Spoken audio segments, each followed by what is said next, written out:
You are now paired. Enjoy.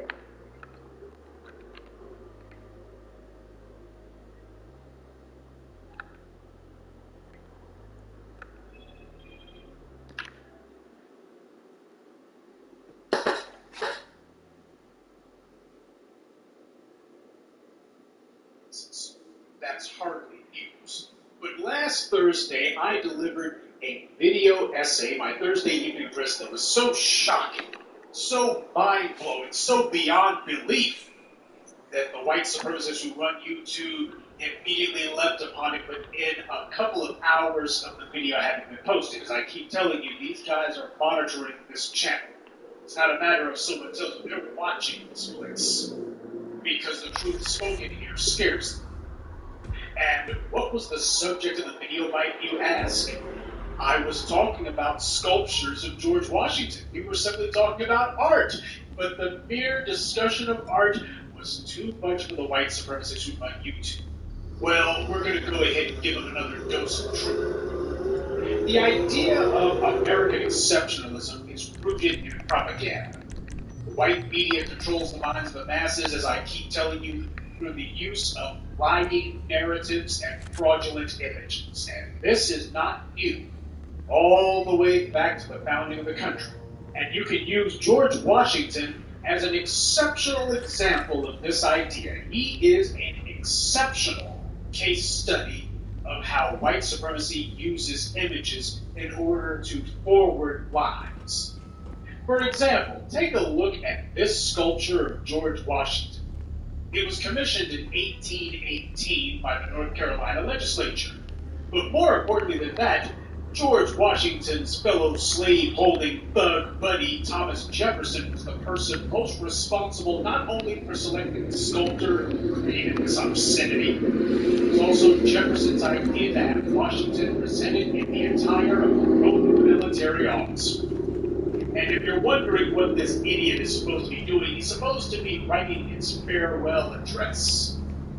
As the New York Times explained, there was a very serious reason for presenting George Washington as a Roman. Quote, the artist attempted to elevate Washington out of his historical circumstances and into a pantheon of classical heroes, and to inspire moral elevation more than individual remembrance.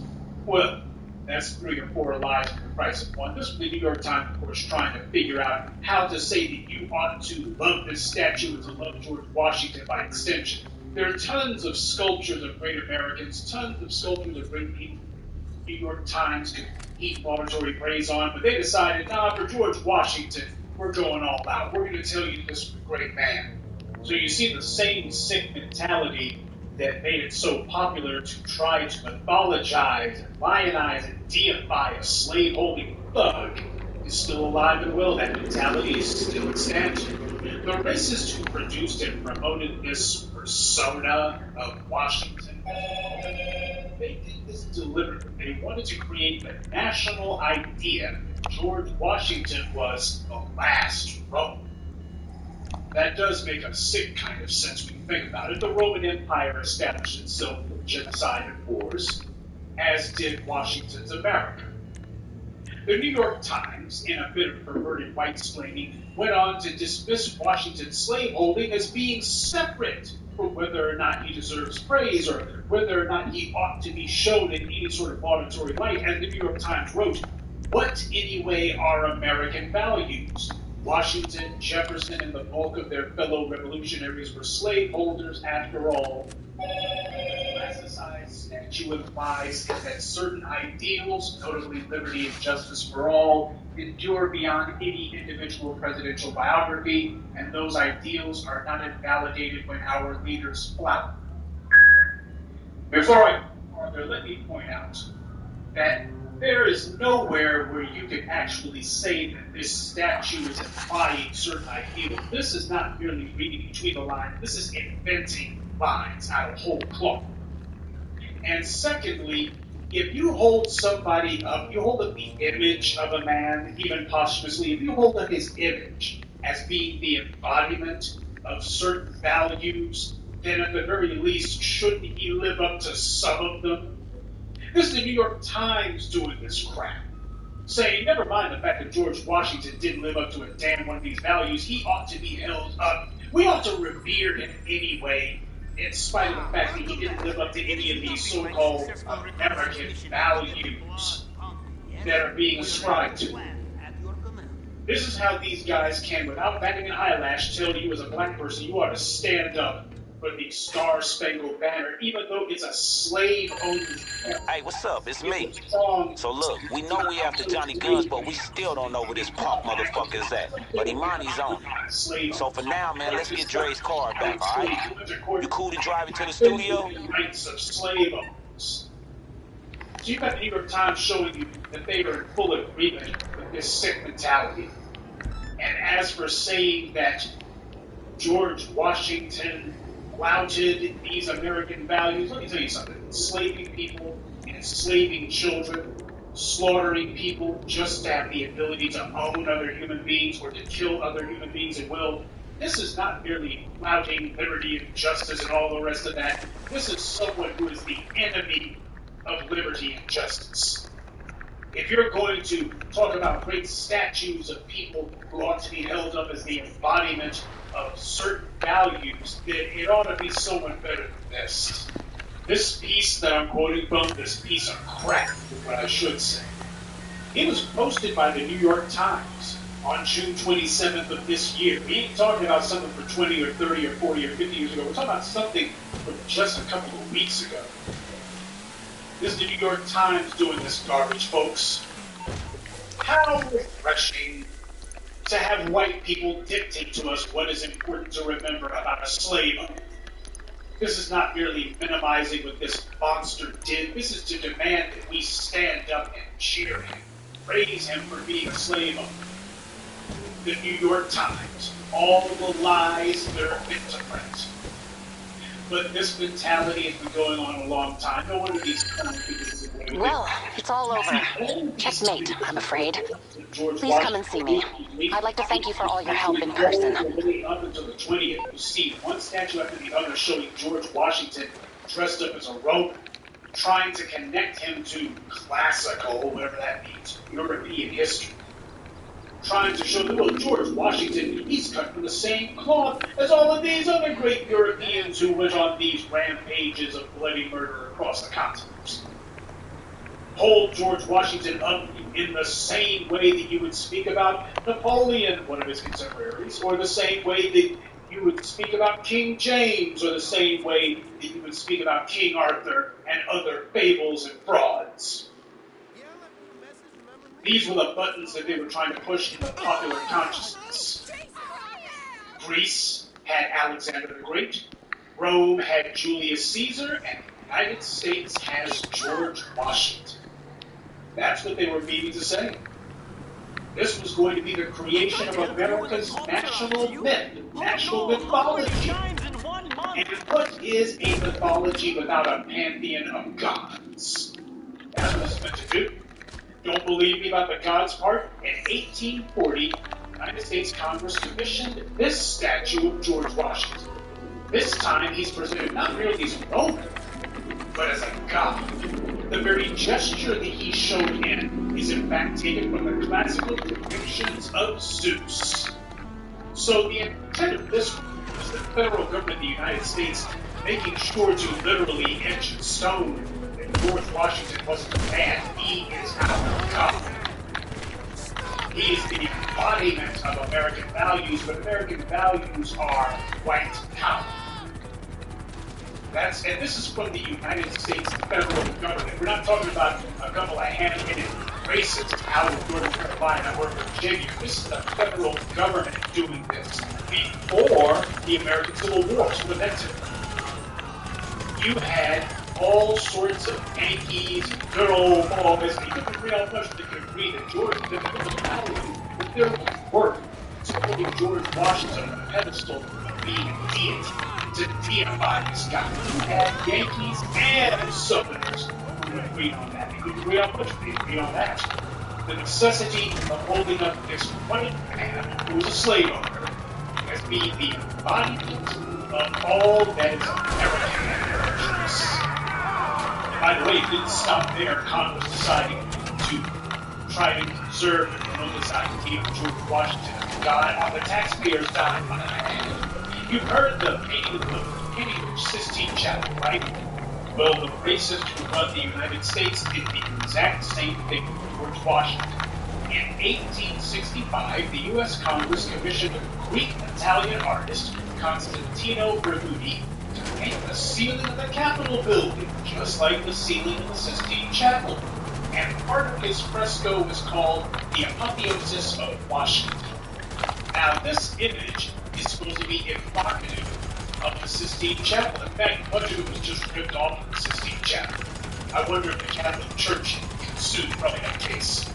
And it was delivered, of course, just for this deifying George Washington. Look how ridiculous this is. Never mind the fact that, like all the other founders of the U.S., George Washington wasn't even a Christian, he was a deist. So it is doubly ridiculous to show George Washington all gussied up and with all of these other Greek and Roman-looking people around him, dressing him up as if somehow he has something to do with Catholicism or the Bible or what have you. But they understand this imagery. They understand exactly what this imagery is supposed to stand for.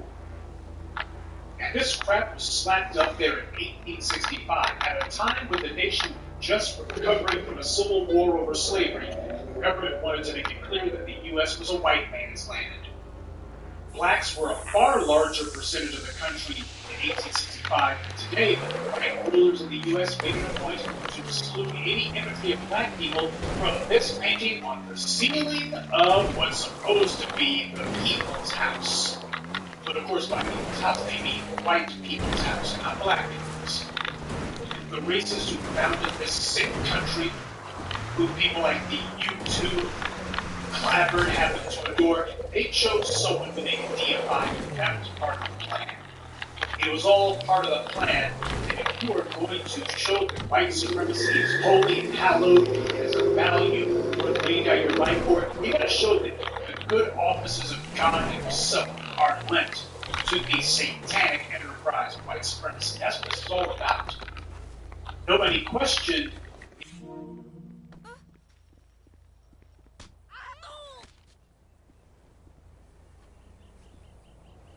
the founders of the United States in the exact same format.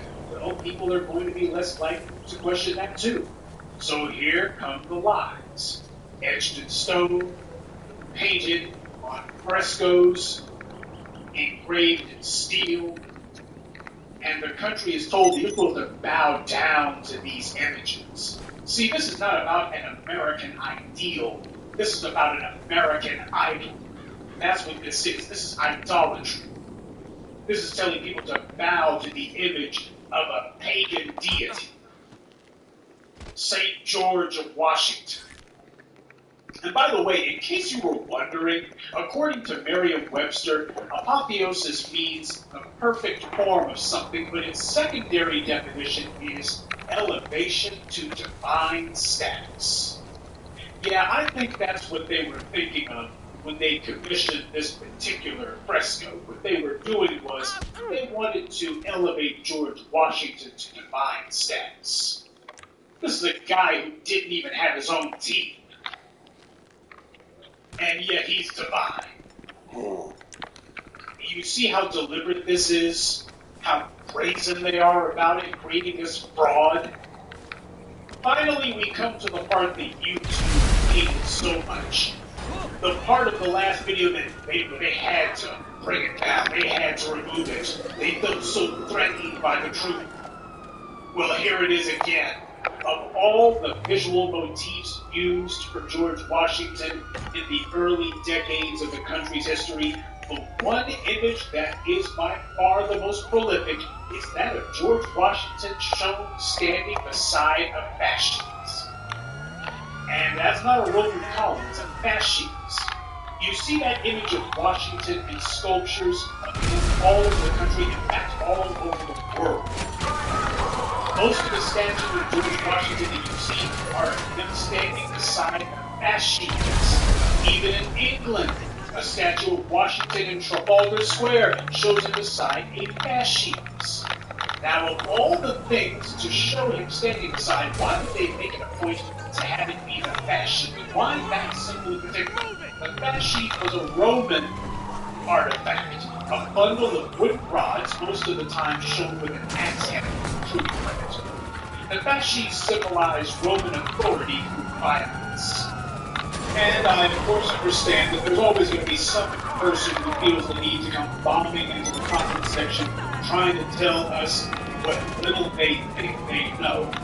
Last time I had somebody who tried to tell me that the Roman fasces was apparently a symbol of unity. That's what it was supposed to represent. Let me tell you something stupid. I am telling people until I'm blue in the face, and that would be an accomplishment, that there is the standard definition of something, and then there is the practical definition of it. Obviously, some people need to clean the crap out of their ears and listen.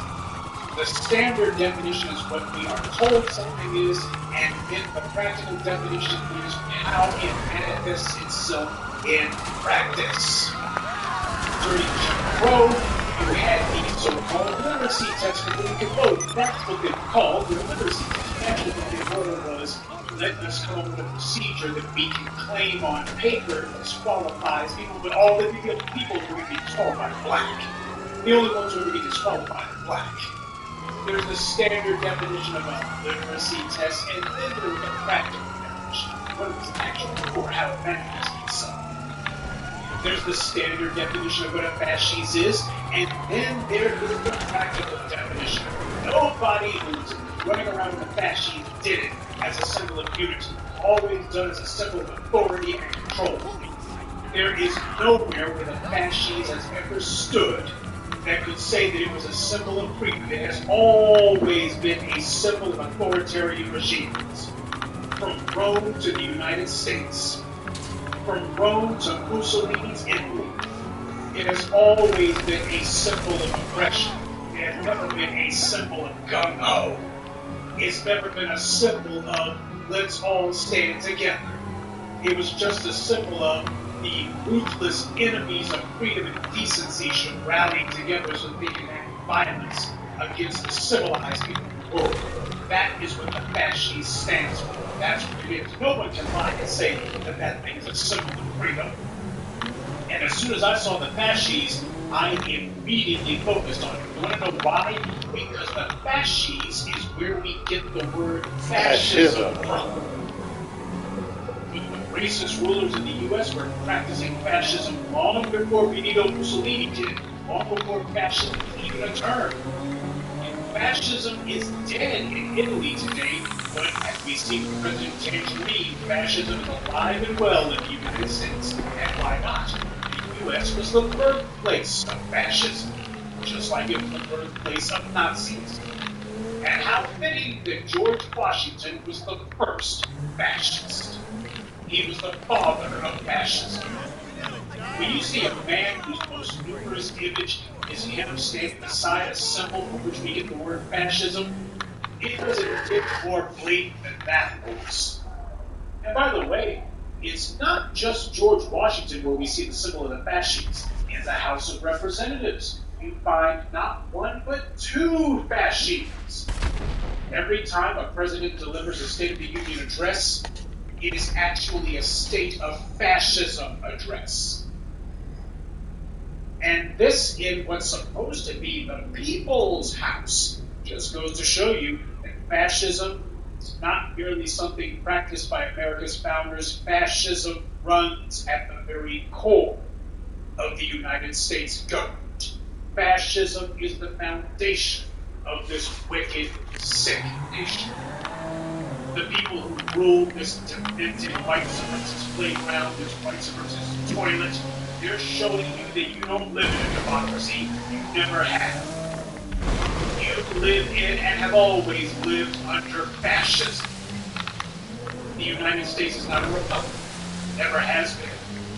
The United States is a theocracy, and the official state religion is white supremacy. And when you see George Washington depicted in messianic imagery, that lets you know that he is the embodiment of America's white supremacist God. That's what's going on here. That's what YouTube feared so much it didn't want you to hear. This is what they don't want you to see. The iconography of white supremacy, of fascism, of evil is all around you. When you understand that it's this blatant, that's when you realize it's been right in front of you the whole freaking time. They weren't hiding it. They were never hiding it. They just don't talk about it. They do something better than talking. They act it out. Actions have always spoken louder than words. Just like when YouTube took the video down before, they didn't have to say that I terrified them. Their actions spoke far louder than their words ever would. Whenever people talk about removing symbols of racism, you'll remember that President Tangerine appealed to white anxiety, and he demanded to know, well, you know, we're going to be taking down the images of racist American presidents. When does it stop? When does it stop? This is the reason why he said that. This is the reason why he was in such a panic. The founders of the U.S. were slave owners and genocidal lunatics and fascists. And the men who walk in their footsteps, they stand in the Capitol building, they stand inside the Washington Monument. Did you know that there is an image of George Washington standing beside a fascist inside the base of the Washington Monument? Okay, I know the drill. It's all around you. They did that deliberately. No, please. They know about it, you don't. You see it right in front of you, you don't acknowledge it, but they do. Quickly, motherfucker! Quickly! Quickly! Get it! Stop moving! Level. It's about more than that. These guys stand under not one but two symbols of fascism every time they go to work. I know that some of you out there still cling to the rotted corpse of black congressmen and the occasional black senator, and you think that these people somehow represent you. They do not. They made a deal with the devil to make votes. You keep demanding that they stand up for democratic principles, and they don't even work in a democratic institution. They understand what's really going on here. You're the one who's confused. You're the one who doesn't get it. So I want you to understand, this is basically a Cliff Notes version of the video that I gave before, because I want to hit on the most important points. That the imagery of George Washington and the sick white supremacy that undergirds it, the idea of we're going to choose a man who we know to be nothing more than flesh and blood and racist, corrupt, that we're going to deliberately deify him, or as the word apotheosis means, we are going to elevate him to divine status. That is not just happenstance. It was deliberate. Did you think that Thomas Jefferson just pulled that one out of his racist behind? He knew exactly what he was doing. And the men who continued to do that, to press that particular type of image of George Washington long after his death, after all the founders of the United States were dead, and even then, when they were dead, they decided, oh, to hell with George Washington as a mere Roman. We're going to kill him as a god. When Congress commissioned that statue of George Washington as Zeus, and that's what it was meant to be, George Washington as the god, as the king of the gods. They did that after Washington was dead. So they became even more outrageous in their hero worship of him. Not less, more outrageous. It just goes to show that when you create a myth, like all myths, it gets bigger and better over time. Every time you tell it, the story gets better. Because that's the idea. They knew that it was going to be exploded beyond all possible reality, and that was the point. Make George Washington bigger than life? Yeah, that's the ticket. Because when they say George Washington, at the end of the day, you get confused. Because on the one hand, you know that he was a slave owner, though the New York Times decides that that's not that. That's just a trivial, minor detail that only petty people focus on. Even though that's where George Washington made his money from. George Washington paid the Continental Army, at least for a while, he had to pay them out of his own pocket. Where did George Washington get the money to be able to pay an army from? He got it from slavery. He got it from his plantation. But the New York Times isn't like that. The fact that the country owes its very existence to the fact that George Washington was making his money on slavery. Well, we don't mention that. Very true. And this is supposed to be what passes for me. And you don't hear this coming from any of the congressional black talkers. They don't bring up a fraud of George Washington alone and George Washington combined. They're not going to, because they are making their money off this white supremacist institution, the administrative arm of white supremacy. And they're not going to say that the administrative arm of white supremacy has something wrong with it. They know the game, they love to play along. I still gotta laugh at the New York Times and their pathetic little white-splaining saying that the artist attempted to elevate Washington out of his historical circumstances and into a pantheon of classical heroes. Now, showing Washington as a Roman military officer, that is not elevating him out of his circumstances. And they say that as if they were high-minded and racist in the 18th century deciding, well, or rather 19th century saying, well, we've got to make George Washington better than when he was, because he was such a poor, downtrodden fellow. Hell no, this was not about elevating him out of his circumstances. This was about not merely putting him into a pantheon of classical heroes, as we see with the Congress in 1840. This was about elevating George Washington to the pantheon of gods. That's what it was really about. But you don't hear this on TV, none. You don't hear it on buffoon entertainment television. You don't hear it from any of the fakers, frauds, and phobies who call themselves black media. The old timid black media. This is the reason why we gotta make sure that we put the old black media in its coffin and nail that damn thing shut.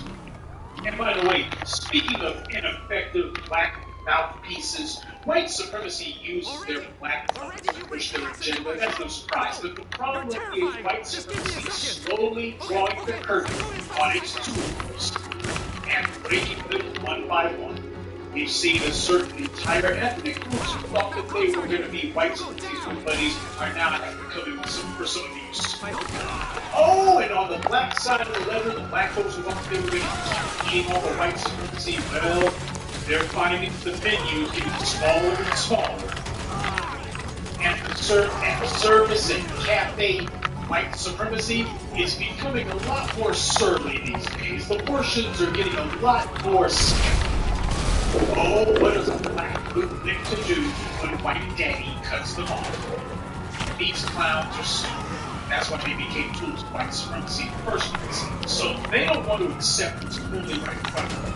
White supremacy is beginning to cut the strings with their puppets. And these morons don't have a plan B. They figure that getting a pat on the head or getting a gig because of that white apparatus, whether government or media, was going to be a career, and they're figuring out that white supremacy has no long-term plans for any of its tools. You can get out there and sing the Star Spangled Banner as long as you want. David Clark thought they have to give a shoe-in. Get out there and cheer on the police murdering black people. That's what these good white supremacists want to hear. Yeah, except they looked and said, thanks for saying that, stupid. We got a couple of chuckles out of watching a black person cheerleading the death of other black people. But, we're tired of looking at you too, David Clark. That's what he found out. Or maybe not. That boy's always been kind of slow, so I doubt he's actually figured out. He's probably sitting there right now going, I don't understand why it is that I didn't get put in the cabinet. Not even a government job. Not even a government grant. I wonder what I did wrong. Maybe I didn't bash black people enough. That boy talks like freaking Birch, don't he? Black so-called police and teachers and other government employees are finding out that there would be career advancement. Stop dead in its tracks. As for black politicians, well, the less said, the better. Except these clowns have spent not a few years with people calling them congressman or senator or some other sort of highfalutin title, and it went completely to their empty little heads. And these black politicians need to be singled out for special scorn because they depend upon the rank and file black citizen to vote for them. These guys are traitors to black empowerment. They're white infiltrators sent to spy on us, to mislead us, to take any revolutionary fervor that we have and to dispel it or to focus it only on white supremacy. That's what they were sent to the black community to do. Their presence is not an accident. As far as they're concerned, they're going to make a career out of being a politician. That's the reason why these guys are so completely and thoroughly unsuited to do anything else. They didn't plan to do anything else. Their plan was going to be to be white supremacy's secret weapon. White supremacy still operates. And that was the plan. And all this time, most of you thought that chumps like John Lewis and Kamala Harris and professional black talkers were your representatives. You didn't even notice that these guys, these windbags, give their empty hot air speeches standing under the very symbols of fascism, and that none of them educated you about that. It's not because they didn't know. It's because when you feel like you're on the team, well, now you gotta stand up for the team. Yeah, but your team isn't Team Black Empowerment. It's Team White Supremacy. Well, you dance with who brought you, right? These sorry Negroes you see on white media, they're merely another form of control. I've been telling you that for years. They are another mechanism that white supremacy uses to keep us in check. And the sad truth is that they've been largely successful. You have not really questioned them, not like you should. Every once in a while, you always get some brain-dead moron who'll come bombing into the comment section going, but Maxine Waters did this, Maxine Waters said that, and Maxine Waters was this, and Kamala Harris was that, and give them time, and oh, shut up. Barack Obama and that shrew he married, they were the ultimate examples of this strategy. The don't do anything about white supremacy apologists. That's what Barack Obama was and has always been. Barack Obama sat there, and not only did he not defend the black community, heck, Barack Obama and his wife didn't even defend themselves. And they understood that that was exactly what white supremacy wanted to see. That's what the white majority wanted to see, so they tried to cover up this cowardice with blatantly insincere rhetoric about, when you go low, when you go high. See, they love pious Negroes like that, because pious Negroes say we'll always turn the other cheek, which white supremacy clearly understands as we are never going to threaten you, we will never fight back, we will never so much as speak against you, we'll just take your abuse. When they go low, we go high. Or like when white people attack us, we hide for cover. That's what she's really saying. Because Barack Obama had no problem calling Kanye West a jackass on TV. But when a white Republican called him a liar at his own State of the Union address on live international television, Barack Obama didn't have anything to say about him. See, Joe Wilson goes, "You lie!" And Barack Obama didn't call him a jackass. Kanye West gave his lopsided, some of his psycho babble about white supremacy. Barack Obama, oh, he was jackass. Why? Because Kanye West showed up Taylor Swift at a freaking award concert, at an award ceremony. Really? Meanwhile, you got a racist meth head who is screaming all sorts of accusations at the president live on television. Well, the president doesn't have anything to say about that. The police are killing people, and Barack Obama decides that, well, what we need is to pass laws, but you better not question the police. In fact, we need to protect the police for it, even though it's ridiculous. The police have every type of outrageous protection of the law you can imagine. And the white ones, at least, are completely and thoroughly exempt from any and all punishment. What was his blue lives matters stunt supposed to do? It was supposed to show, hey, I'm on the bad guy's side. That's what that was meant to do. It was a political statement. Okay, fine. But the sad part is Barack Obama's not alone when it comes to him able to take on white supremacy or whatever delusions he may have. Have you ever seen these black politicians calling white detractors out of their names? Have you seen them embracing them like Reverend Wright? Have you seen any black politician, especially at the federal level, embracing Reverend Wright? You haven't seen them doing it. See, if you're on the white right, you can embrace Jerry Falwell. You can embrace Pat Robertson and every other sawed-off half-wit who runs around half-cocked shooting on front lip. But if you have a black man who tells the truth about the United States, well, you're not allowed to say that this man is right on. You're not allowed to say that. Better not. DNC leadership don't want to hear that any more than the Republicans do. And you know that's the truth. People like Keith Ellison, they thought that tiptoeing around Louis Farrakhan would protect them and insulate them. They would show that they're good black Muslims. And the Supreme Court just slammed the door on Muslim immigrants. They're And when you talk about the hits just keep on coming, the Supreme Court's going to roll, ain't it? Open up the travel ban, deciding that Donald Trump can basically do with the budget whatever the hell he wants. And now that Supreme Court justices are peeling off, Ruth Bader Ginsburg, that fossil, if she doesn't drop dead in office, she'll have to throw in the towel too.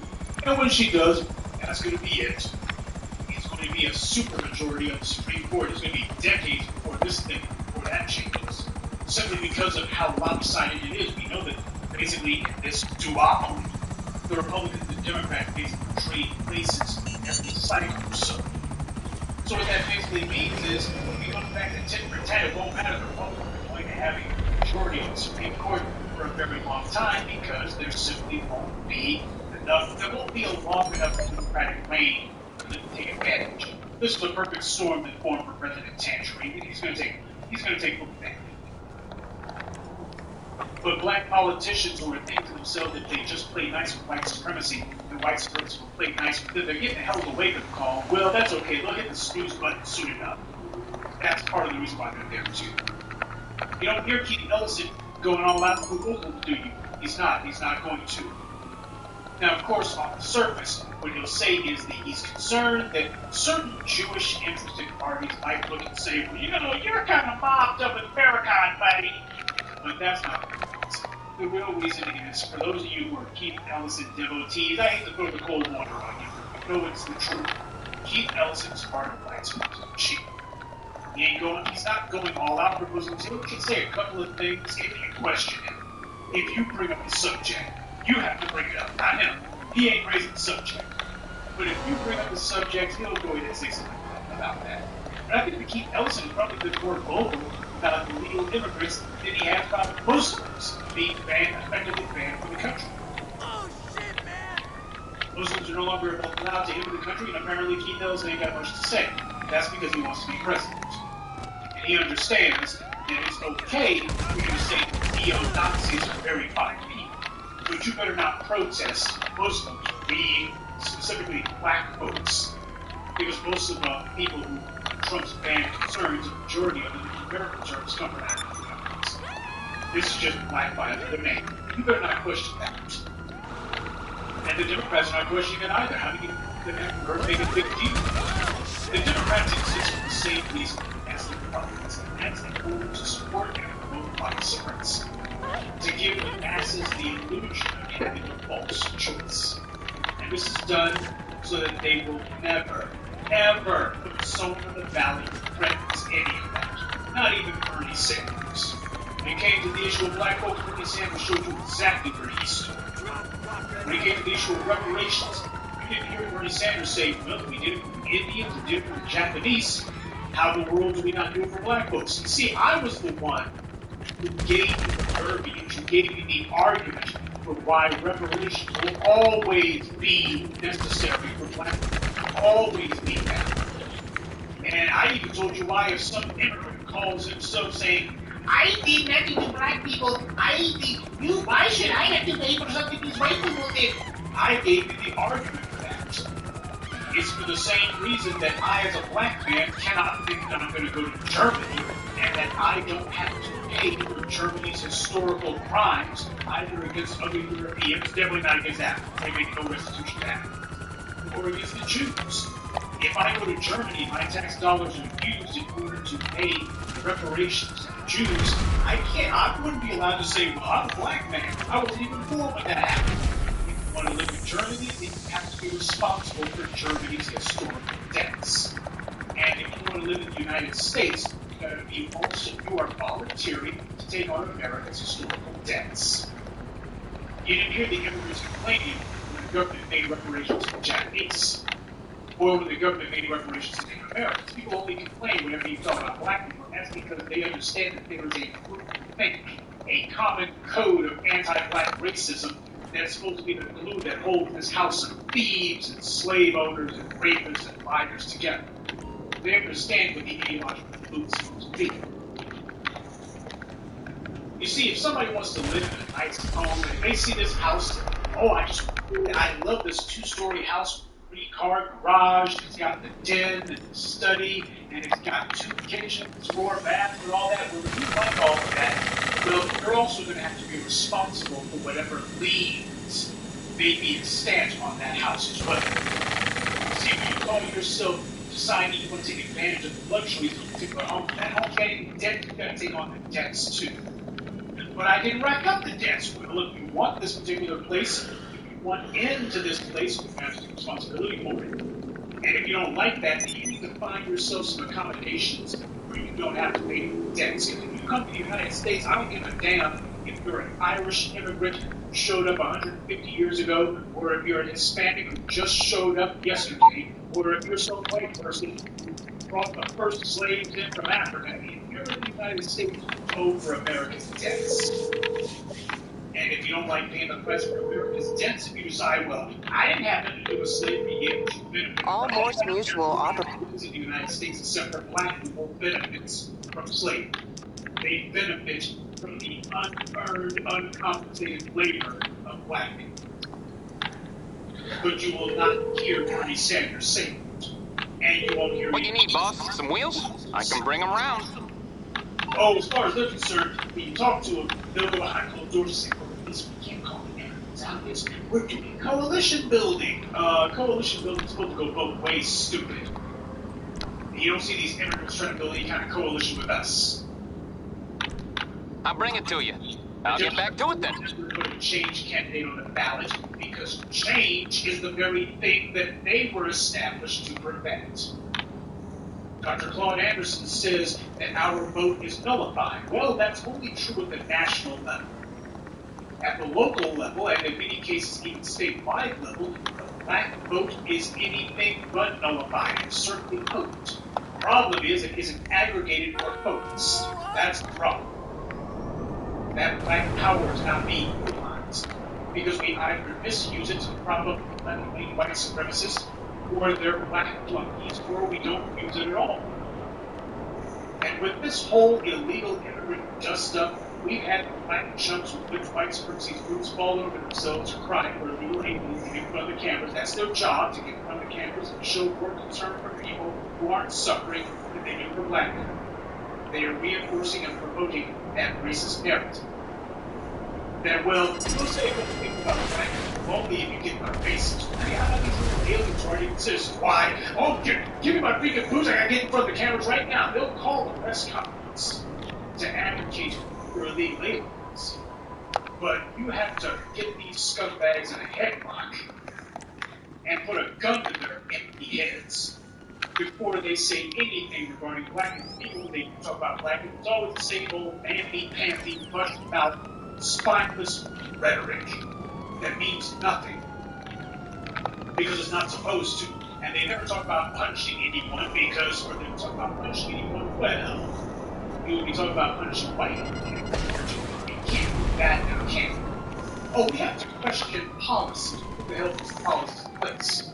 Who is responsible for carrying out these policies? Are we going to get dirty and state amendments? Nope, not even. That's the congressional psychology shocking. In front of cameras, it's misleading people. And this kind of political theater sends the message loud and clear: black people aren't being oppressed or abused because even their own leaders are more outraged about what happens to illegal aliens than they are what happens to their own black voters. That's what the white media does when they repeat this over and over again. They make sure it leads the news. They make sure that it's at the top of their websites. They make sure that anytime that they're talking to black people and it's not an antagonistic, hostile interrogation, that they make sure it's always on the surface. And these black politicians know that it's the only way the white media will come in and turn it into some half-assed ambush or some half-assed interrogation. It's going to be as long as they're pleasing or praising other people, other than black. Once you're advocating sort of black, oh, it's going to be a softball interview. It's going to be a big sloppy kiss. If you want the white media to stroke your ego and tell people this person could be a presidential contender, you know, in some Democratic circles, they're saying that Senator or Congressman so-and-so would be a Democratic contender, perhaps, for black politicians. And you can see their tongues panting, their tails wagging. Oh, they say that I can be presidential material, stupid. They're just sitting here, furnishing your freaking ego with the golden blackjack that never misses. See, the white media has no problem whatsoever putting Senator in the pantsuit in front of a camera and letting her crap on. They have no problem putting Congressman Bushmouth in front of a camera and letting him advocate for illegal aliens or gays or anyone like that. They have no problem putting Reverend Bacon Fitz in front of a freaking camera and letting him say that illegal aliens are every bit as much God's children as everyone else, and why we should be doing anything about we should be doing anything about enforcing immigration laws. Well, what about enforcing the laws that you're not allowed to kill people, especially if you got bags? Well, our politicians, they're letting us down, Yeah, that's where the white media, they understand exactly what that is. This is social programming that you see. Whether it is the relentless proliferation of images of George Washington as Roman, or George Washington as a god, or George Washington in the U.S.-sponsored knockoff of the Sistine Chapel, that's social programming, that's societal indoctrination. When John Lewis stages a sit-in before the House of Representatives because a gay nightclub got shot up, when he does nothing after a white supremacist shoots up a church, he's following orders. People notice that. They notice that, he shoot up a gay nightclub. John Lewis is going to be breaking out his civil rights credentials, ragged as they may be.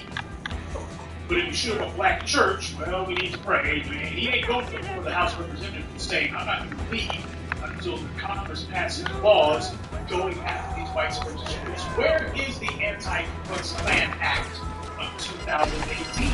See, there was the Anti-Ku Klux Klan Act in 1871. But where's the Anti-Ku Klux Klan Act today? Where is the Anti-Alt-Right Act today? Where is the Anti-Police Violence Act today? Where are the congressional black caucus to either decide if they're going to filibuster, even though that is largely been validated as attack? Or where are they asked to say, we're going to just bring the business of the House to a stop until these things get put on the agenda? Where is that at? Where are they after that? These so-called black leaders sold out the moment they decided they wanted to get their paycheck from white supremacy, because that's exactly what they do. These congressmen, senators, and such, they are eating off of white supremacy. White supremacy gives their benefits. And as Upton Sinclair once said, it is impossible to get a man to understand something when his salary depends on him not to understand it. But white supremacy is reaching its end game now. Where they've been meaning to go from the very beginning, as far as they're concerned, it's time to go ahead and wrap this up. And they're through humoring these puppets. White supremacy is beginning to edge them out, and they're desperately trying to reinvent themselves. We see this across the board. White supremacy's bootlegs, whether they be fools and lackeys with the administrative arm of white supremacy that is the government, or the enforcement arm of white supremacy that is the police and the military, or the propaganda arm of white supremacy that is the white media. When you see these black folks who thought that they were going to make a career out of working for white supremacy is going to provide them attention, now they're finding themselves getting edged out, whether it's these desperate, pathetic, so-called anchor people. And anchor is supposed to be something that holds a particular ship to a position. It's supposed to be something that roots. Yeah, but these guys are getting uprooted. The anchor is being thrown overboard and left behind. In the case of the black ones. So they're wondering what the hell their next act is going to be. Hey, has anyone heard Roly Poly yet? Has he surfaced anywhere? Has he got a radio show yet? Has he got another show? Hey, has CNN picked him back up yet? Has MSNBC given him a show? I mean, he's been auditioning and campaigning for that for a long time. Now, I didn't think there were going to be takers. Hey, how about Tamron Hall? She's got to be on the comeback sooner or later, right? Nah, I guess not. And not the rest of it. Hey, has Jamila Hill gotten her dream gig yet? Or is she still out there bashing black men online in desperate hope that this is going to land her some sort of lucrative white supremacist writing assignment? Pretty much the only one who seemed to have something resembling a second act was Melissa Lace-Front Harris Montgomery Stupidberg around the world in 80 days. Yeah, she's like the only one who actually got something, which ain't heard from her head. Dorothy Taylor ain't heard from her. Jamel Hill, she's just MIA. Yeah, you see, when you get out there and carry water in white supremacy, you gotta understand, they're not looking for those to be true for the individual is also true. When we look at organizations like the NAACP, we see them as what they are. The NAACP is a social whorehouse. And these days, they see young people not having anything to do. Young black people are turning their back to the NAACP because the NAACP has always had its back turned to black. So there's a group of civil rights retreads. They're pathetically trying to reinvent themselves as some sort of ACLU derivative. Basically, we're like the ACLU, only staffed by black people and with no money and no social significance and no societal impact. They get nothing done. They don't do anything. But as far as they're concerned, they want to be the black version of ACLU. And we see black publications in particular, both online and in print. These guys are the biggest whorehouses of them all, trying as hard as they can to get as far away from blackness as possible. They want to amalgamate themselves. They want to de-racialize themselves. They want to make sure that nobody looks at them as being black. Oh, well, sure, they're black people here, but you know, we're not really about black. We're about a lot of things, you know. Oh, we're just going to hide behind this colorblind rhetoric, but they really mean is we want everyone to look at us as being a publication that's for everybody. We're for everybody. We can't be for black people. We need advocates who are for us, not merely specifically, but exclusively. We don't need advocates who are for gays, humpbacks, one-eyed, one-horned, blind people eaters, illegal aliens, Martians, black people hair weave. They're for engineers. They're for disabled people. We don't need that. We need folks who are entertained for us exclusively, who are giving their all for us. That's what we need. We're going to find that from the old dead black people. They towed the black feminine line and they wound up going broke and having to sell to white companies or sell to stupid shysters like Byron Allen. They want white people with sponsorship. So they decided decades ago to take on white supremacy out of the question. These publications have been fairly relevant for years, and in the last 15 years, they've become completely irrelevant. So now they want to advocate for gays, for illegals, white women, black people. And the so-called broadcast equivalents of these black sewers are no better. I mean, when you see the same white media that used to say, well, isn't BET kind of reverse racist? I mean, what would you say if there was a white entertainment television? Now they talk about the BET Awards. They talk about the Essence Awards. Yeah, they got no problem talking about it now because as far as they're concerned, these guys have made themselves sufficiently suffer to white supremacy. But you can see the desperation setting in. You can feel the panic that's beginning to take hold of these black outlets. They see the tectonic plates. They don't like the direction they're moving in. They look at what's happened to their mouthpieces like Roly Poly and Jamel Hill and others. What they're thinking to themselves is, man, this is one part of white supremacy. One of white supremacy's various arms is slapping around their own movements, whether it's in government or the police or media. That all of us black mouthpieces for white supremacy happen to be at risk. They understand exactly what's happening. The same people who cut Roly Poly off, it wasn't because of the fact that Roly Poly sits on it. They were tired of looking at it. They didn't need him anymore. And when you see black folks getting purged wholesale from entire networks, what that shows is they're being blatant about it. These networks are no longer black friendly in any shape or fashion. They're not going to pretend to be. And these black publications go, well, hell, that's what white employers do to their black employees at these white media outlets.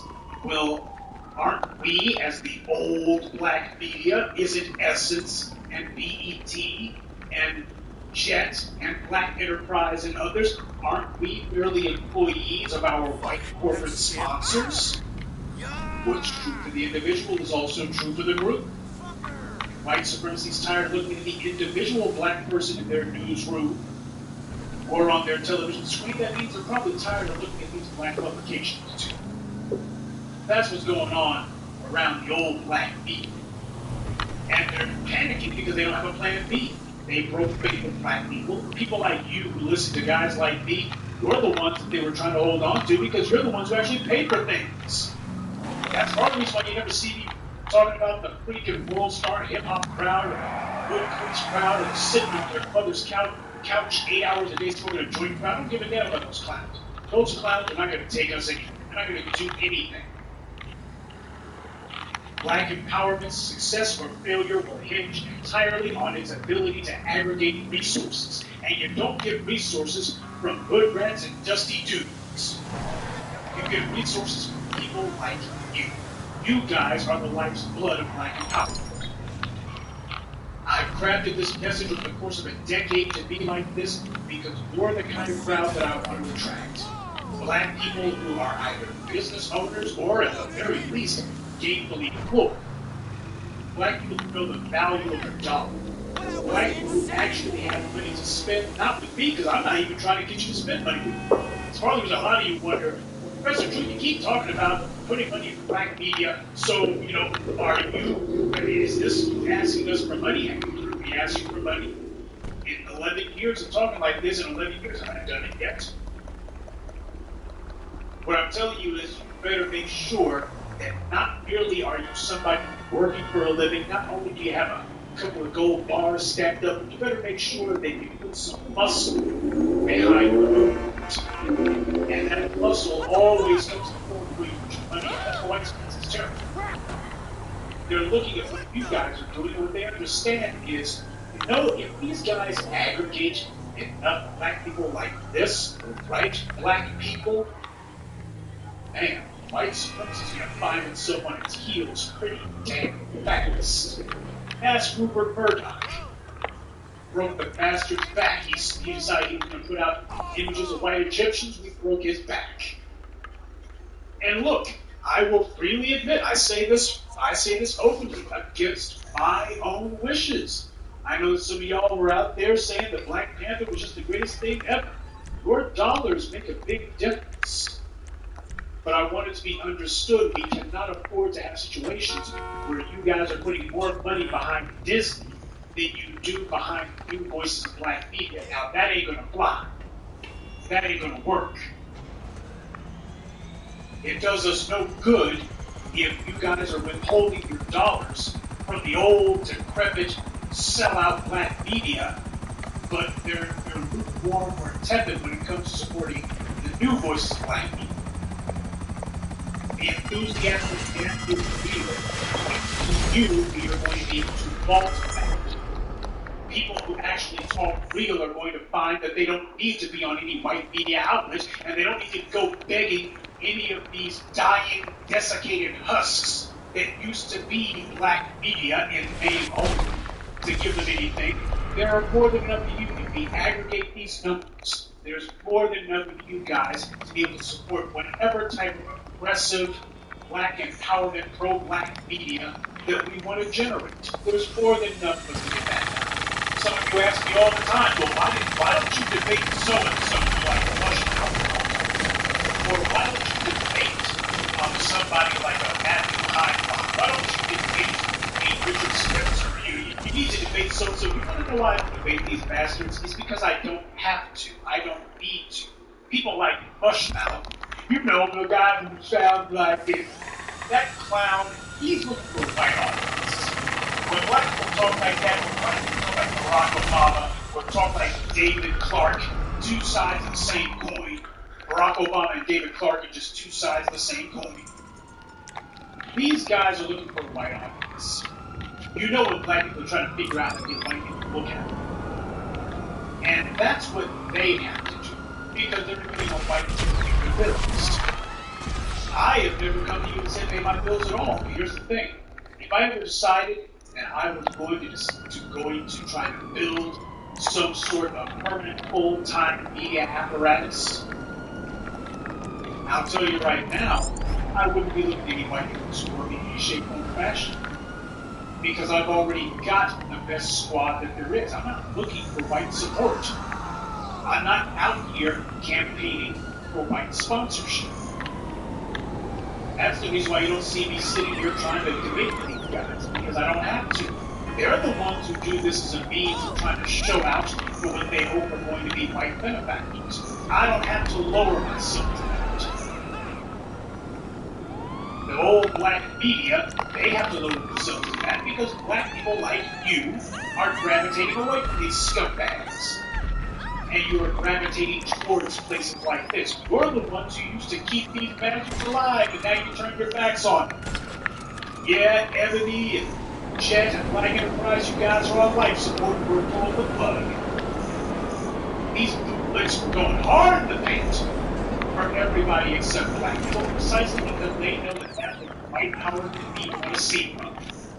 At this late date, even though it's obvious that white supremacy is happening more than enough of them, they are still auditioning for what they hope are going to be more white dollars, this or that money, white interest. And as we see, the competition is fierce, and at this point it's becoming cannibalistic.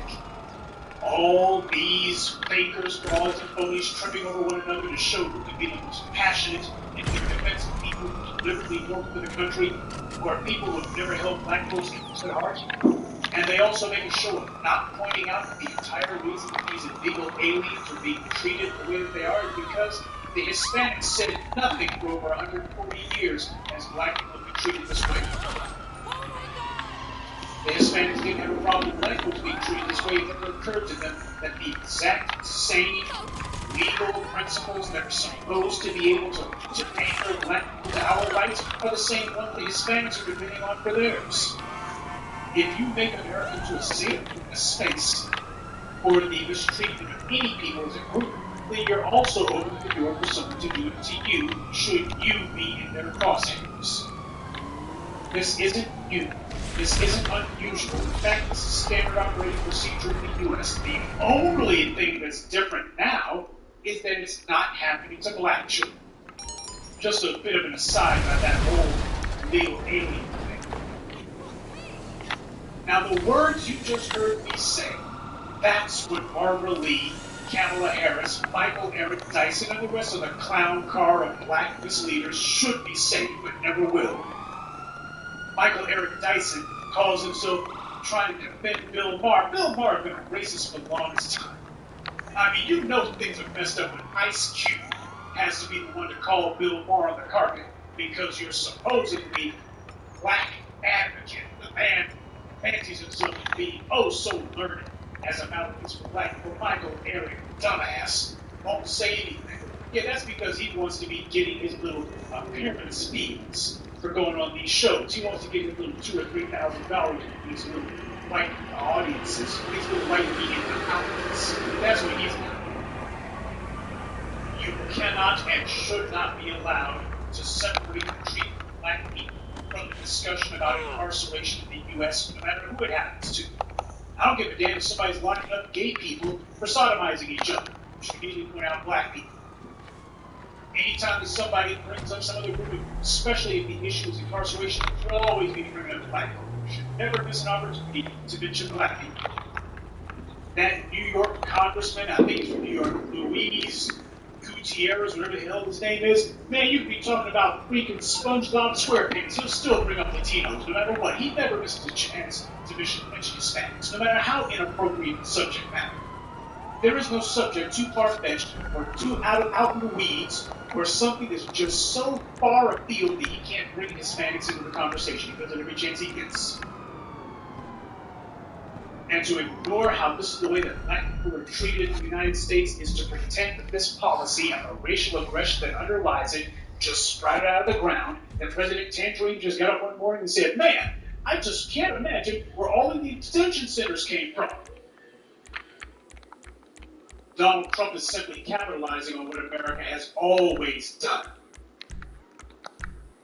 In fact, from Rikers Island to Pelican Bay, we've seen black people systematically, as a matter of standard operating procedure, denied the right to know the charges against them, denied the right to counsel, denied the right to a speedy trial, and in a hell of a lot of cases, denied the right to a trial period. Black politicians ought to be using every conversation that they're a part of, any issue they're able to speak on, anytime they're in front of the camera as an opportunity to point out that when it comes to injustice in the U.S., nobody has it worse than black people. And that unless you fix the systematic mistreatment of black people, then it is impossible to stop it from happening to anyone else. That should be the whole committee conversation regarding these illegal aliens and their kids. So, if you're going to talk about any sort of due process mistreatment, you cannot have a legitimate conversation without bringing black people into consideration. In fact, black people should be the only thing you talk about because we are the reason why this stuff happens. You got a country that is trying to square a particular circle, and the idea is we're going to have it both ways. We're going to claim that we're not a white supremacist hellhole, and at the same time, we're going to be proving it every day through our treatment of black people. But you know what? These black mouthpieces, they divorced themselves from any association with black people a long time ago. They see themselves as no different than a white liberal. When you hear people like Eric Dyson and Kamala Harris speak about black folks with so little concern, have you ever noticed that they sound like they're talking about a group of people they're not a part of? Like they're talking about some other people. That's because in their minds, that's exactly what they're doing. They're advocating for this other group. Oh, these black folks will, you know, I got a couple of minor things to say regarding black. Nothing too passionate, mind you, because black people don't really matter. What matters is gays, legals, feminists, humpbacks, one-eyed, one-horned, blonde, purple people eaters. That's who really black folks, they get it. The white power brokers and influence peddlers who these black mouthpieces depend upon for every corner of their daily bread, they want to see the relentless legitimization of the idea that everyone matters except black folks. No one is asking how many of those illegal children committed some sort of crime. Oh, we're going to talk about the kids who are being separated from their parents. Oh, they're put in the cages. Well, did they commit some sort of crime? What was their behavior in school? See, they don't do that with these illegal aliens kids, but they did do that to Tamir Rice and Trayvon Martin. Black leaders are supposed to be non-stop advocates for us. I don't care if the discussion is about the price of rice in China. A black spokesperson is supposed to always bring us to the conversation. That's what they're there for. Who needs a mouthpiece who speaks for everyone except you? Or a mouthpiece who only mentions you when it comes time for re-election and never at any other moment? You know what? We are going to have to institute a system of punishments for that kind of behavior. It is not enough to merely be able to incentivize proper behavior. We must also have several means of punishing those who work against our exits. Not just one or two means, but we got to have an entire freaking war chest full of tools at our disposal that we can use to punish those who act against us. So long as we remain unable or unwilling to penalize these black mouthpieces for white supremacy, there's always going to be some John Lewis running around. Undermining us has to carry a heavy price, and we must be the ones charging that price. These clowns are aggressively pushing the gay lifestyle, which we all recognize to be antithetical to the growth of the black population. The lifestyle is not something that we as black people should have any interest in. Certainly not any of these misleaders. See, other groups, whenever their leaders decide that they're going to get off topic, but they're going to get off code, they pull their coat. They pull their coat hard.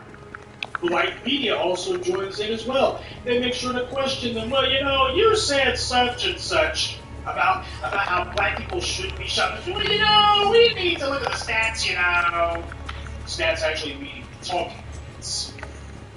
As black folks, we're going to stop letting the white media lead us around by the nose. Stand in our own interest. I don't care what's trending on Twitter. I don't care what this or that website makes into their front page posting. I understand that these white websites, white TV stations, and other white media outlets are all working in concert with one another. These guys are working as a team. Their staff members went to the same schools. They're often married to one another, and they're usually habitually married to one another. They do business with each other. They've got all sorts of collusive arrangements with one another. They got their little trade organizations and such. They go to the same churches. I mean, come on, these guys are working hand in hand. There's no such thing as separate white media outlets. These guys are all part of the same white media machine. When you see the white media making a big deal out of some know-nothing topic, you need to realize that they're doing it as a distraction. When has white media ever empowered you as a black person? We even name the time we have. Where has white media ever informed you? Can you think of a time when white media actually told you something you didn't already know? Whether the white media made it a point to give you information necessary for you to hold on to and expand your own power? As a black person, I ain't talking about some talking head on PBS who's giving you advice, financial advice. They're doing that for the white audience, not for you. When it comes to the white media, we spend most of our time complaining about them. That's because we know that they don't work in our interests. We know full well the white media isn't merely underserving black people, they are doing us a disservice. Emphasis on the dis part. But we have to take responsibility for the fact that we don't truly value black-oriented media, at least not the way we should. And by black-oriented media, I mean real black media, not Byron Allen or TV Nunn. I mean black media that says what you're thinking. Black media that takes on the important issues. Black media that exposes the forces and people working against us. Black media that forwards and defends what's in our interests and accurately tells us what is going to happen tomorrow. Information, discernment, foresight. Those are supposed to be the operational pillars of real black media. You see, we're not going to be sitting here running for cover when the heat gets hot. We have our principles, we have our value system, we're going to stand on it. You see, we ain't going to be like roly-poly Martin, who, whenever he sees that the boss of Cat EQs or whoever TV Nunn's looking at him and going, you know what, it's not time for you to unass that anchor chair. And all of a sudden he just starts off with black as his Hail Mary. And that's supposed to be his last ditch. We don't need black mouthpieces like that. You only start saying the right thing as an afterthought occasionally. Whenever they feel that, well, this is all I got left. I'll do the right thing, but only after I run out of all other options. But it's the only option left. Same thing with Don Lemonade over at CNN. He'll say these days, I guess he's seeing the writing on the wall. I guess he's understanding, you know what, it would be very hard for them to find some other gay person, white in this case, like Anderson Cooper. I think old Don is starting to dawn on him that it wouldn't take much for Anderson Cooper to find one of his friends to put in Don Lemon's seat. He can disappear very easily. I think it's just starting to dawn on him. That's how you can wake up. But you know what? How you doing now? Fight media. How you doing now? Sure to the point that we are enthusiastic about following our interests and not their distraction. That's why I keep mentioning enthusiasm over and over and over. Black empowerment versus white supremacy is a clash of civilizations. She's going to take a shower first. Bring your blood pressure down. More than that, it's a clash of two diametrically opposed value systems. Ask the white historian and the white anthropologist what is the single most important development in the history of man, and the white historian or expert will say when man discovered fire. Well, of course they're going to say that. Fire is what made it possible for the Europeans to create weapons. Beyond that, fire itself can be used as a tool of torture and destruction. It can be used as a tool of fear. To put fire at the apex of human experience, that makes sense for them because everything revolves around the war with them. Now, on the other hand, ask the African what he sees as the most significant development in history. A lot of them are likely to say music, because this was something that goes beyond words. Music goes beyond taste and touch, and yet the African discovered the use of harmonious vibrations. He found something truly extraordinary. Something that has the ability to create and to not destroy. Something that can change people's moods, make them relax, or make them feel compelled to get up and move. This is not merely a distinction of historical viewpoints. It's a distinction of fundamental values. The African brought music to the Caucasian too, but the only music that they seemed interested in was salt, war, and battle. And we see this come full circle with the deification of genocidal George Washington. Taking a monster, taking a man whose only accomplishment about George Washington is the fact that he fought wars. That's all you can name about him. Please name one bit of legislation that George Washington got passed when he was president. Name one piece of significant legislation that passed over his desk. Name one piece of significant legislation that he put on the books. Name anything. Hell, name anything that he proposed. You can't, because he never did. The boy never was very bright. He was a man of few words and even fewer ideas. And yet, finally, all of these white supremacists decided that they were going to make statues of him all over the world, that they were going to show him as being some sort of natural historical successor to the Romans and the Greeks, that they were going to show him as being a god. They're letting you know what they think, or rather, they're letting you know what they want you to think. Well, if you don't want to fall prey to all of this white supremacist propaganda, then you better start making it a point to embrace channels like this, to embrace outlets like this, to embrace real-time media. You better start making it a point to get enthused about it, excited about it. You better make it a point to ask yourself every day, what can I do to get involved? What can I do to be part of it? What can I do to help really push this? Because if we don't do it, nobody else is going to do it. The only voices out there operating here are the new voices of black people. But it's doing it. If we have you behind us, what's going to happen is the fight is going to be long, but it will ultimately be victorious. We will expose these historical frauds. We will point them out. People are going to be enlightened. More importantly, they're going to be provoked. And that's what we want to do. We want to provoke people. Because it's way past time that people got sick and tired of seeing these obscenities, whether it's George Washington, the God, or whether it's the white media prioritizing everyone for black people. It's way past time that we stop just sitting on our hands on this. It is way past time that we stop giving white supremacy a free ride. If they think to themselves that they're going to explain away the crimes of George Washington, or that they're going to explain away the crimes we enacted against black people today, we are supposed to be the ones who say, no chance, here it is. This is our mission. This is our hallowed struggle. We are not going to be having any black folks, at least no one like myself who's going to be running around in Roman attire or anything like that, because I'm not here to try to get you to deify me. I'm not here to try to get you to put me on a pedestal or to elevate me to divine status. You could make a statue of me even if you wanted to.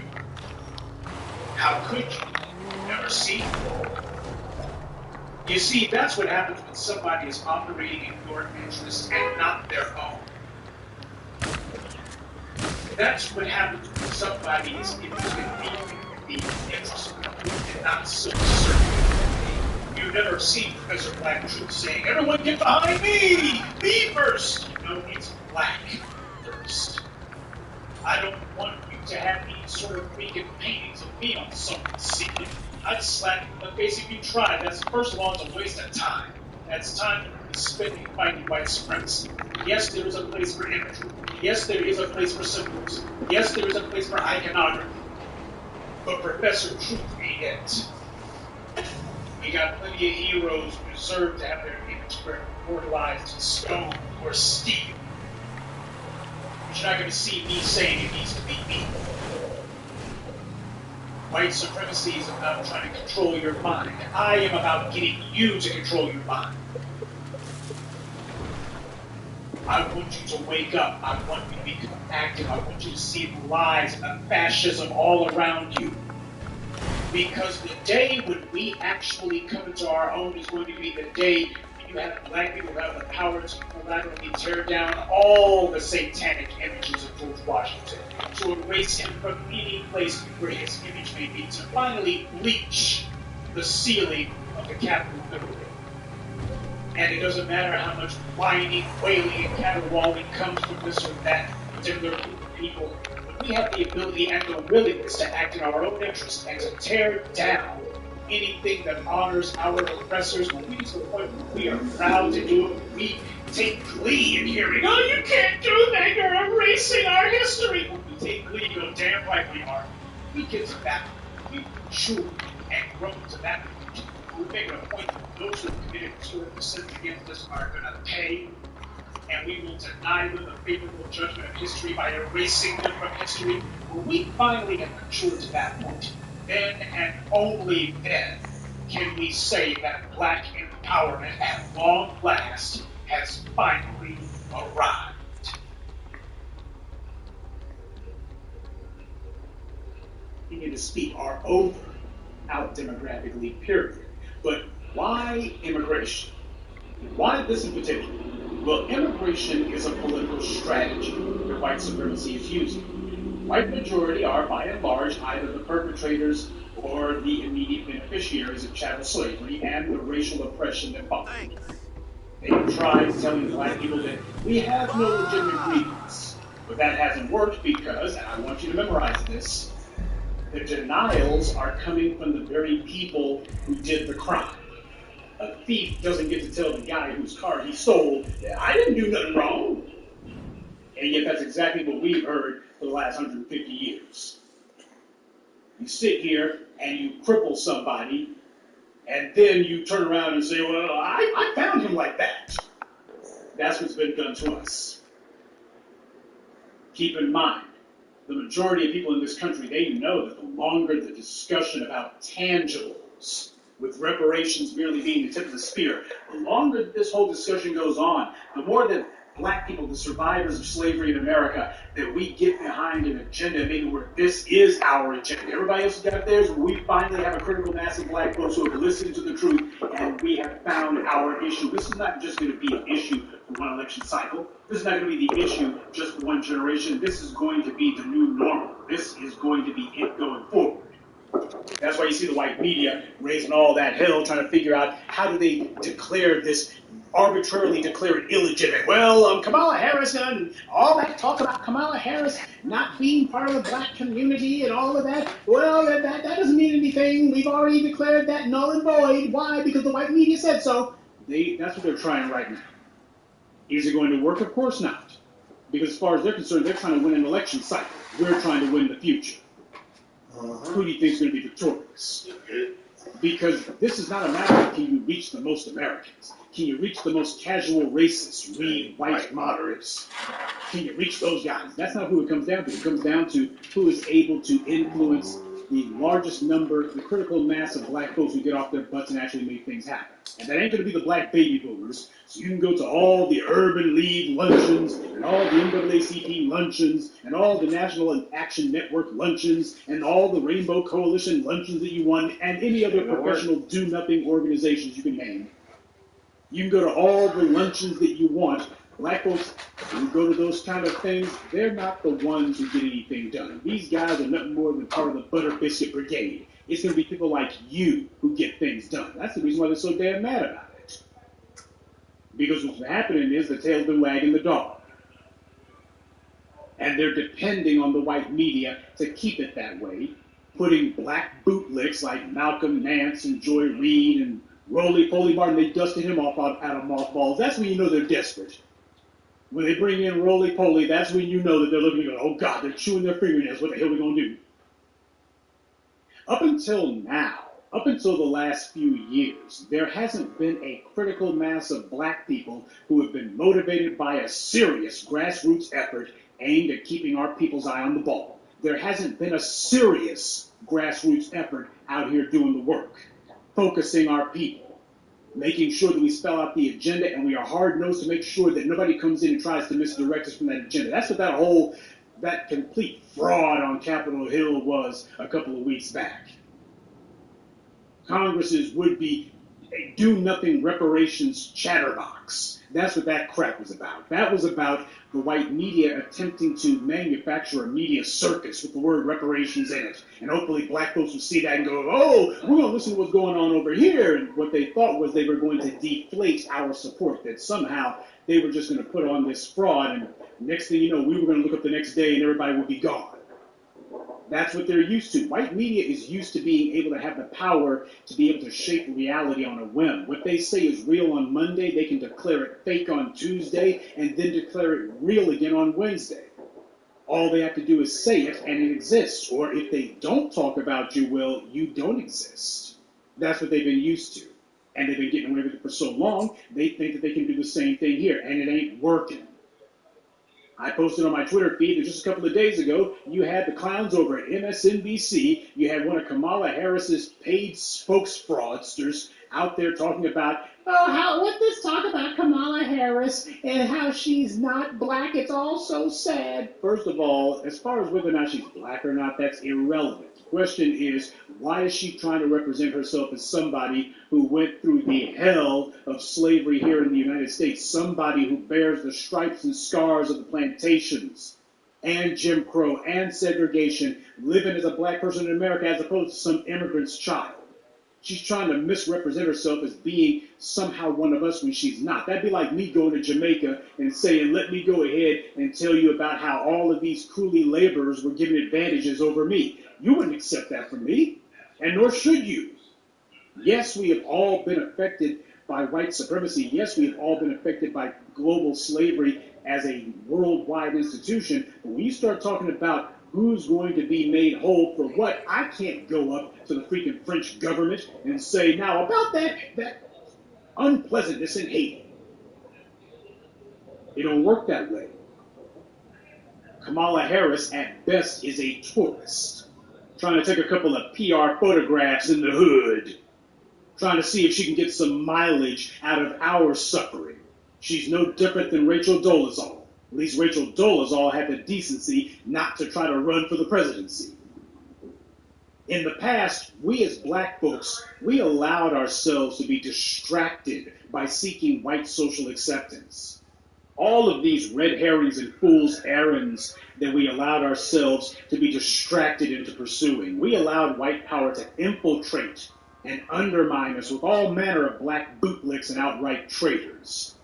They understood that black people, by and large, have ego starvation. So they use black celebrities as their stalking horses. And these black celebrities come in and they talk about 5 seconds of lip service, some of them not even that much. And then as soon as they go ahead and do the lip service, I'm glad we got that out of the way. Okay, now here's about black America, Yeah, Bill Cosby tried that. Denzel Washington got caught dipping his toes in those waters. And he ain't the only one. These clowns, every time you look up, that's what the world they doing. So, of course, they're angry with what we're doing because what's happening is we are completely delegitimizing and neutralizing the black bootleg class. Because we're making it where black folks clearly are rejecting these guys. It's not even a matter of they're talking and nobody's listening. It's a matter of they're being rejected, they're being howled out of the room. We have shown that we can effectively define these bastards, and that's the rudiment of power. Power is the ability to define yourself and your relationship to those around you in such a way that your definition becomes theirs. Well, we are now finally exercising that particular basic of power. We're defining ourselves and we're defining our relationship to those around us. When it comes to the dominant society, when it comes to these immigrants, even the black ones, when it comes to these black bootlicks, we are defining our relationship to them instead of we just going along with whatever white power says our relationship is. No, we're in the driver's seat now. We allowed these clowns to speak for us for too damn long because we didn't have a media of our own and there wasn't a critical mass of black people united behind a common agenda. This is what has changed in the last 10 years. It wasn't an overnight process. It wasn't quick nor easy. All the talk about power, wealth, and influence, these were incremental changes. But slowly but surely, we were able to make this the message that black people were listening to. And that was what the stated goal was 12 plus years ago, to take control of the discourse within the black community. What white power needed is a political solution though, to the Negro question. That's the problem. That's always been the problem. This is the function that immigration serves. It's a political operation. See, this was a catch-22 for white supremacy. They needed to tell black folks, the survivors of slavery, that they didn't do anything wrong to us and they don't owe us anything. My daddy didn't own no slaves. But the problem was that this blatant lie couldn't be made by them. Precisely because they do owe us, because they did commit the greatest crime in human history, and they could continue to commit it. They have to commit it. You cannot keep black people in a subjugated state unless you continue oppressing them, and they continue to do that. But politically, what they need it to come from a politically. You need something, huh? One of your rides? They need the lies to come from a politically acceptable I'll fact. get there as soon as I One can. that doesn't carry quite so much baggage as the dominant society does.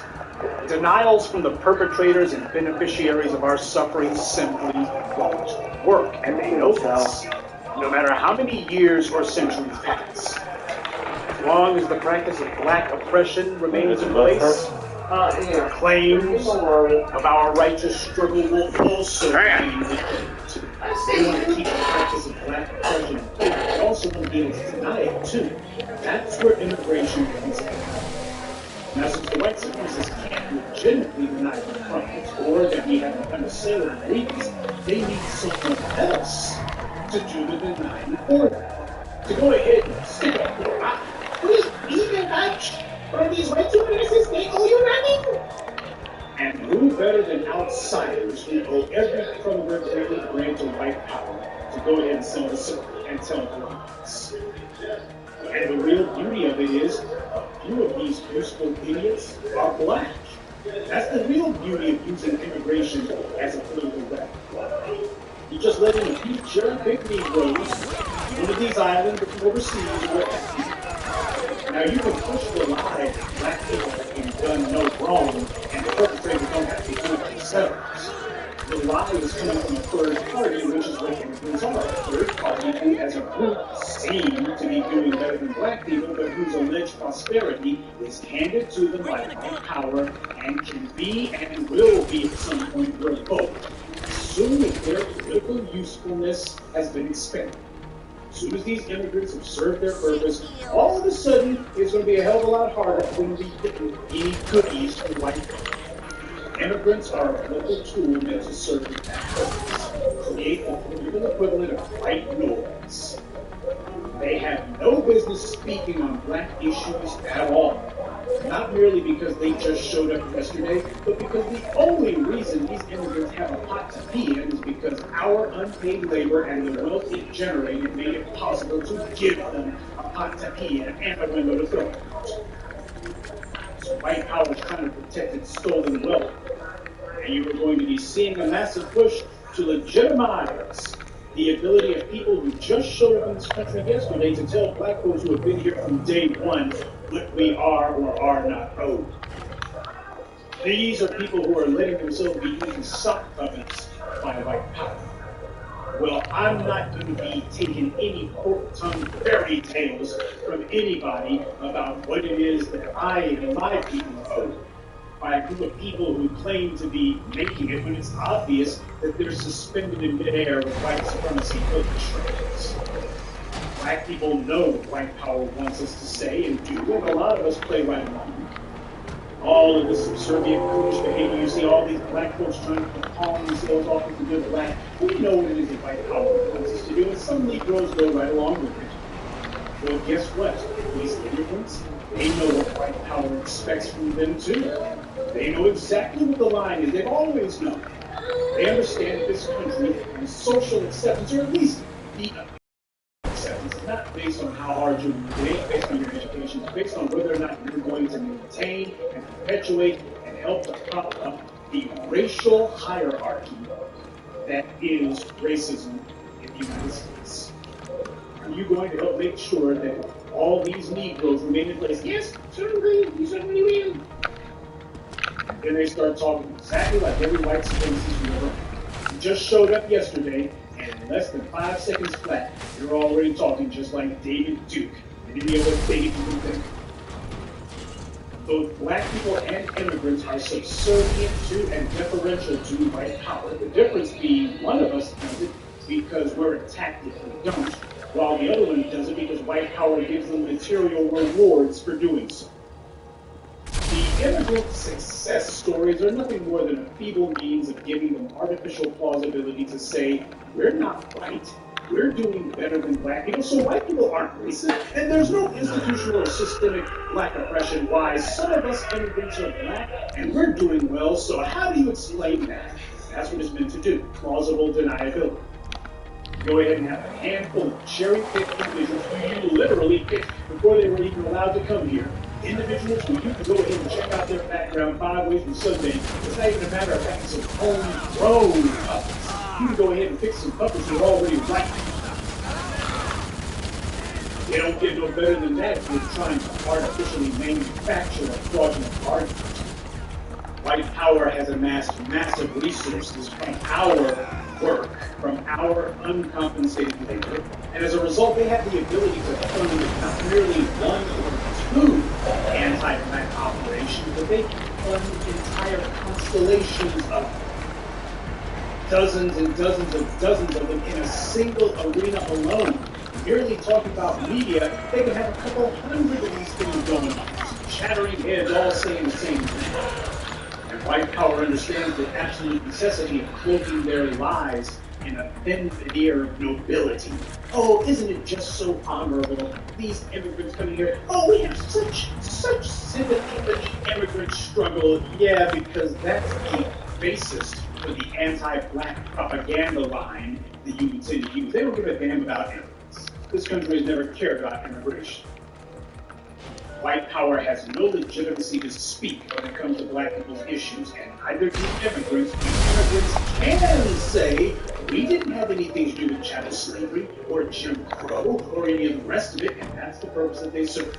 They start off with something that is at least tangentially true.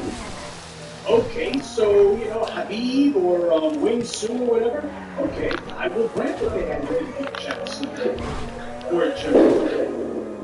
The fact that they came here to take advantage of the wealth, that was the result of chattel slavery and Jim Crow. They didn't come here because they thought the hills were so green. They came here because they saw all that stockpile wealth, and they said, well, we know the Negroes are locked down. Maybe we can slice off a piece for ourselves.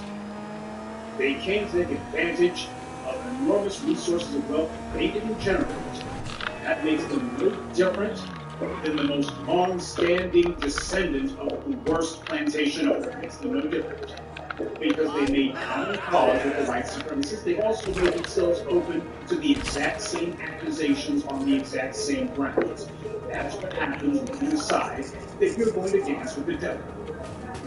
When you decide that you're going to be willingly engaging in, and you're going to be with your eyes wide open deliberately promoting the exact same practices of white supremacy on the exact same grounds, then yes, you're open to the exact same accusations. So why is it then that the immigrants have not wised up to the scam? Why would they? The Soviet Union had an expression, political reliability. It means someone who can be depended on to support the Communist Party no matter how crazy their ideas are, no matter how suicidal their latest policy of maneuver is. This person will go along with it anyway, because the Communist Party gave them everything. They're dependent on the Communist Party. They're really fairly dependent on it. They are politically reliable. This is the criterion the white power uses to select who they want to run the country. Don't ever let them give you that crap about, well, it comes down to education. Keep in mind, when it comes to the United States, there are practically all arenas of the society are behind a paywall. It doesn't matter if you're talking about some sort of social club, it doesn't matter if it's a political party, it doesn't matter if it's media or education. You cannot get anything without the price, and the price tag's always going up. You want to go to a good school? Well, there was a time when it would cost you $1,000, now it's $100,000. Yeah, that paywall has gone up. Meanwhile, the average American, especially black folks who are the survivors of slavery, their amount of money that they earn, just the money that they earn, has been stayed stagnant for 40 years. And as for savings, that's a joke. It is absolutely true that 2 out of 3 Americans could not come up with $200 to $300 if an emergency came up right now. They ain't got nothing. So when it comes time to talk about education, you're actually trying. It's the old thing that the South would do. Why do you have poll taxes? Well, because we know that we crippled these Negroes financially, so they can't pay it. So put all these paywalls in place because this is a means of when you have a racially stratified society. Shooting in Illinois. People of a certain race Come here, are Mom. going to be the in crowd. Others who are not of that race will be the out crowd. Resources go to the in crowd, and the out crowd has poverty reserved for them, and policy to enforce that poverty and to fix it in place. So after a while, when you start talking about so-called class, when you start talking about every aspect of society, all you have to do is simply refer to things that you know that the out crowd doesn't have, starting with resources, which is the most common means of differentiating the in crowd from the out crowd. The groups who are starved for resources, why, you can say, this is not about race at all. Why, those niggers can get in. All they have to do is come over $1,000. Yeah, but you made it where these guys don't have access to the same jobs, they don't have access to loans, they don't have access to government programs, they don't have access to government jobs, they don't have access to government contracts. So how in the world do you talk about these guys that have the same resources as those who all those resources are reserved? The system's not perfect. Moving right along.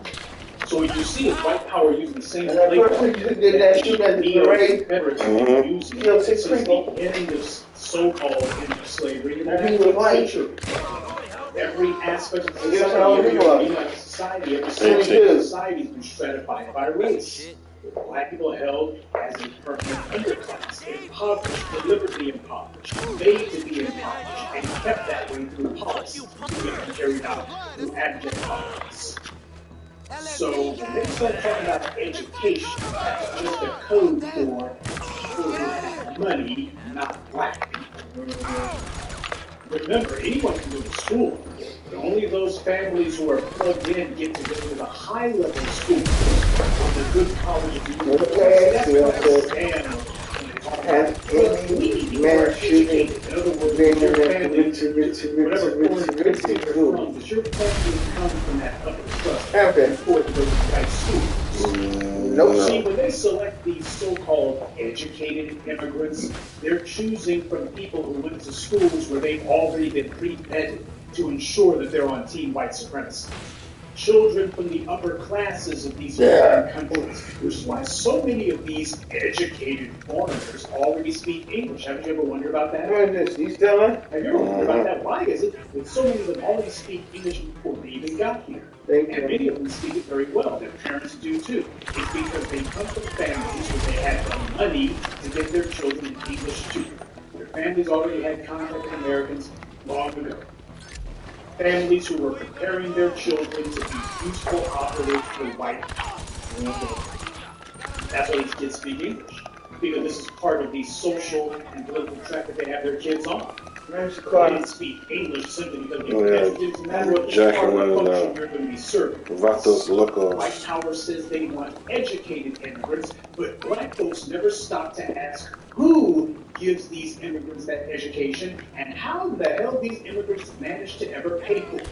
Who are these immigrants related to? You start looking at their familial connections, and you see the same damn structure that you find in the United States. They have parents and friends who have to be part of government, or business, or prominent in the business community in their home country. This is the part that they don't talk about. This is the game that Kamala Harris is playing when she tries to palm herself off as being Kamala on the block.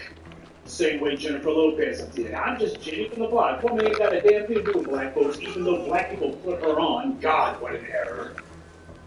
Same way Barack Obama did. Same way Issa Rae does. This is a game that immigrants play with black people, and they teach their children to play the same game. As Jason Black often says, you want to know what a black person really thinks? Get a white person to ask them. Just put a white person in front of them, and you'll find out what that black person really thinks. Well, the same thing goes with these immigrants. when they're in front of white people, they suddenly drop the act about coming from a poor background. All of a sudden, they suddenly remember that their parents went to one of the best universities in their home country, and that their relatives were members of the government, or were prominent in the business community, stuff like that. Suddenly they remember, when they're around white folks, all of a sudden they can remember how privileged their background really was. See, they put on that quarter-mouth routine when they're in front of us, and they know that's what white power wants them to do. White power doesn't get away with it because they know it's a con job meant to give white power cover to say, hey, Raj and Lupe and Butu over here, they agree with white supremacy. They're doing fine in America, especially after those loans we gave them, and those corporate jobs, and those political grants, and those political contracts we gave them, and those political offices that we handed to them. Ain't that right, Sheila Jackson Lee? So if the Negroes aren't getting ahead, then it's your own fault. And it's not us white folks who enslaved and oppressed you saying at this time, now it's these non-white immigrants who we brought in and cherry-picked. What reason would they have to lie? And isn't that exactly giveaways, goodies, and guarantees? That's what. To use? It's a cheap con. They know it's a con, but they also know that black people have been listening to the white supremacist operatives for months. That's where all this black brown nonsense, all of these cross-racial alliance gibberish comes in. Because instead of you asking questions about these other groups and how it is, they just showed up yesterday and somehow they've had easier access to the economic wealth than we have. We've had none at all. Instead, you go ahead and let some clowns tell you that, oh, they've had it just as hard as us when they have bullshit. And instead of questioning all of this Horatio Alger self-made man nonsense that comes as part of the immigrant narrative. Instead, you got Jesse Jackson and Al Sharpton, and you got these other clowns, these bigger frauds and phonies telling you, oh, no, it's all kosher. Oh, no, we don't want to come down on these other groups or question them or to say that they somehow. Well, that's what you do when you're in a gang. Everybody from that has to get that kind of car. Most of those sub-operators Or we could say like you might be an enemy guy. Roots played in this too. Our feeble and weak response to this, not to mention our out-of-control codependence. You want to know why it is that interracial cooperation is such a hot-button issue? Why was so many black people in favor of it? Because it was a pathetic front that we all recognize as nothing more than a clumsy front for seeking out interracial sexual access. Let's be honest, family, until the new voices of black media came along at the grassroots level, there weren't a whole bunch of black folks looking to actually bring down white supremacy. We weren't trying to bring down white supremacy. We knew that true economic equality wasn't obtainable. So we chased multiracial drawers because at the very least that was obtainable. At least that's what we brought on. If somebody said, no, it's got to be about these tandems. You go ahead and get your economics in order and all of this codependence and something comes going to go away.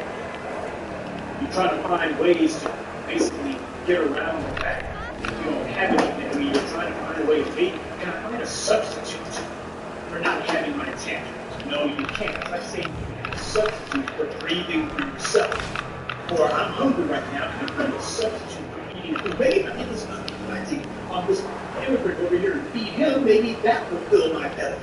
And you'd be looking for all kinds of substitutes, anything to not have to do what we know we have to do.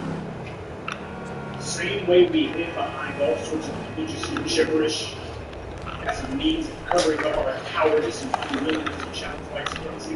It's the same way that we hid behind all kinds of delusional talk about multiracial alliances to make up for the fact that anyone said they were So get their money. Yeah. their codependence is not, and everyone wants to see this. We're not fooling each other. You can go ahead and say black and proud all you want. If you seem like a fool until you can truthfully say black and proud. Thank you, God. Well, with us, conviction that white power chooses. Wow, what happened? That's not us. I don't know what you're talking about. Okay, then she'll be vetted by you. You didn't ask the question.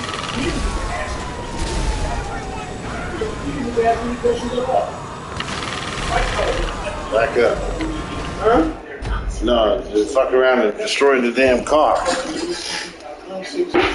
96 car. Popular narrative about You know, it's supposed to be smoking a blunt. a bunch of dirt poor peasants from some second world power, and without a penny to their names or even the ability to speak the English language, they somehow made it in America because of their own hard work dented industry. Why America works. The American dream is alive and well, and we can go to these entities. This is propaganda, and power knows it. Here's what they don't say. Most of these immigrants, be they black or otherwise, have you noticed how most of them come from groups who, in their home countries, they were either collaborators with the white colonialists or whoever was in charge of their country, or in some cases they're directly related to the white colonizers themselves, like Kamala Harris's Jamaican side of her family, her father bragging about their ancestry is also a bunch of slave owners. Yeah, plantation What owners. person in their right mind would brag about it? Thank you. And then you wonder how Kamala Harris's father lived in the country so easy. He knew exactly what it was. White supremacists tried to seek power. Because she called herself talking. I'm Jamaican, I know about the weed. He's like, bitch, you really gonna go in and give into that fucking stereotype? Fuck you. I can see you being around your mother fucked your head up. It's supposed to set the stage for them to be able to say, oh, no. You Negroes, you don't really have it that hard. Why? We got these immigrants over here, and they have it every bit as hard as you. And what the white supremacists fault, you can't blame racists in America for that. And they made it so it must be you. Somehow it must be your. Obviously, like we said, it's on you guys. Surely can't be on the white supremacists. Drink some water. I know. That's the game that they're playing, and we have to call it out. White power learned from the mistake that they made getting in Marcus Garvey's and Stokely Carmichael's and Muhammad Ali's people. They learned from them and said, oh hell, you must be a hell of a lot more careful which of these white people you let in, and they have been.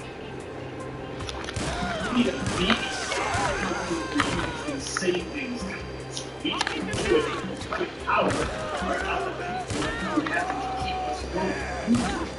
White power is not our source. You are. White power has absolutely nothing that I want. Nope. Oh, you're talking about reparations? Exactly. White power is not going to bribe me with my own money. You're not going to take the wealth that I and my people stuck out of this country that you have hidden behind lock and key and guarded by because you think you're going to take the wealth you stole from me and bribe me with my own money? No, it's not like that's going to be wild. Your job or something. No, I don't want that. You're not going to bribe us with our own money. Hello. Warrior, scholar, power, Muhammad, I don't want to. I'm from you? I don't want. I'm from you? I don't want to. Contact with you? I don't even want to. Contact with you? I'm here to get back what you stole from us, full stop. Man. Family, you need to understand something when it comes to the new voices of black media. See how the white media is twisting themselves into this. Kamala Harris got in and screaming on Joe Biden. I told you how Joe Biden was going to be crumbling into that. And before you get ready to think, oh, Kamala Harris. I got 3 windows now. You only got 1. I got 3 windows. You only have 1. At the end of the day, it's not going to come down to whichever Democrat gets in singer and wins the news cycle. That's all it seems like. Who's leading the news cycle? What it's going to be coming down to is who is able to galvanize that vote. There's a reason why Al Gore lost. First. There's a reason why John Kerry lost. There's a reason why Hillary Clinton lost. In the last 20 years, ain't been the one Democrat who successfully contended president of the United States.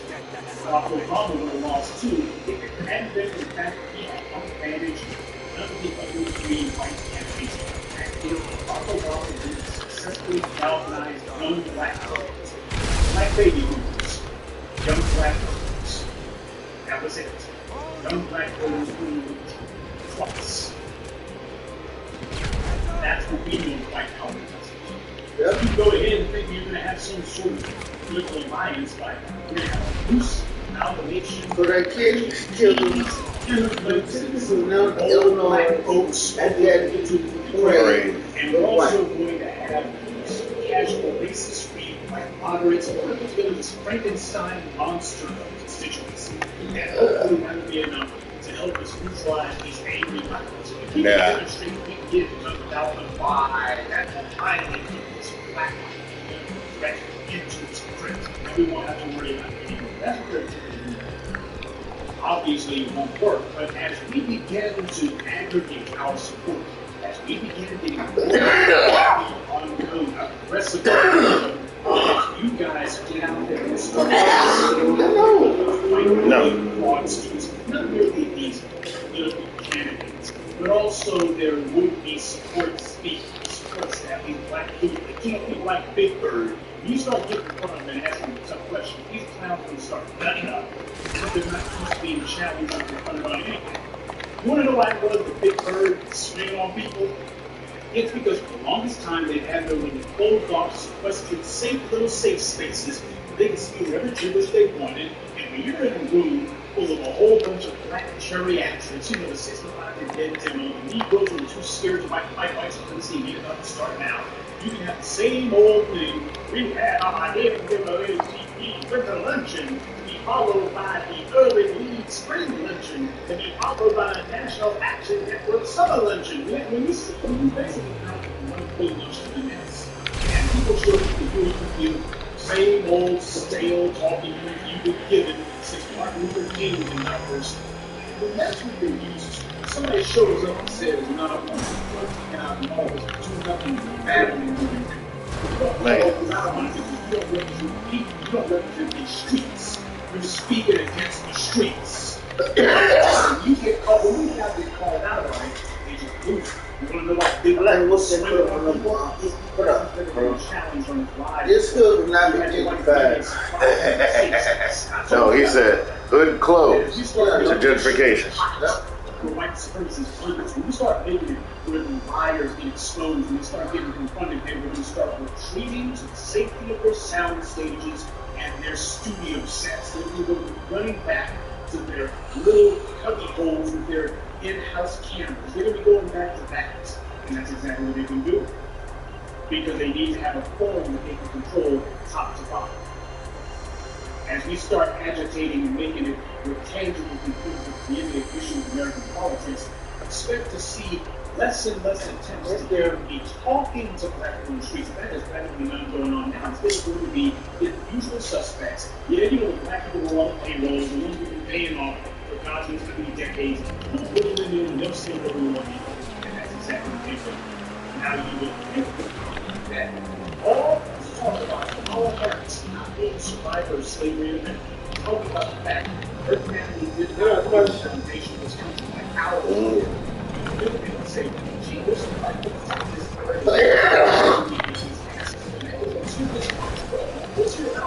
yeah, what's your real issue? Nope. You even have big groups, large groups, who claim to be so progressive, everybody really needs really codes, it matters. These guys are showing exactly what they stand for reparations. So much for their white movie support. But as we have the other issue, all of a sudden they're going to stop. They're going to drop the beats and stop pretending that they were ever. You're talking about the other one? Right now, yeah, but you know how messed up that computer is. But if the black movements are being stopped, as the black people, the black soccer puppets are being delegitimized and attacked, and we're neutralizing them. Holy Martin, this clown, what a joke. He's got over 200,000 subscribers on YouTube, but he can't get more than 150 people actually watching the crap he puts out for that time. Yeah, the white media understands. That tells me those are bot accounts. Those are fake accounts. Family, there's a reality here. White power, they got massive resources onto the river, onto the generator. So that's where you guys come in. Whether or not we're successful comes down to you. Don't be looking for someone else to be having to carry your weapons. If you like what the black media does, if you understand and appreciate what you better put fucking put backbone and money into it. The Roy College? No, you said black media, real black media that speaks in your interests. You have to make sure that you fund this bitch like they fund the right wing media. Yeah. We'll take the arrows, but you have to support what we're doing. You gotta be there in every way possible. Your right, they have really deep pockets back in the told you about Richard Spencer and his patron, that William Gregory guy who's published. Published Silicon Chemicals, published Animals Crap. Right, he's got so much shit on his ass now that he's coming He's a to multi-millionaire. No, you don't. He's scared shit and stuff. federal investigation. That's the scary thing. You got federal investigations. Like, that shit is never fucking fun. There's a change that we see in the world. They start looking around for somebody to write checks. They try to find somebody who's already out there doing work. It's a matter of, let's give them some real resources. Let's magnify and augment and reinforce what he's trying to do. And that's what you guys have to do as well. This message cannot be reliant on merely letting a small cadre of true leaders. It has to go down to the grassroots, making sure to put something on it. Because that's what puts the muscle behind the message. You're not going to get around that, by the way. You want to see white power ultimately prevail like hell yeah. Out. Just go ahead and pick a game on somebody else who can support black people. No. They ain't got to do it. No. We don't need more resources from the bad guys, but we do require a critical mass of base requisite resources. We definitely require that of necessity. Just look at what the new voices of black media have been able to accomplish just in the last decade alone. How we have changed. And that's what meager resources. Somehow black media is springing up overnight, especially for the people who didn't know what was going on and barely even hiding under a rock somewhere until early this year. People who just now cotton to this message this year, I'm sure that's a surprise to them. Mainly because of the white media behind his head in the sand saying it's moving forward. Now they can't deny us anymore, so they're fairy tales. They're trying to figure out if they have just enough mojo left so they can bend reality again. So that's what they specialize in. Figure they got a media monopoly and gives them the ability to make up reality out of their fault. So since we've been able to show that their power is not as strong as it used to be, they're like, yeah, but we still have a little bit of magic deception dust left.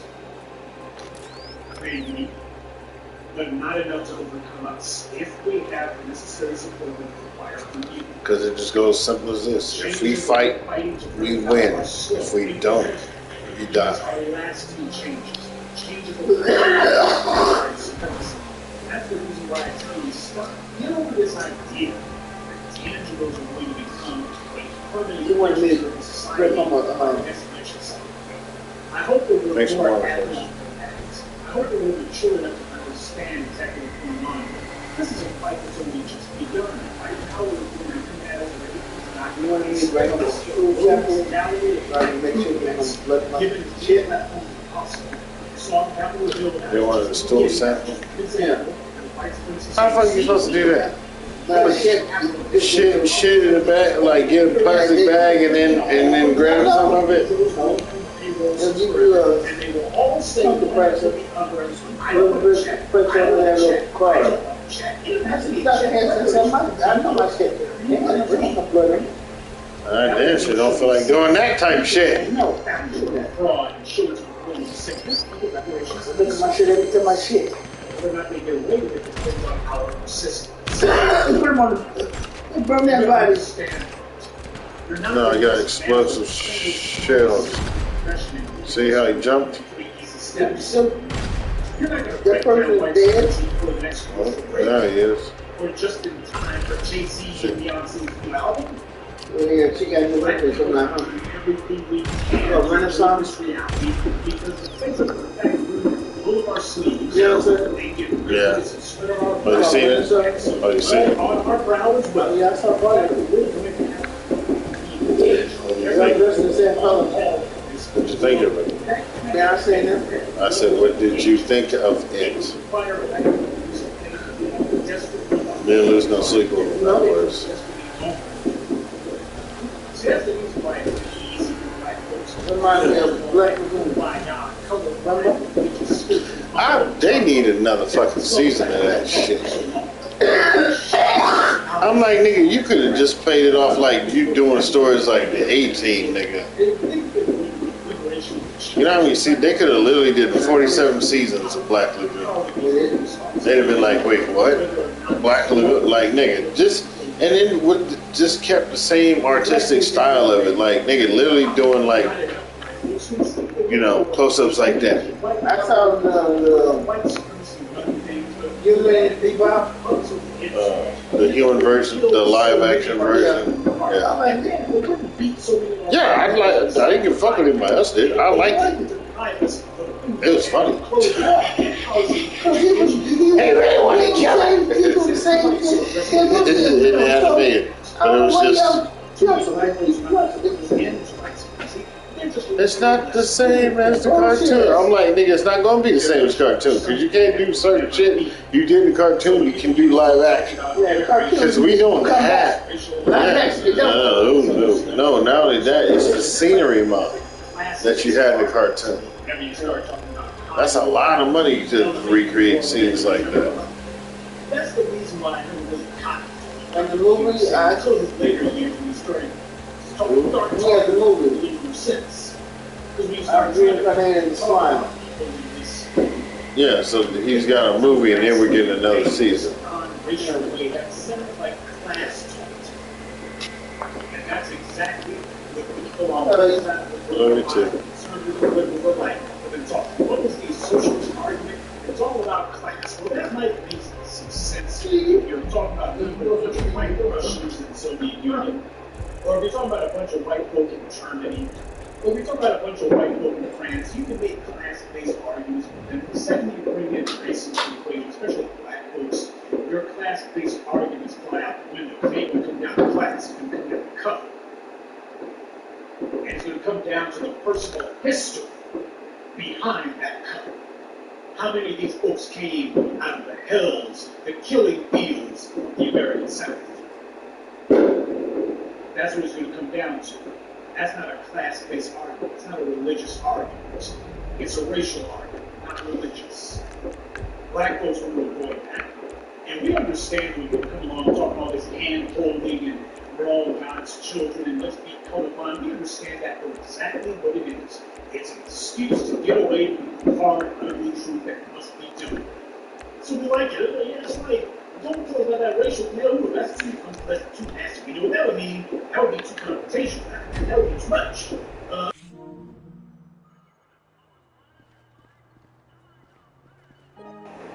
Yeah, let's go ahead and hide our heads in the sand and return to the land of make-believe. We're not scared of prison.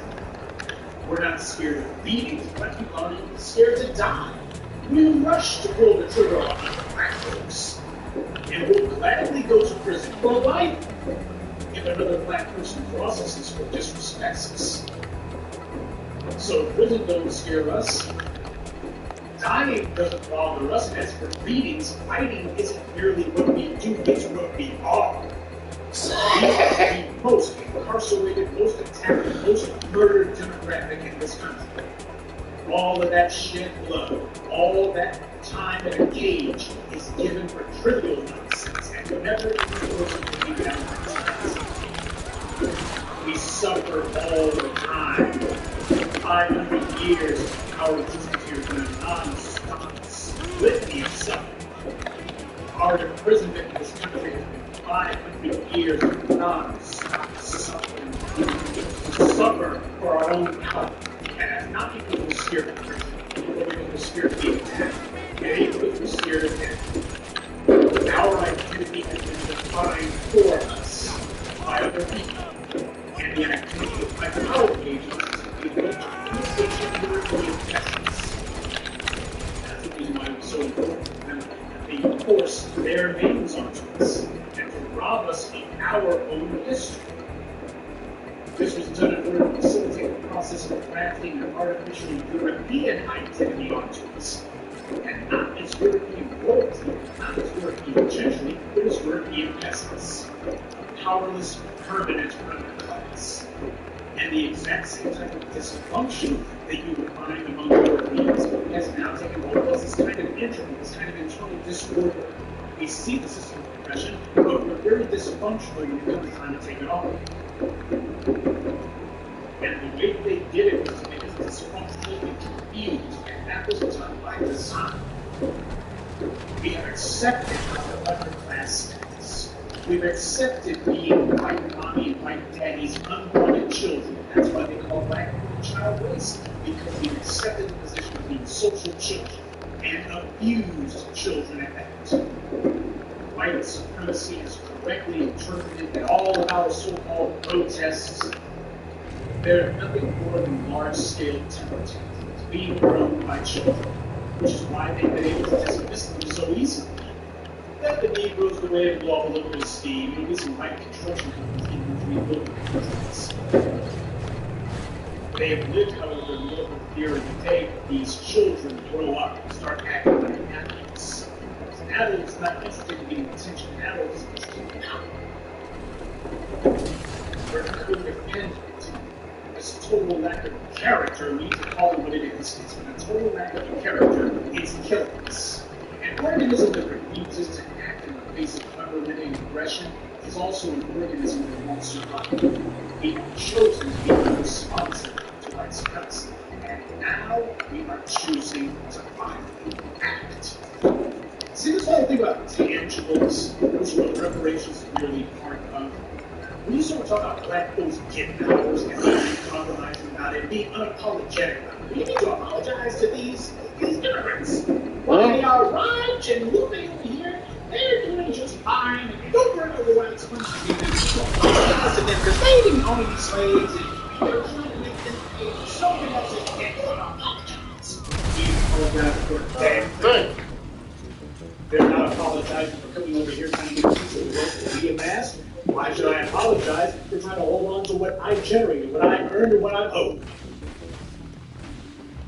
No, not all the survivors of slavery in the U.S. are going to act. We must be honest. Most of them won't. And we will let white supremacy have them. This is what it means to take an uncompromising, hard-nosed approach to our power. We're at war. Or rather, white supremacy is war with us, and we're finally bearing our loins to defend ourselves. And what it means is we're not on a mission to rescue anyone. This ain't a rescue mission. This is a campaign, a military campaign, being waged on a government. Because let's be honest, we see the scam that white power is used. We know their tricks. And white power knows that we're aware of all of their tactics and stratagems and all of their ploys. As Neely Cole said, white power likes to play dumb, and black folks like to play dumb right along with them. It's a cruel joke, but we're all in on it.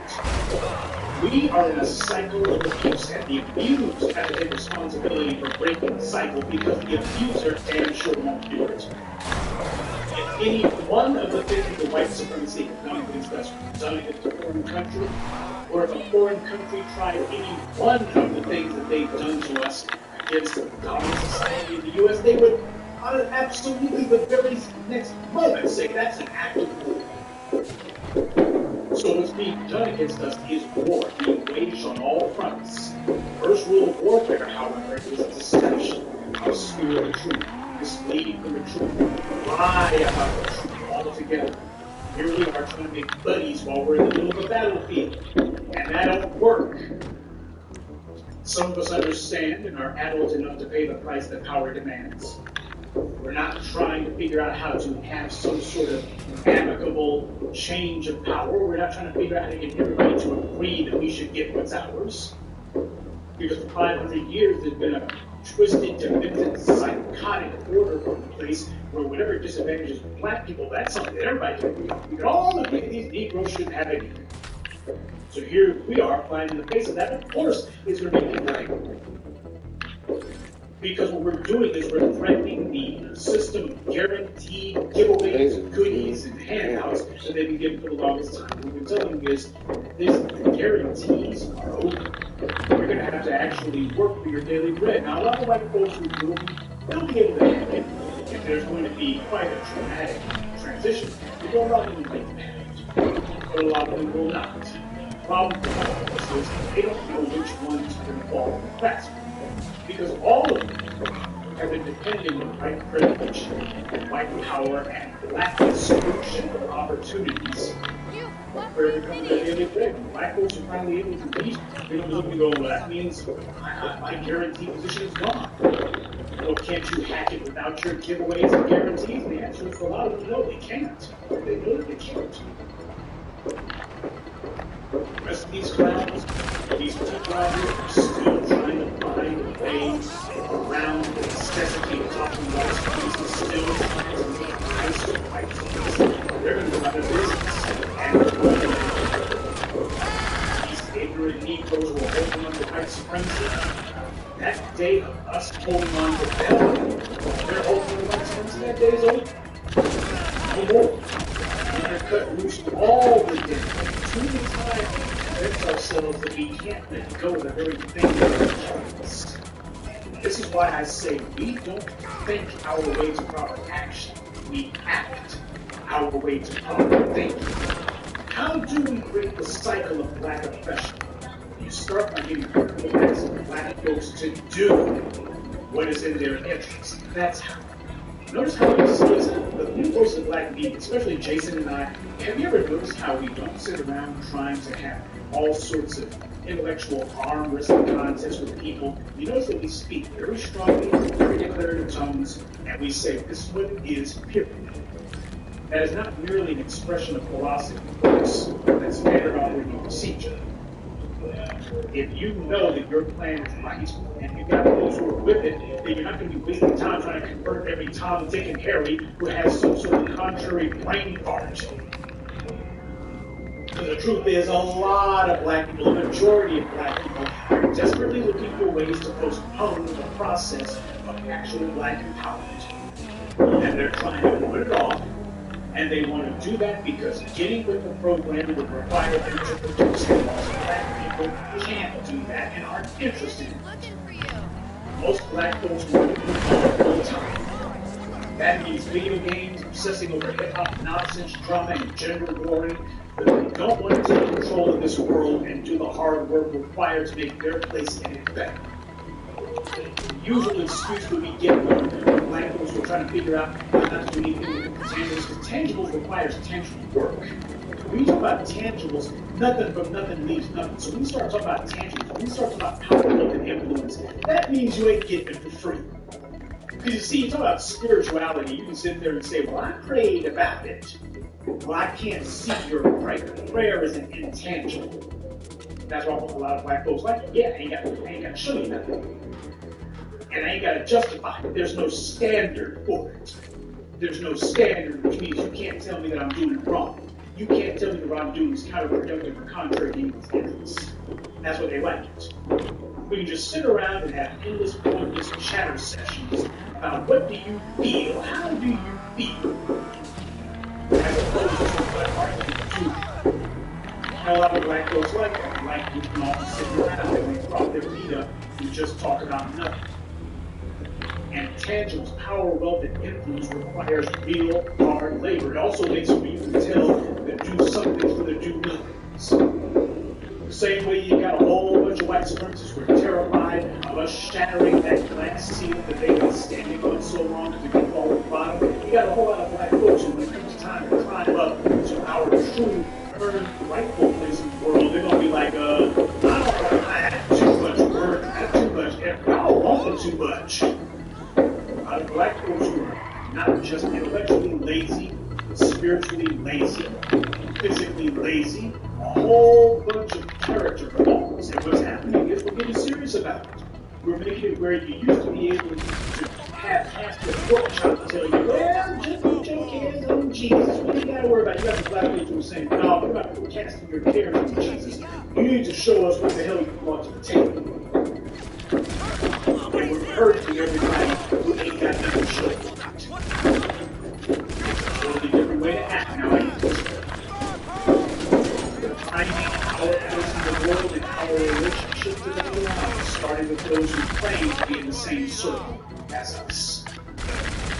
Now, the usual excuse that a lot of black folks use when they try to put off the day of reckoning, the day of actually having to get up and fight for this black empowerment, the usual excuse that they use is you have to change black folks' minds, elevate their thinking before you can expect to do anything with them. This is the old free your mind and your butt will follow line of rhetoric. And while I like Harlan Funkadelic, while I like Richard Clinton, I think that that's better off in a song. That's not actual political advice. That's not the way that power works. Thank you. That's completely backwards. People who say that, these are people who convince themselves that you have to agree with something in order to cooperate with it. That you have to be in favor of something or in favor of someone before you can carry out what it is that they're telling you to do. But that's not how power works. Most of the things that we do aren't the result of agreement, but rather compulsion. There's a quote that you've heard me say many times: we do not think our way to proper action, we act our way to proper thinking.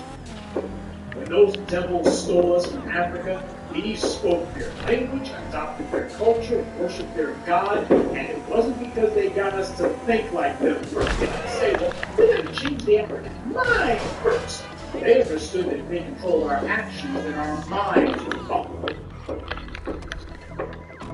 Thinking alone rarely changes your actions, but sustained actions over time almost always changes our thinking. This is because human beings are creatures of habit. We define ourselves by what we do, not by what we think. When people talk about belief, that usually means the ideas that they live out, the ideas that they put into practice. You can tell when someone actually believes something by what they do. We don't need nor want the majority of black people to be with us. All we need is a serious minority who are organized, who brought enough resources to get the job done, and who are determined that we will have black empowerment in our time. There is not one example in all of human history of a significant movement coming from the majority. All successful, all the critical social movements throughout all of human history have always come from a small, determined minority. A relative handful of people hell bent on changing the world. Most people are shit. They may disagree with things, they may grumble and complain, but that's about as far as their resistance usually goes. They never actually get to the point of resisting the forces of change. They just go whichever way the wind is blowing. So, as you can understand, I place a really low value on that whole, let's go ahead and fight for hearts and minds stuff. Our mission is to get the wind to change the world in the direction that we choose. We're up against an organized opposition with massive resources and a huge head start. We've had to go against. First, white supremacy wants its power, but we need our power. And secondly, we have absolutely nothing to lose. White supremacy, on the other hand, has everything to lose. So if we're serious about our power, we have to understand that black empowerment is simply too important for us to let it be held hostage to the lowest common denominator among us. We're not trying to convert every single black person to our way of acting, because we understand that black empowerment isn't for everyone. And truth be told, most black folks don't deserve it. Most black people want to be 21st century field hands anymore. Too many Negroes want to live under white mommy and white daddy, and even though they can see white mommy and daddy are sharpening their knives and getting ready to carve them up, they still want to try to find a comfortable spot under white supremacy at this late date, and there isn't one. Most black people have adapted to living like cockroaches. Most black people have adapted to this low, menial level of existence. To eking out a bare survival of that. Most black people have adapted to that. That's normal to them. They've resigned themselves to being the losers, Well, the society is getting ready to purge the losers. But these black folks have spent so long just taking white supremacy's abuse, so long letting one do-nothing leader after the next come along and say, I'm going to speak to your outrage and speak to your injustice, and think to ourselves that this is somehow going to be some sort of balm for what ails us. But so many of us have spent so long thinking that because white supremacy and its cronies had not wiped us out in total yet, that apparently they never will. That here we are, with white supremacy clearly gearing up to carry out a genocide by strangling us wholesale for resources. You got black folks still sitting on their hands, still trying to figure out what kind of feel-good, sound-good gibberish they can spout in order to avoid taking the real action necessary to ensure their survival. Well, I don't act that way, and you better not act that way either. Once enough black people with their heads on straight get a little power for ourselves, then together we're going to be able to control who in our community eats and who doesn't eat. You want to know why we got so many off-code black people? It's because there's too many Negroes who understand fully that they can be off-code, they can work against the interests of the group, they can perpetuate white supremacy, dysfunction, and confusion in our community, and still be able to eat the next day. White supremacy is still going to go butter biscuits, crumbs, they'll still be able to eat the next day. Because we don't control whether or not they eat, so as far as they're concerned, they can go ahead and act out their black self-hatred. They can go ahead and work against the interests of the group. They can work against our group's interests. Because we don't have the ability to control. This is what we are going to change. You control who eats and who doesn't eat, and it won't matter what anyone thinks. That's how power works. Thinking won't feed you. Thinking won't clothe you. Thinking isn't going to put a roof over your head. Only action can do. No army, no corporation, no religious movement, no serious political organization works by consensus. So I hope you get the point that I place a very low premium on all that claptrap about elevating black people's thinking. And we have to work with black folks' self-esteem issues. Then forget all that. We have power and will be in a position to influence what they think about. Just look what we've done so far. We are not here to try to fix every black person's emotional and psychological hang-ups and dysfunctions and their disorders and whatever neuroses that they're suffering from. Forget about all that. We're not here to try to fix what's wrong with you. We're not here to try to figure out if we can gently realign all of your misaligned malfunctions. That's not our mission. That ain't our purpose. You need somebody to nanny you at this late date, you better keep on looking because you ain't found that group yet. And in this world, you won't find them at all. No, we're not going to be putting our fingers to the wind or holding some sort of opinion poll. We know exactly what is required. We've always known what's required. Now what's happening is you got a group of black folks who are determined that it's going to be done. And what's happening is we're playing hardball. All the white supremacists, little operatives and apparatchiks, we're playing hardball with the black influence. We are finding the bastards of the illegitimate. We are breaking white supremacy's tools. One by one, we're breaking them. We're calling them out. We're moving them out, and we're casting them. What you saw happen with Big Bird, that he's just the latest one.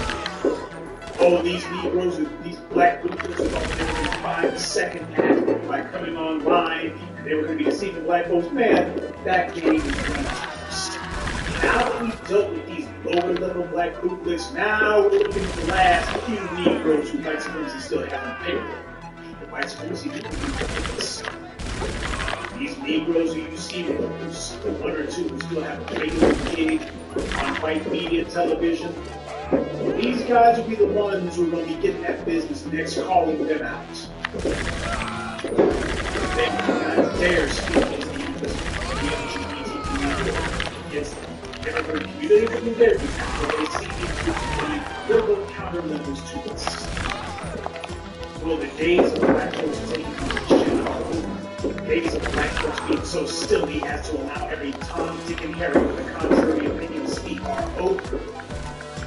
It's all about the power, wealth, and influence. It's all about these tangibles. And the beautiful thing about tangibles is it's a litmus test. If you are in favor of massive cash reparations for black people, then what that means is you're on the side of the good guys. On the other hand, if you're trying to find some sort of half measure, something that can we do everything short of actual tangibles? If you're trying to find a way to sanctify and intellectualize and try to find a way to give a thin patina of morality and honor to making sure that black people remain deprived of one's hours, that makes you the bad guys. Period, point blank. So family, as the fourth of you lie, when you hear all the fools outside trying to figure out a way to party, well, the only barbecue I'm interested in on the 4th of July is a good old-fashioned flag burning. Now, if you want to go ahead and do that, I'll go some bees over the Star and Stripes if they cook. Now, all the rest of this nonsense about trying to get married on a day of slave owners and genocide, it's celebrated that they put their husbands all of gangsters. This cabal of anti-black, psychopathic racism celebrate the day that they finally decided we're going to cut the Brits out of the bed. Fine, go ahead. We told you of the holy days of black empowerment. The truth be told, those of us who believe every day is going to come black holy days. Be different. Family, this is what you're going to show how dedicated you are to this mission. This is what you're going to demonstrate if you are building this. See, it's not a matter of whether or not I'm talking about and they start physically scrambling for a way to start talking about what that means is everybody is trying to storm us while we go about our mission. And our mission is not tongue wrestling with white supremacist black people. If that includes these thought paid for black supremacists. All of these clowns who get a return on their daily bread from white power, we're not interested in trying to win some argument. Why should we argue that our side is winning? No matter how the deck chairs shift with the Democrat contenders and their primary, the most important thing is that we continue the mission letting black folks know. No tangibles, no vote. No reparations, no vote. To hell with P. Diddy and all of his crap about vote or die. We've been voting for the longest time and dying has never been worse than it is now. So it seems to be as if voting is not what we need to be focusing on. We are not sheep. We are not pets and you will not lead us around by the nose. We do not move based on threats. We do not move based on scare talk. We move based on positive incentive. And for all of you fools out there, I know that a lot of the clowns who attack me online, a lot of these black media folks, a lot of their white public activists, they don't understand. So I don't think this needs video essays. So while you're out there trying to come up with punchy 3-word slogan to trick black folks to polls, Trump's a racist. Rock the vote. Vote or die. Here's a 3-word slogan that you guys are not gonna like. But it's the only one that's going to motivate black folks. Cut the check.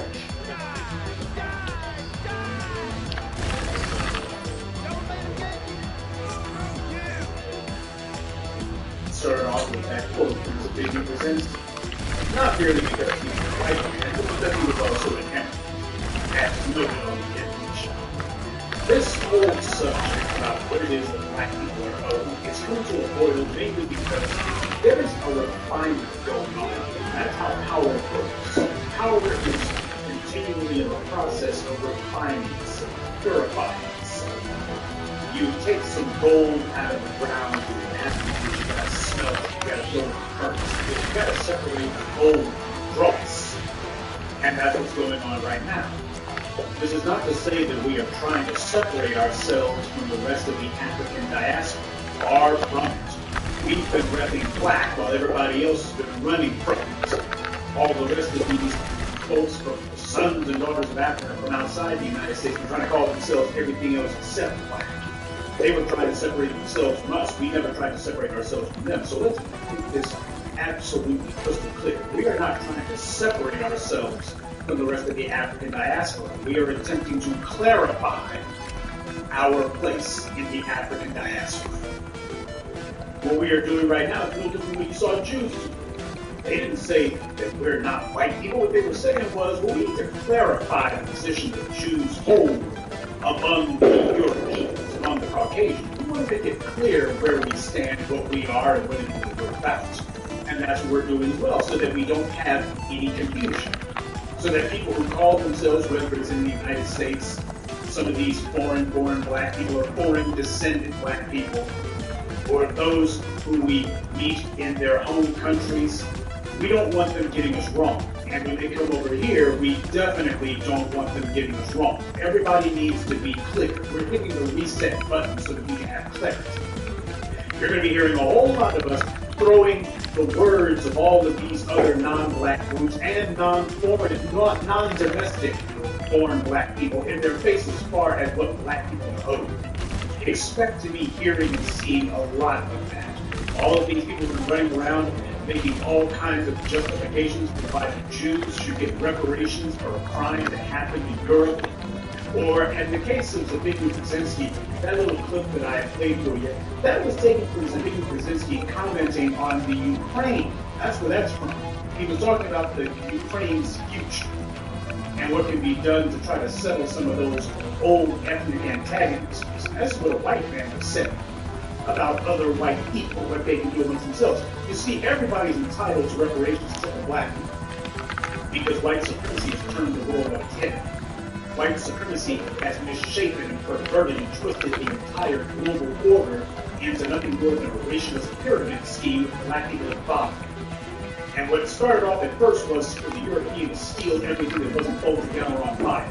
And starting about 130 years ago, the Europeans decided to switch to phase 2 of the white supremacist project, which was to freeze the world the way that it is, to ensure that the European never loses the position in which he emerged from imperialism. And this has had it's had a number of different iterations throughout the last 120 to 130 years. Starting off with Vienna Conference, then going into the ill-fated League of Nations, then coming out of the Second World War, you had Bretton Woods, the European Union, and Project for a New American Century and such. These are all just different names for the exact same agenda, which is to make sure that white people don't lose their position. Because all that stuff these folks were doing, they were not concerned about the rest of the world.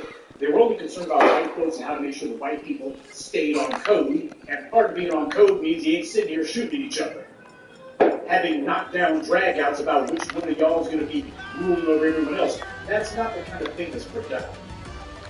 So the European, because of the fact that the European didn't get complicated, so of course it was in the oil. Of course these guys were going to have to go each other. That's what they were doing before they were able to break through the Moorish blockade and get down into Africa in the 15th century. These guys spent the better part of 1,000 years since the Romans left, just basically having to go each other. Now, for those of us whose ancestors were caught up in the slavery experience, what does this have to do with us? We were wrong. We are the most wrong and righteously obedient people on the planet. And there are a lot of people who have been feeding off of our deprivation, feeding off of our power, who have had a good time filling their bellies at our expense. And what they figured was that they were going to come that a critical mass of black people put their heads together, put their different side to side, and they were going to pursue a black folk agenda. We need to be very clear. When we say black folks, we're not a country where we have the resources or where we have the political wherewithal to be able to impose black empowerment outside of our sphere. Make no mistake, ain't a damn thing black empowerment happening down there. Haiti, the United States, You can sit there and say that Brazil has more black people than any place outside Africa. You go down to Brazil, these guys are just supposed to know. And there's a lot of black folks in South America. There's a lot of black people who got caught in the slavery experience. Very few who reacted to it immediately. Black empowerment is not something that's going to come naturally for the rest of the diaspora. We're going to remind by having to impose it on. So I keep pointing out, this is not new. Shaka Zulu had to do the exact same thing. Time ran out for him. Let us pray that it does not run out for us. Europeans are watching us. He's seeing that the threat that he failed to deal with 160 years ago, now this threat has grown, is beginning to coalesce, and is beginning to magnify us. He's got a big problem on his hands. We are a political problem. And he's decided that he was going to pursue a strategy of drowning us out of existence. At first, bring in a whole bunch of his kith and kin from Europe. Didn't have enough of them to bring in, so he started bringing in folks from Southern Europe, people who were not considered to be white at all. But go ahead and give them the political designation white so that they'll be on the team. They won't be accepted, but the point is they'll toe the line, and that's really all that matters. And Hispanics were among that group. And then, when that wasn't enough, we'll bring in a bunch of foreign-born Asians. We're just going to drown these slave descendants in a whole bunch of foreigners. And the whole point is going to be this mass political operation geared toward trying to give us political power to say, well, what you slavery descendants, the guy got to say, that doesn't really mean much, because we've got all these other groups here that they have the same rights as you guys. So, nobody's concerns are really more important than anyone else's. Your concerns are certainly no better, and certainly no more important than anyone else's. And this is the point. But these other groups, they're still the minority of the population. We, on the other hand, represent 1 out of 7 people in the country. So trying to drown us is a political operation meant to solve a political threat that we pose. We put the lie to all of it. In prior civilizations, whenever you had a slave population, when the slave population's usefulness had been expended, they were exterminated. This happened without fail in every civilization in the world. Well, at least in Europe and Asia. Africa, you might have a couple of groups in Holland, but no wholesale exists like Africa. But slavery wasn't really the same in Africa to the extent that it existed. The Africans did not use it as sort of potential service between the Europeans and Asians. So let's not get it twisted. But in every other instance, we had a slave population, and in the end, they were exterminated. You didn't want to have these guys hanging around because the work they were doing was not to enrich the oppressor civilization. So you got to kill them when it's all over, and that solved the problem. And it was expensive to solve that. So you get rid of them when it's over. That didn't happen. We put up too big a fight. And before it was all over, well, now the slave is still here. But damn, and there's too many people watching that. And these slaves have come to quite a bit to influence what people think of this country. Man, we can't kill them without basically contradicting everything we claim to stand for. White supremacy is an idea, and the lies that white supremacy uses to try to justify itself and either it is, that's also not true. So they're stuck on the horns of a dilemma. This is what Thomas Jefferson meant when he said, we have a tiger by the ears, and we can neither safely hold him nor let him go. We're not going to stop you from doing it, but at the same time, we don't know how the hell to keep this up. So where in the world do all these foreigners come from? They have been the indirect, and in many cases direct beneficiaries of our enslavement. Everything that we built that has gone to enrich everyone except for ourselves, we are owed, and the bill is due. Time to pay up, sucker, the rent's due.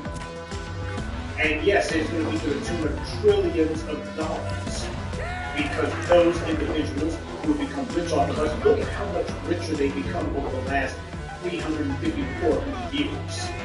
They didn't make chump change. They became the most powerful and most popular and wealthiest nation in human history. That means the reparations that given to their victims will be the biggest in human history. All of these things, I don't give a damn where they come from. If they come from Mexico or where they come from Mali. If they come from Washington, or if they come from the far side of Guangzhou, I don't give a damn where the hell they come from. Once they come over here in the United States, They have volunteered to pay that debt. Not a damn one of those immigrants can claim that they didn't know what they were getting into. Every one of them knew what they were getting into. It also knew what the black people were paving the way to try to make this country, at least on occasion, act like something resembling civilization. When you think about the United States of America, especially what it means for people who are not white males, it comes down to the 13th, 14th, 15th Amendments and the Civil Rights Act of 1964 and 65. Those were not the result of Asians. There weren't enough of them here, and the few of them who might have been here at the end of the 19th century, they weren't fighting for anything. It wasn't the result of Hispanics either. The Mexican-American War all the way to the present, these guys have not been doing anything except for dreaming of the old days and pretending that they were Spaniards. It ain't the result of Arabs, or Indians, or Native Americans, or these foreign-born blacks. It was the result of those of us who were here, those of us whose ancestors were dying and suffering in the hells of North America. We made the United States. Whatever good it is you think of the U.S., we are responsible for that. We and we alone. 13th, 14th, and 15th Amendments were not the result of white folks having a come-to-Jesus moment. They didn't do it out of the goodness of their own hearts, and they did. What the hell were they up to for the previous 300 years then? No, they did it because we faced them with a political dilemma and they had no other way out. We put their backs to the wall, and it was a matter of, you already had one civil war. If you don't come down on the right side of history this time, you're in for a second. They say, okay, fine, then. It's political necessity. A necessity that we brought about. No one else. Not a brag, just a historical fact. We're equating people with history. And we'll let people know that we are a unique people. We are a special people. We are an exceptional people. What was done to us has never been done to anyone in the history of the world. Hence what we are due is beyond anything that any of the people have to do. And that's for these immigrants who come in. You guys owe us too. In fact, you owe us more than everyone else because at least when the good white folks were here beforehand, these guys, they were being a bunch of honest thieves. These immigrants who came in, they were being nothing more than a bunch of base opportunists. They came in, they saw how we were being treated, they threw in their lot with the oppressors, and then they went after both ways. At least the white supremacists, the indigenous white supremacists, native white supremacists here, at least he knows what he's doing is wrong. These other groups saw it, said it was wrong, and then said, you know what, we're going to help you out anyway. We're going to help out the white supremacists anyway. I just love when you got some good white folks today, but then you got some of these immigrants who want to try to pretend as if, oh, well, I shouldn't owe anything. Let me tell you something. This is a message. In fact, this is the entire reason for tonight's video essay. I got something to say to all of you foreign-born folks or you descendants of foreigners like Joy Reid and Angela Rye and Roly-Poly Martin and Kamala Harris and every one of you who happen to either be immigrants or the children of immigrants. You are not going to get away with that con game of, well, I wasn't any part of this. I just showed up yesterday. Yeah, why the hell are you here? You're here because this is a land of opportunity. There are vast economic resources. Yes, economic resources that were only made possible because of my people. You don't get to take credit for that. You weren't part of that. The only reason why is to get higher liberty, this bastion of capitalism, free market nonsense, whatever you want to call it, exists is because they made it possible. They could not have stored up and stockpiled the what they had if it hadn't been for us. That was our doing, not yours. So when you come over here calling yourself trying to get a piece of the action, you're trying to get a piece of our action. And the thing about it is, you want a piece of the action, you got to be full credit for it. Oh, you weren't responsible for slavery. You weren't responsible for Jim Crow. You weren't responsible for the Black Code. Yet, you damn well been eaten off of it, not have you. For these foreigners to call themselves running up in here and they claiming no responsibility that they owe no debt to black people, you're a damn lie. They owe as big a debt as an entitled wool white supremacist. It's no different than if you try to buy a house. You call yourself wanting a house. You look and say, I like the 2-car garage. I like the 3.5 baths. I like the nice basement that doesn't smell too much like mold. I like the new carpet and all the rest of it. And oh, it's got such nice acoustics. And the place, it's so well insulated. Well, if you want all of that, you like what that house has to offer, but it's better than the other house on the block. Well, there's going to have to be responsibility for any outstanding liens on that home. If that home has any debts against it, you also are responsible for that too. So if you call yourself liking all the nice amenities that the house has, you like the fact that it's got storage, you like the circular driveway, you like the fact that it's a smart home, and it's got an internal intercom system, you like all that great stuff, then you gotta go along with the debts that go with the house too. If there are any, guess what? When it comes to those of us who are the descendants of slaves, you're looking at the lien holders. The United States has the biggest liens on its house of any on the block. So as soon as you decide that you want to move into this house, well, you gotta take care of those liens too. I, as a black man, cannot think that I can go to Germany and that I can opt out of whatever historical debts that Germany owes to the Jews or anyone else, and it owes dues to black people. And yet the Germans, they talk about reparations to black people. Gee, I wonder why. But as a black man, I cannot think that I can go to Germany or France and that I'm not going to have my taxes go to pay Germany and France's historical debts to the Jews. I can't say, well, I wasn't part of that. I'm just here to work and do my, why should I be paying anything? They'll tell you quick, well, these are the historical debts because country owes because of things that it did, or in the case of France, things that it failed to do. And the same thing goes for the United States. You don't get out of the U.S. debts. The second that you come over here, you're volunteering to be part of those debts. The same way you called yourself volunteering yourself to get some of these goodies too. So any of you immigrants, any of you foreigners in the sound of my voice, just understand. You have now volunteered to be part of that group that has to pay for America's debts to black people, specifically those of us who are descended from slaves. You have now volunteered to be part of that group that has to pay off. Now, if you decide that you don't want to do that, then it's very simple. The same way that you look at a house and find out that you've got outstanding liens, you go, hey, I'm not going to pay somebody else, then you go find another house. You better stay away from this group. This house has all sorts of pre-existing obligations and debts that go along with it. And if you decide that you want this house, you got to pay the debts and you don't get out. You don't get to hide behind, well, I didn't rack it up. You're right, you didn't rack it up. You volunteered to pay. Simple as that. It's time that we start making these people act like adults and not children, acting like Billy. But Billy, it wasn't me! Nobody wants to hear that crap. Everything that the United States has done wrong, the greatest crime in human history, and here you are acting as accomplices after the fact. You're damn right you owe us. Nobody's playing games with you. I don't give a dang if you come from Japan or Jamaica. As soon as you set foot on American soil, you are now volunteering to pay those debts. At the end of the day, you knew when you came over here, as soon as you set your foot on the soil, you're sitting here going, I want a piece of all of this wealth and opulence that's going on here. So then you gotta pay respect to the people who made it possible. If you don't like that, then you need to go to a place where they don't require that, because in this place, the sons and daughters of America's first victims, the only victims of this country, the slaves, we do require it. That's mandatory. You don't get out of that. Oh, well, that happened so long ago. None of it didn't.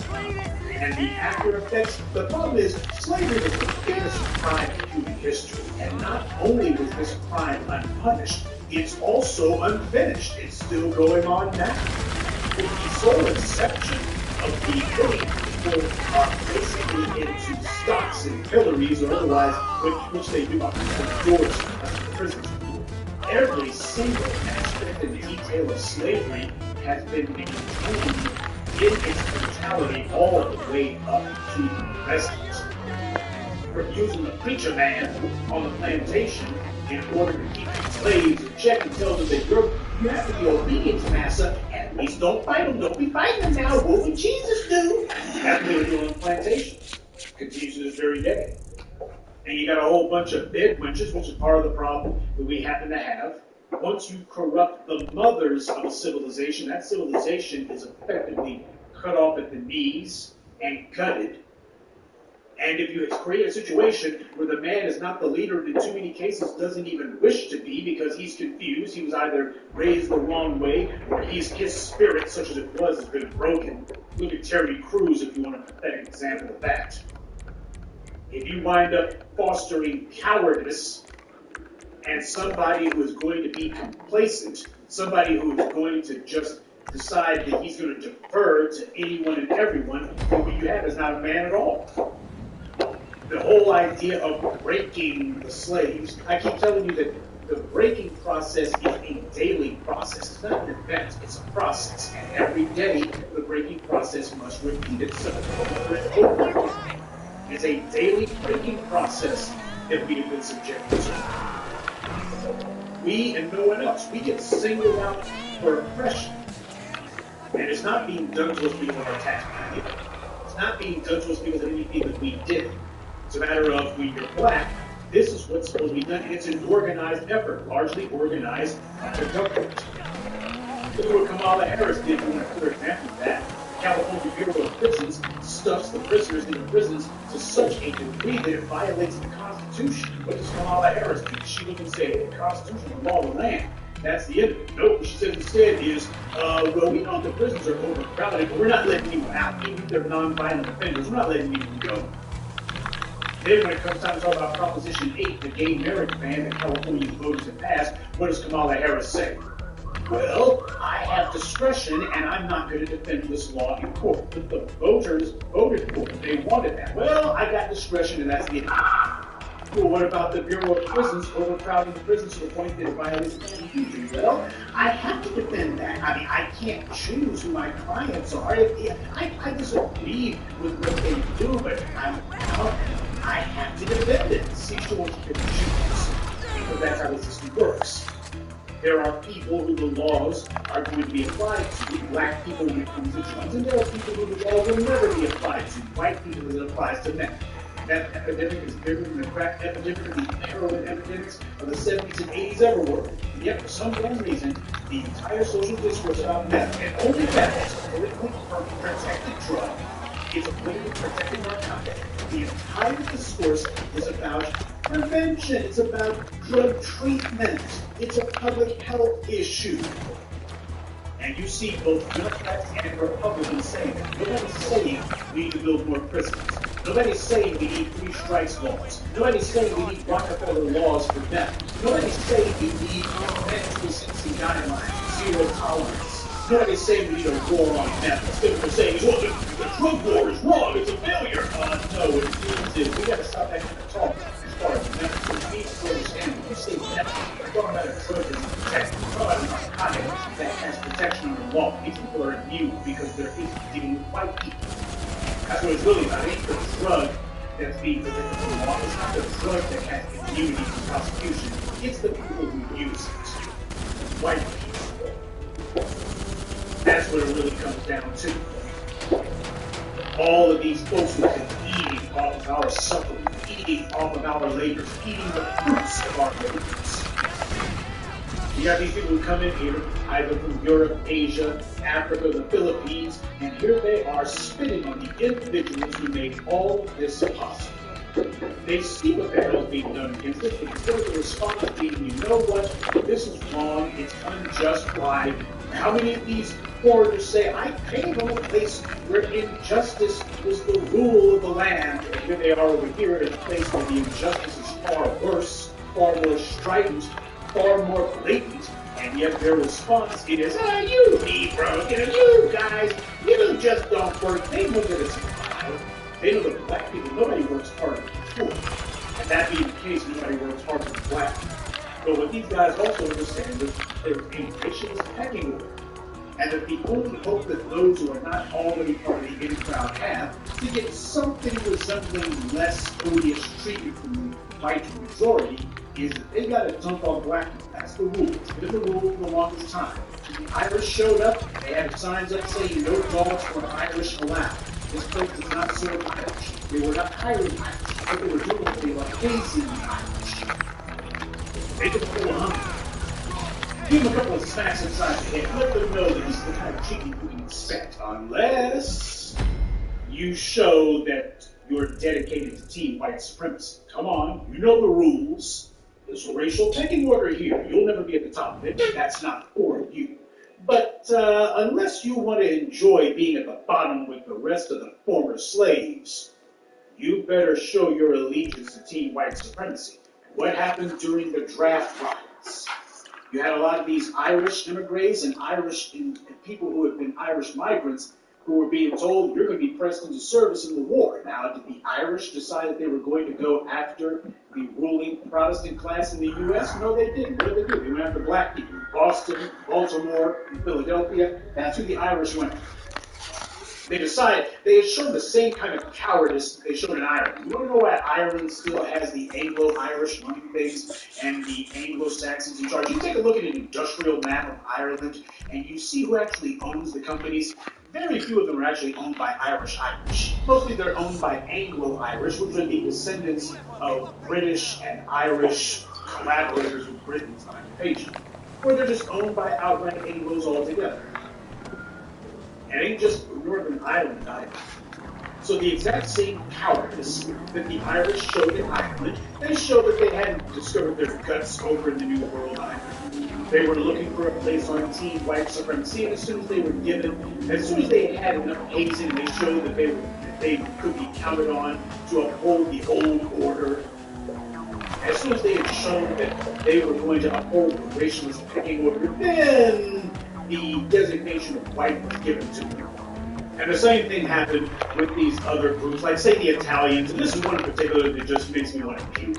The Italians, and we're talking about people who consider themselves to be educated, they love to wash your face with a little incident that happened in New Orleans. There were 11 Italians who got themselves lynched in the late 19th century, I think it was like 1890, 1891, because there was a police chief who got killed. And apparently some of the perpetrators, alleged perpetrators, they've been acquitted at trial, and what happened was apparently some of the good white folks decided they would get their hands on these Italians, and these 11 of them were hanged in public, and they were dismembered. In other words, they were treated like black people, treated in the exact same way that black people have always been treated in this country.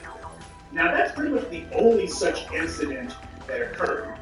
But if you hear the Italian Americans tell the story why, they talk about it as if more Italians were killed by lynchings than black people were, the way they tell it. They love to wash their face with every 5 seconds, trying to figure out some way to say, oh, see, we were treated as bad as black people, and yet look at our position. You see, you niggers, you movies, you Morianis, you don't do no work.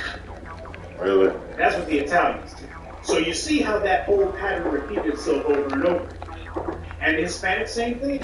Going back to like the 1930s and 40s, we had the so-called braceros. These were Mexicans who were supposed to be doing work in the United States, day laborers and such. Apparently somebody missed their paychecks and sent them back home without paying because they get nursing a grudge in a sense. But you see the point that I'm trying to get across here. These other migrant groups, they have just basically very small, petty incidents, just small misunderstandings. And yet, as far as they're concerned, somehow that puts them in the same category as us. We got to make it clear. No, they're not in the same category as us. Stop being bashful about saying that. The reason that they keep trying is because they don't see any resistance from us when they try it. Part of the same reason why it is that our music culture gets raped.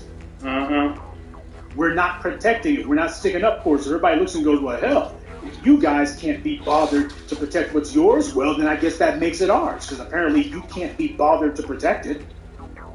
No. We are an exceptional people. What happened to us was different than what happened to any other group of people in the entire history of the world, including the Jews. You do not get to claim that what happened. So 11 Italians had a misunderstanding with their European neighbors.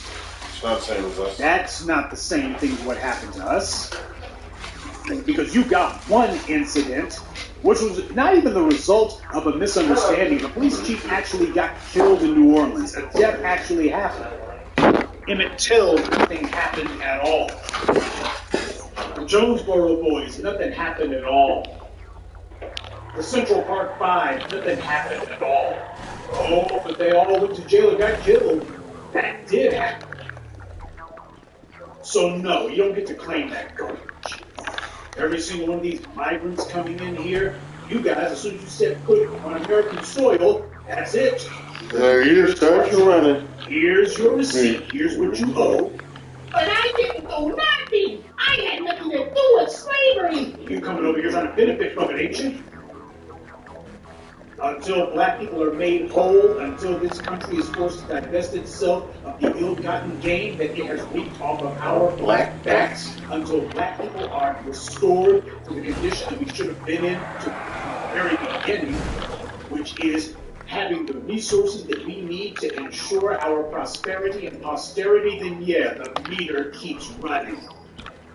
All these clowns, all this freaking confusion. You got these folks who have made common cause with white supremacy, and they're trying to tell us to sit on our hands while they eat the food that we cooked, that we prepared, was supposed to be in our bellies, and here they are, just scarfing up what the world is supposed to be in our bellies. Don't dream.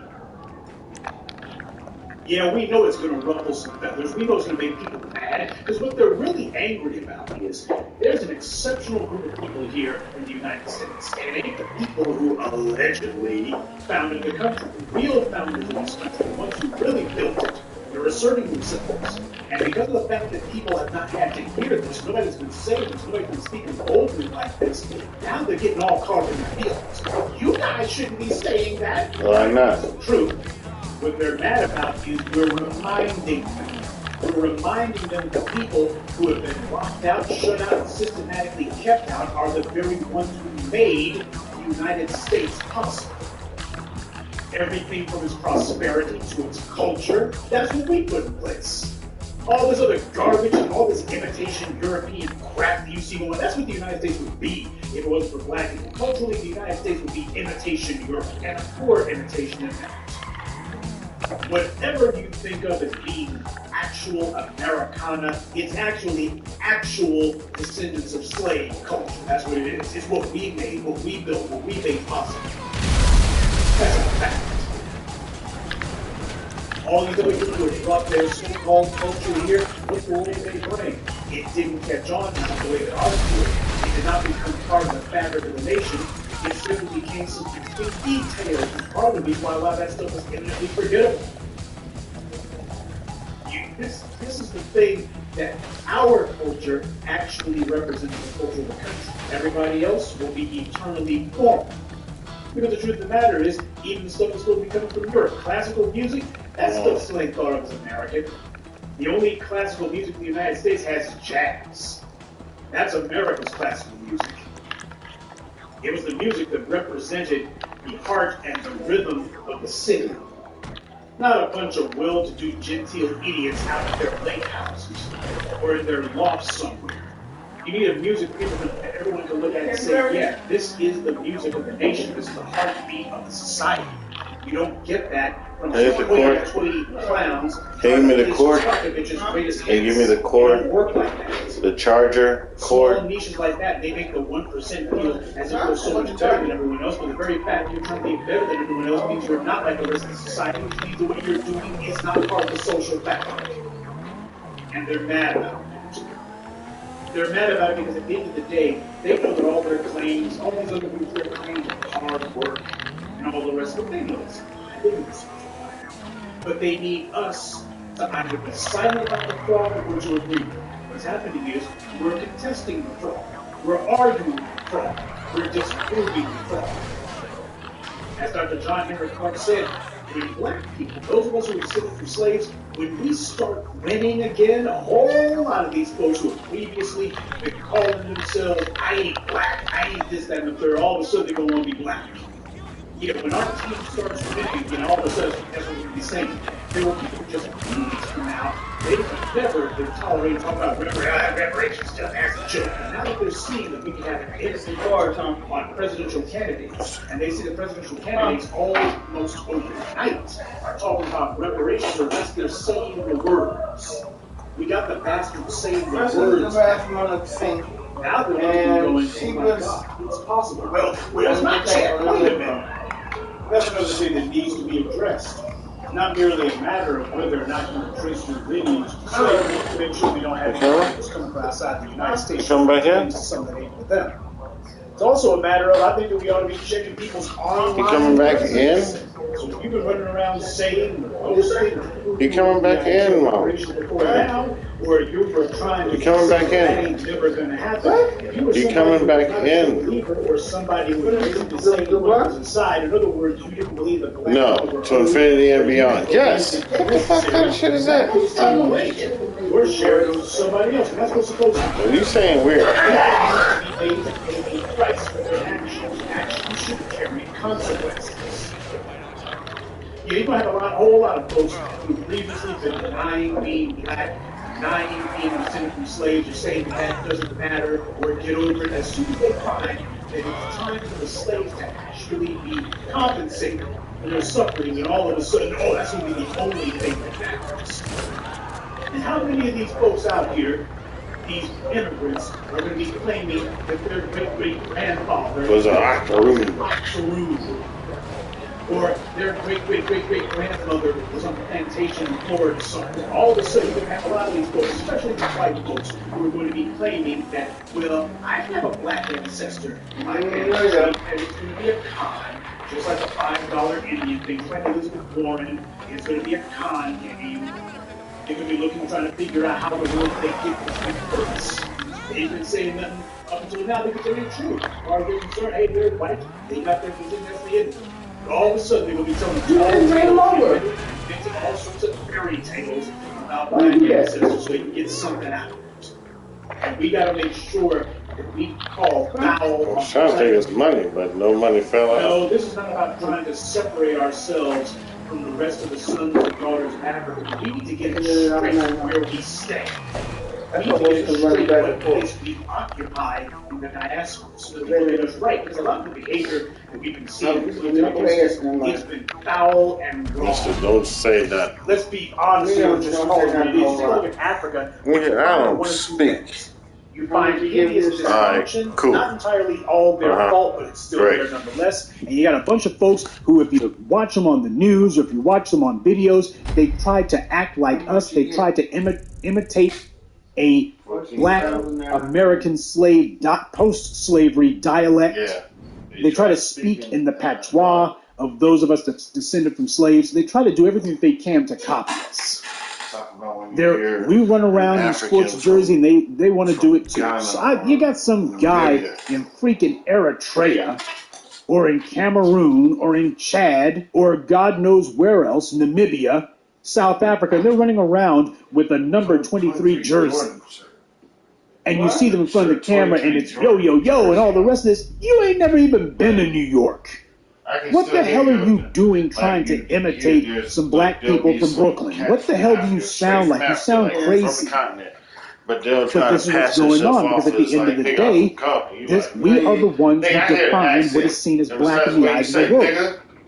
And quiet as it's kept, we've actually, especially under the horrifying conditions that we've been subjected to, we have represented the sons and daughters of Africa exceptionally well.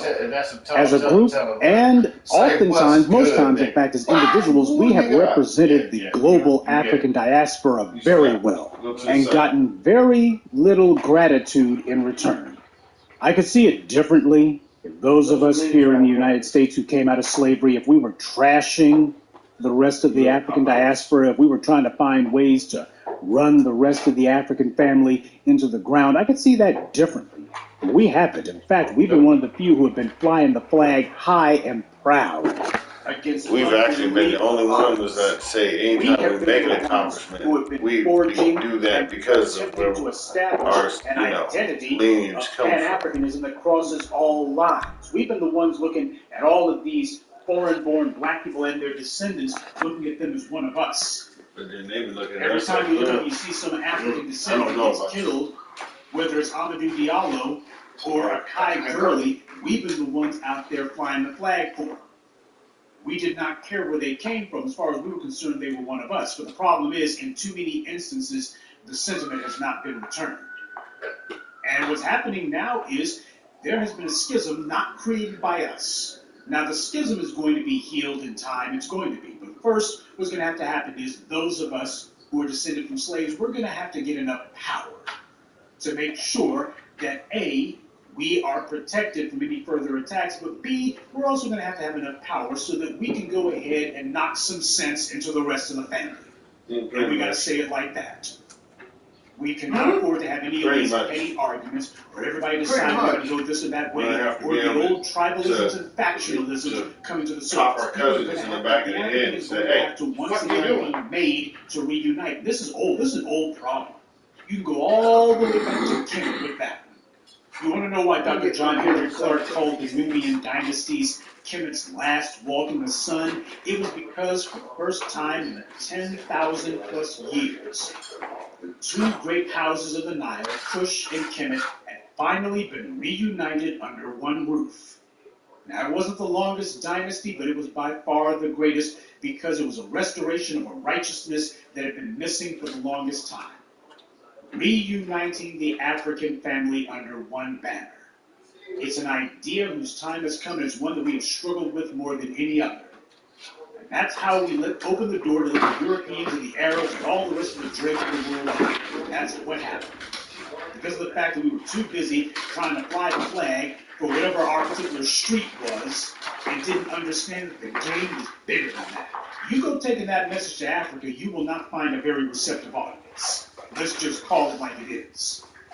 The idea of African unity, there's going to have to be a working model for that instituted first, before you can have everybody else rally to it and prove better than us. But if we have anybody who decides that they're going to argue with that, they got something to say about that. They got a problem with that. And they have declared themselves the enemies of black empowerment. And when you look at what it is that those of us descended from slaves have done for the entire global African, everything we've done, we inspire things that even globally and honor and reputation of us all. On the other hand, these foreign-born black people, in too many cases, not all, but the vast majority, as far as they're concerned, they're repping the flag for Ethiopia. That Ilhan Omar woman, she ain't flying the flag for anybody else except for Somalians, and as you can see, she's flying the flag rather poorly.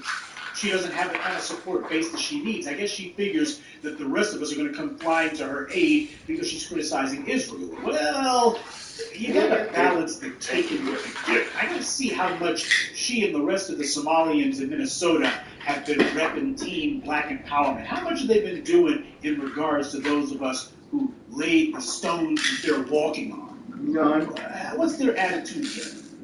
Have they been on the team, or have they been a team of one? See, we got to make it where there are consequences to not being on code. We got to make it where there's a price to be paid for not doing things right. You don't get to get your butt in the cracker because white supremacy has its foot 12 inches up your behind all of a sudden. But family, nah, you only get to call on family when you've been acting like family. And that's what we're going to teach a lot of these other groups. We're hitting the reset button. Dr. John Henry Clark told you about that. And I've been quoting him heavily because the Grandmaster Teacher was ahead of his time on so many things. Oppression times 10. He said that you cannot have an alliance unless you have the power to punish the partners should they break the alliance. True. That's the reason why those of us whose ancestors came out of the slavery experience, that's the reason why we got to get some power for ourselves. We cannot think, we cannot have a mature, intelligent conversation about building alliances with other members of the African diaspora until we first got some power that we can bring to the table. And part of that power is to make sure that people understand. If you enter into an agreement with us, you have any dealings with us, it's going to be honorable, it's going to be above board, ain't going to be no backstabbing, ain't going to be no backbiting, ain't going to be no dirtbag behavior. Because we have the power to punish you if you do it. And that's the reason why they're going to be left out in the cold. They have to be left out in the cold. We're going to let white supremacy have its way. And the reason why is this is called hitting the reset button. If we make it where even under these circumstances, we decide that everything is everything, and we're going to go back to what it was before, then it teaches them nothing. What it teaches them is, oh, well, all we got to do is play these dumb descendants of slaves is, let's just say white supremacy is all over me. Help, help, my African brothers, I need help. We'll bang that drum, and they'll come running because they don't have any better sense. They're like Pavlovian dogs. They don't understand the nature of the game. No, show them no. Nobody's coming running this time. You're on your own. We will note what is being done to you. We will note how white supremacy is dismantling you. We will note it and say, see, white supremacy is on the march. But as far as flying to your aid, nah. In fact, we're enforcing the rules of one another. How many police shootings have there been? Plenty of them. They haven't stopped. But then the question becomes, how many of them have we been speaking out? Well, there have been too many people feeling like they want to call it white supremacy and call it racist. Yeah. So you notice how we're not remarking on it? No, we're not keeping a daily tally of the latest police shooting of an unarmed black person, because there have to be rules. Either we're getting on code or we're not. And if you're not on code, you will not be treated as if you're on code. We don't make any exceptions. People need to be taught what the rules are. We have to make the rules clear and obvious. And this is part of that process. We are an exceptional people, and we're going to start acting like it, no matter who doesn't like it. For example, if we just use this as a case study, take the Nigerians just in particular. Love the Nigerian family. There are many of them who have their heads on straight. There are many of them who have been a big help to us in the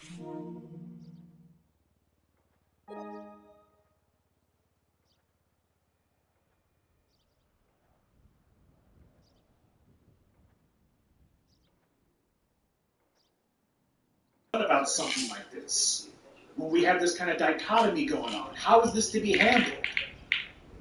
We got some fundamental house cleaning that needs to be done. We also got to make sure that we get the rules engraved in stone and better yet etched in steel, so that everybody understands. Because the last thing that we need is for what we're building here to be torn apart by its own internal contradictions. We need for everybody to understand that there is going to be a new order under the sun. The new order is going to merely be a restoration of the old one. And we're not playing games about it. No one's going to be able to take us seriously, either within or without, unless we've got power. Those of us who are on this code, it's etched into our DNA. It happens to be in our bones. It's in our blood. It's in our molecules. Because we've been enduring this for so long. And there are a lot of people, some of them who look just like us, who are scared of seeing us rise. Because the problem that a lot of them have is they didn't want to be black. They've got to the point now where they don't even want to be black at all. They're trying to escape blackness.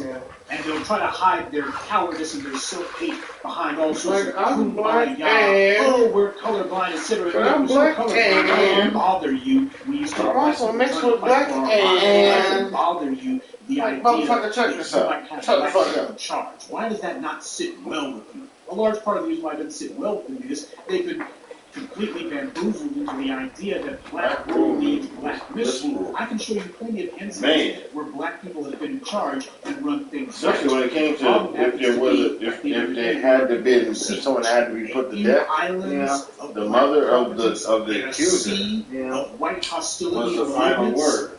It's going to be a Herculean effort, the father, then the mother. Colossal effort for us to be able to make sure that we have our integrity intact, so that we are in charge, remain in charge, and are able to sustain ourselves. These are the realities, because a lot of black people who don't like that idea. The concept of black people being in charge, well, never mind the fact that you've got white supremacy ripping you off 5 ways on Sunday. Never mind the fact that your roads are crumbling, the bridges are falling apart while you're driving over them, the power grid is failing, the wars are breaking the nation's back, and the economy is disintegrating in front of you.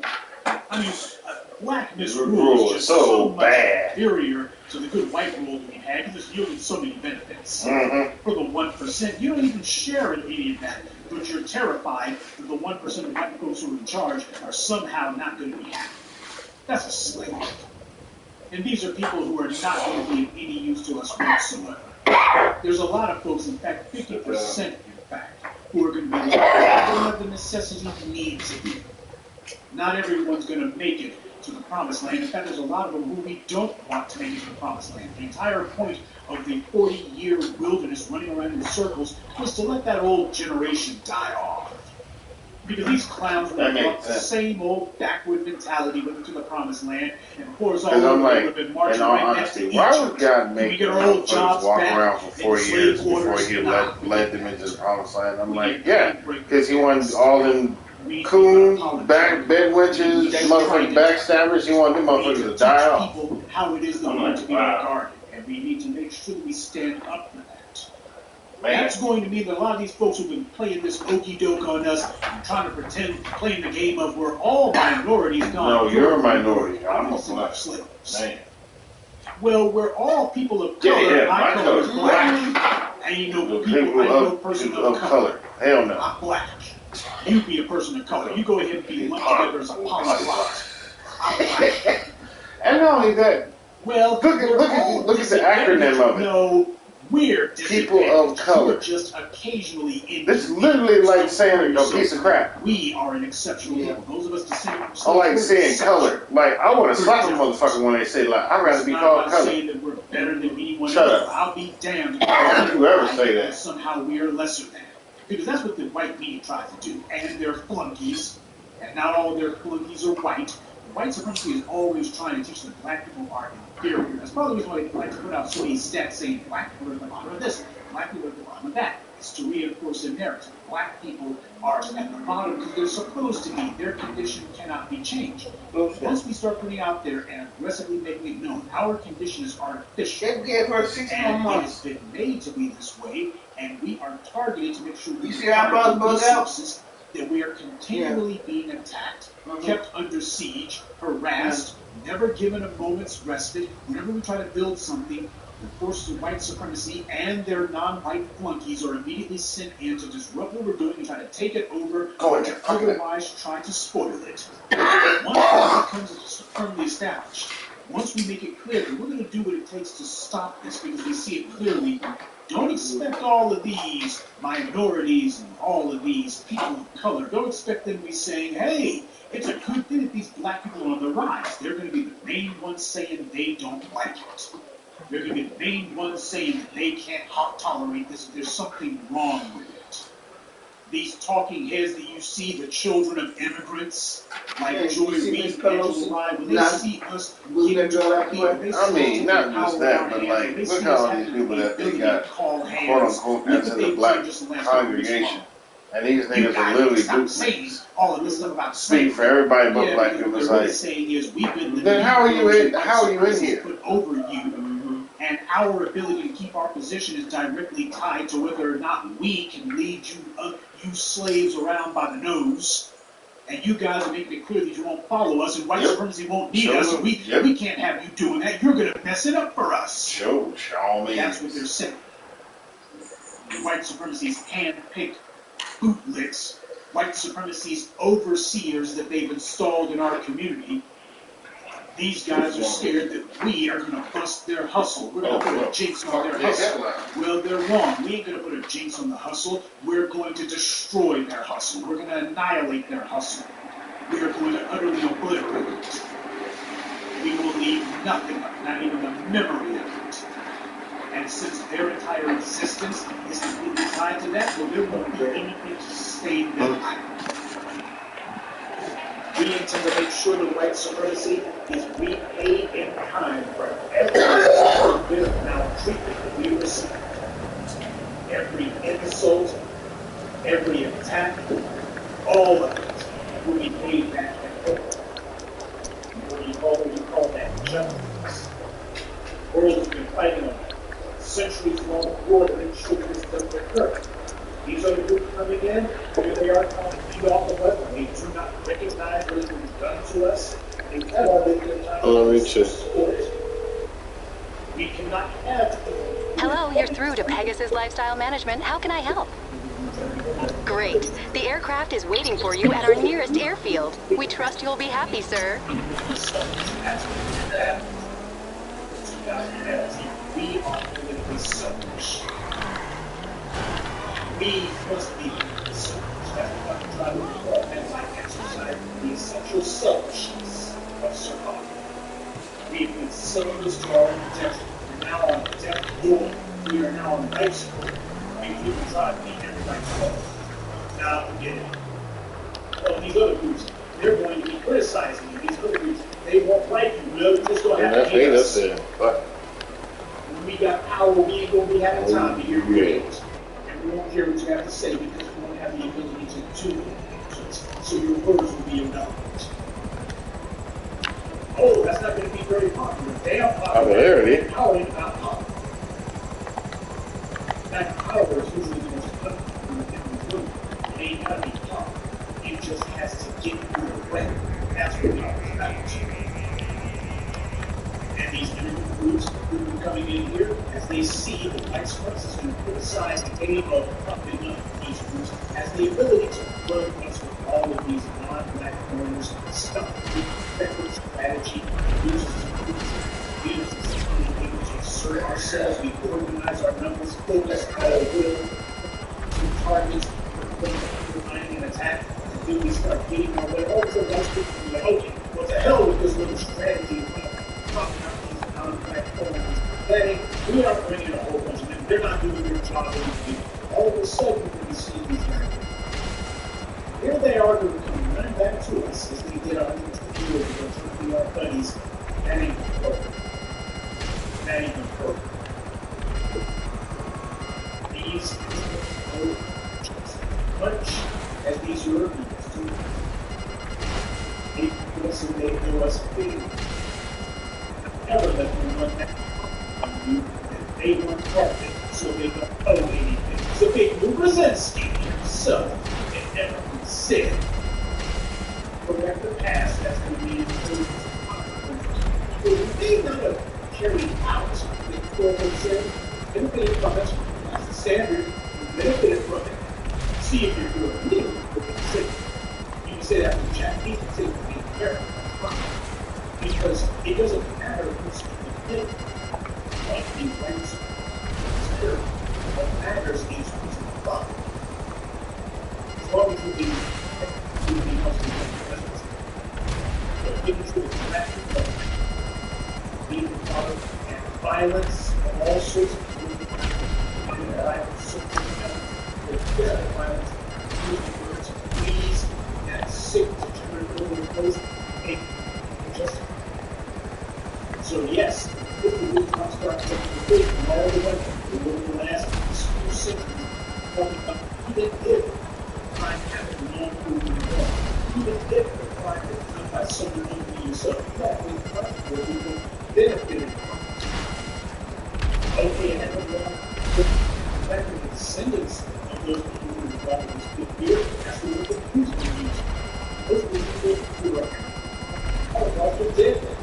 They've been kicked off for 70 years when they get kicked. And now the resilience is saying, no, the difference still around, so you can't call this time, why should you stop now? Okay, so the black people come along and say, well, you know what, we have to find all this will happen to Jews. And the countries who did it were countries who did it. They're still around, and they're still being back which time in history.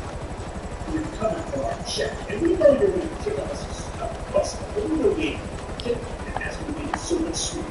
We're banging on the door. Soon we're going to have enough strength and enough organization where we can start our demand will be deep. Same way you found vice presidents fun, like a bunch of schlubs who and Charlemagne the chump. This guy kills me. I'm all about anyone know he can run with this idiot's got a freaking book behind his head. It says black privilege. That's mental filter right on this. That kind of stupid stuff. And here he is talking all black and out. Yeah, black and down. The reason why he is so see who speak on the streets. I'm not interested in getting on anybody's shows. At the end of the day, this ain't I'm trying to reach my and now this is not reach you. That's what I'm trying to push. You're the audience who matters because you're the ones who are getting things done. You know why Kamala Harris is looking right now and wondering, oh my God, how do I get out of this? Something so into is because you guys responded the right way. This will not be the fight. It ain't going to be the fight overnight. The world overnight, we're not going to replace it. It's not going to be people in it all coming down to challenges. This is going to be the new deal. You ain't got what it takes to be able to put your foot in the pedal and be able to keep yourself engaged, keep it around, keep the energy high, and staying with this agenda for the next 25 years. You can't keep this up for the next 25 years. There's no way you're kidding yourself. This is something down. It's just too much. They ain't fast enough, all the rest of that. This is only what we do. This is the people who live this, eat this, breathe this, are this. And it's not even that we anger that much. We have maybe sad. But the main thing this comes from is the irresistible need that justice be done. Justice be done the law. And yes, we have a right to have justice be retributed. There must be an element of retribution to it. Not merely for the white supremacists who carry out the greatest crime in history. Those who come here trying to figure out how to pick over the bones of our ancestors. Trying to figure out what's in it for them. Everyone who perpetrated the crime and now currently seeking to benefit from an act of violence. Stop being bashful about calling it out. It's time to hit the reset button. It's time to let everybody know that there's going to be a fundamental rethinking of what it is that you had in mind when it comes to us. All the old assumptions no longer apply. When these migrants show up, what they're going to be finding is there's going to be less and less black people going to their stores until there's nothing at all. And they try to call themselves these immigrants who think of themselves as being so high-minded, doing their best white liberal impersonations of them.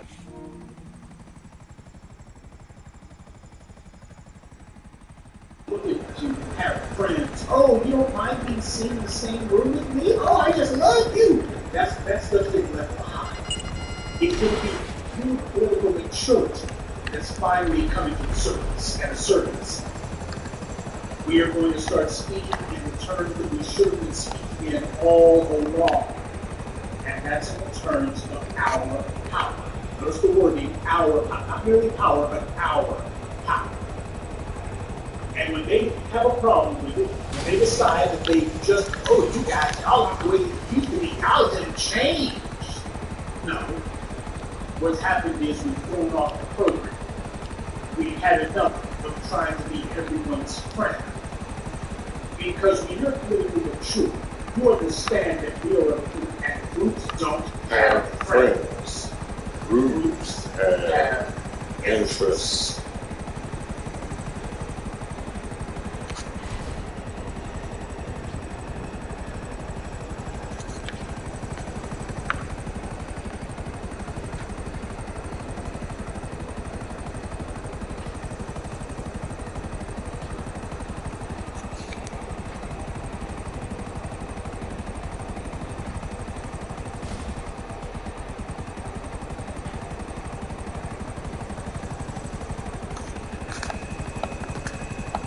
Tonight on the Black Channel, white supremacy doesn't take a holiday, never has, never will, and neither do we. The Black Channel is live.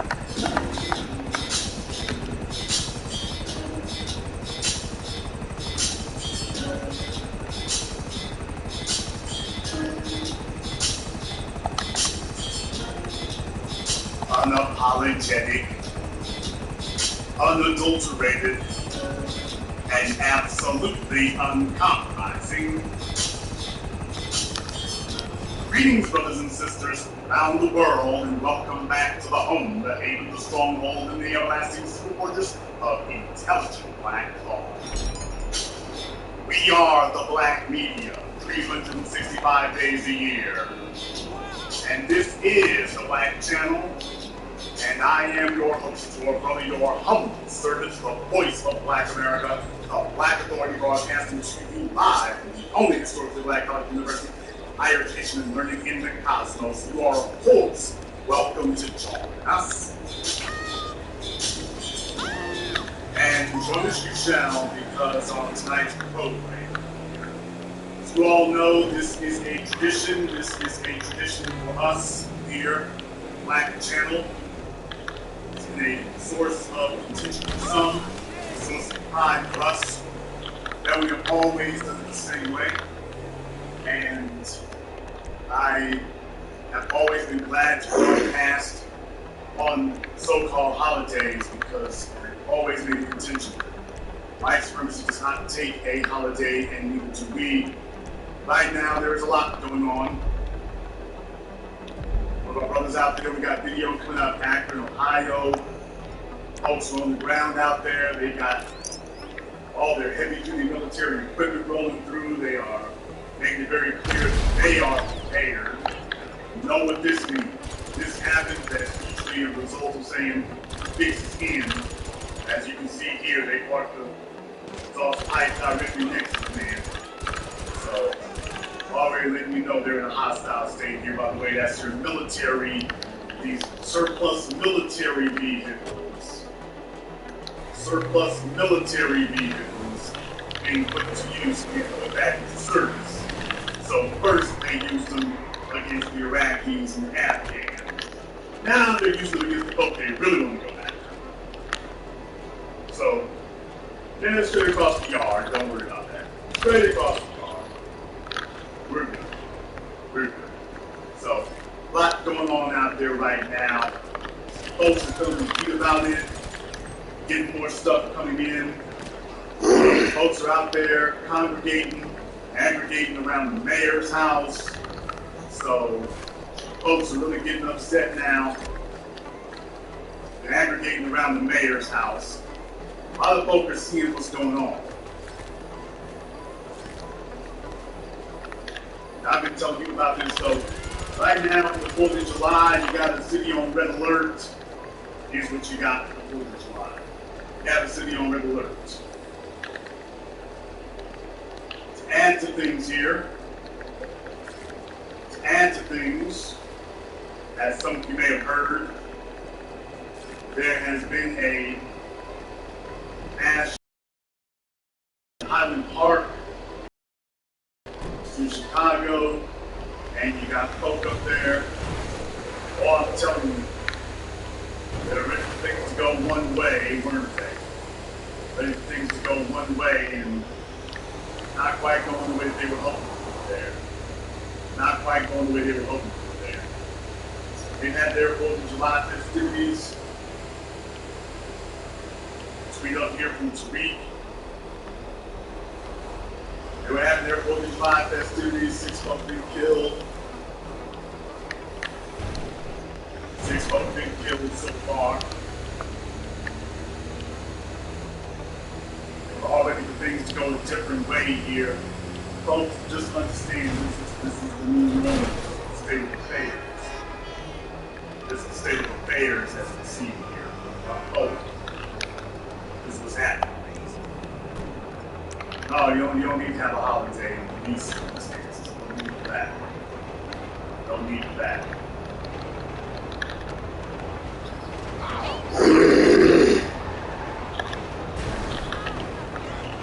I'm just going to the streets page here. You see who's been keeping up with this. You see here, post here earlier. Say the Highland Park national suspect, 22-year-old Bobby E. Primo III. Had more foolery there, so it does make an interesting point to be had. A lot of people out there right now,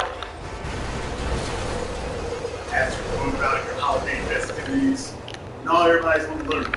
4th of July has been canceled. The holiday has been canceled, is what I'm saying. The holiday's been canceled. That's it. Holiday's done. Not going to be a 4th of July this year. Holiday's been canceled. Holiday has been canceled so that you may bring you insurrection.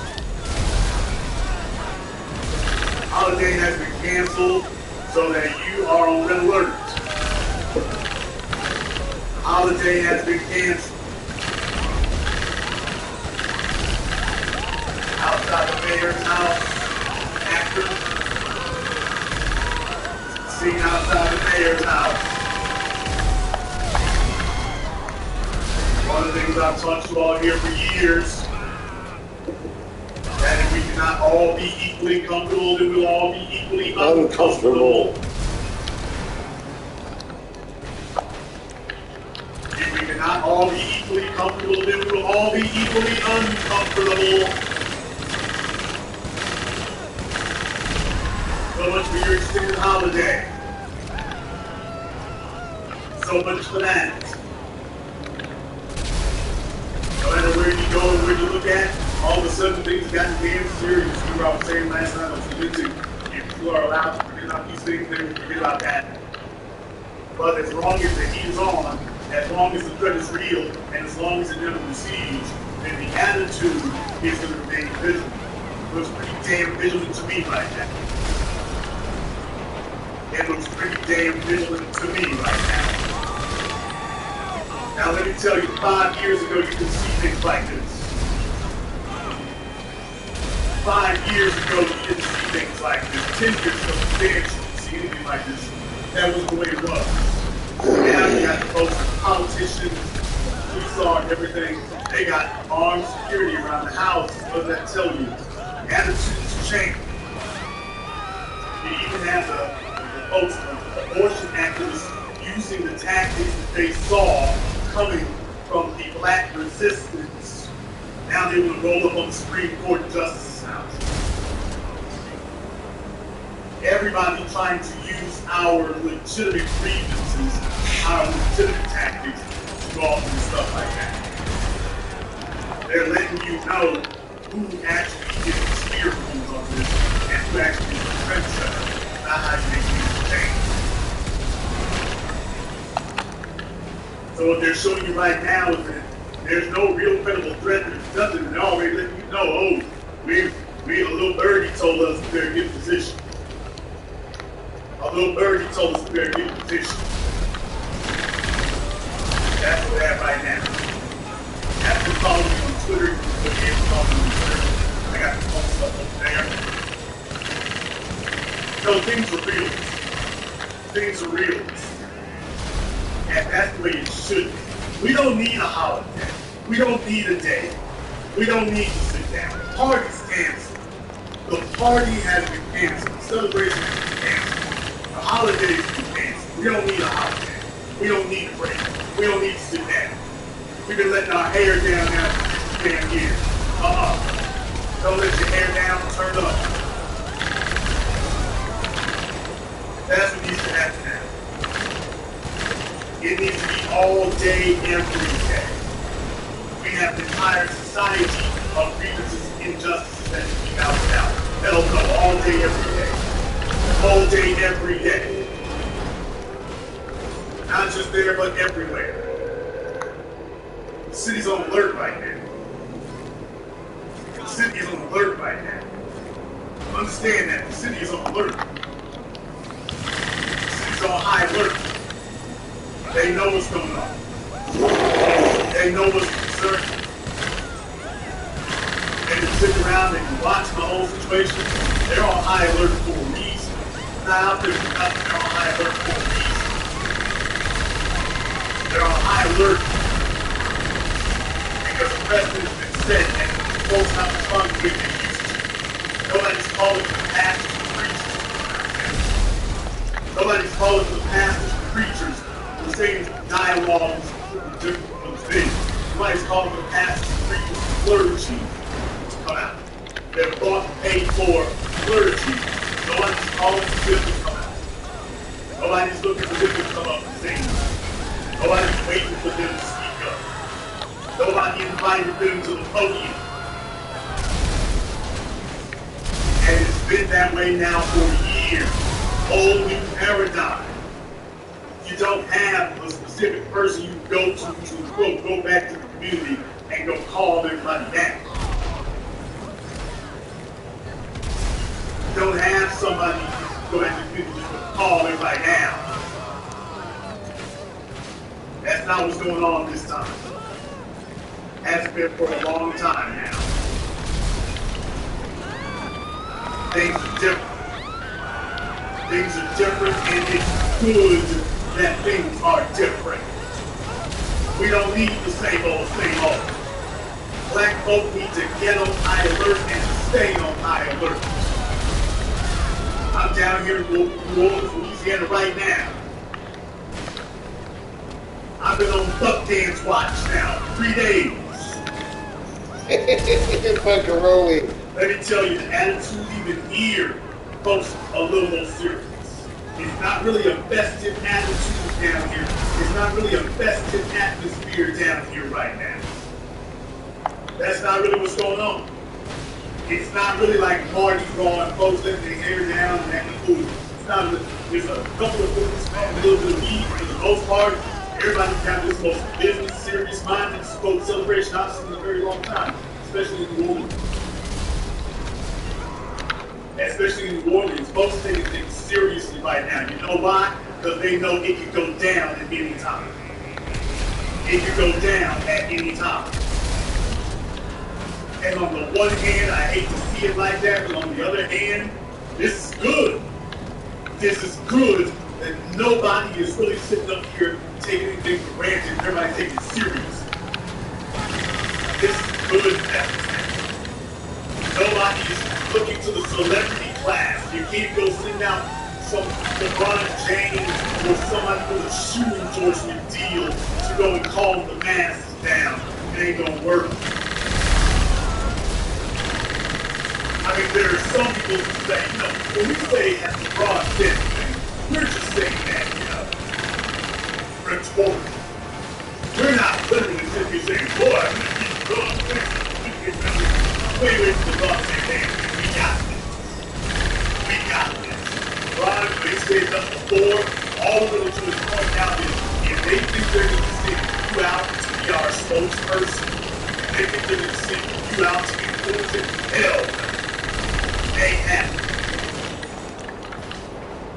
You lost your credibility a long time ago.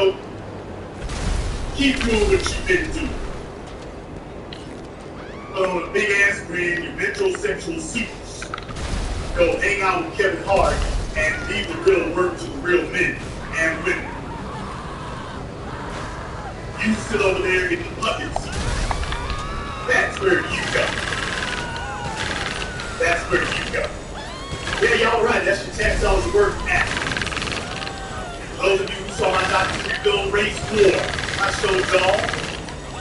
If you saw my documentary film Race War, you can see there were literally hundreds and hundreds of police in Georgia, and then probably 1,000 or so in DC for Unite the Right too.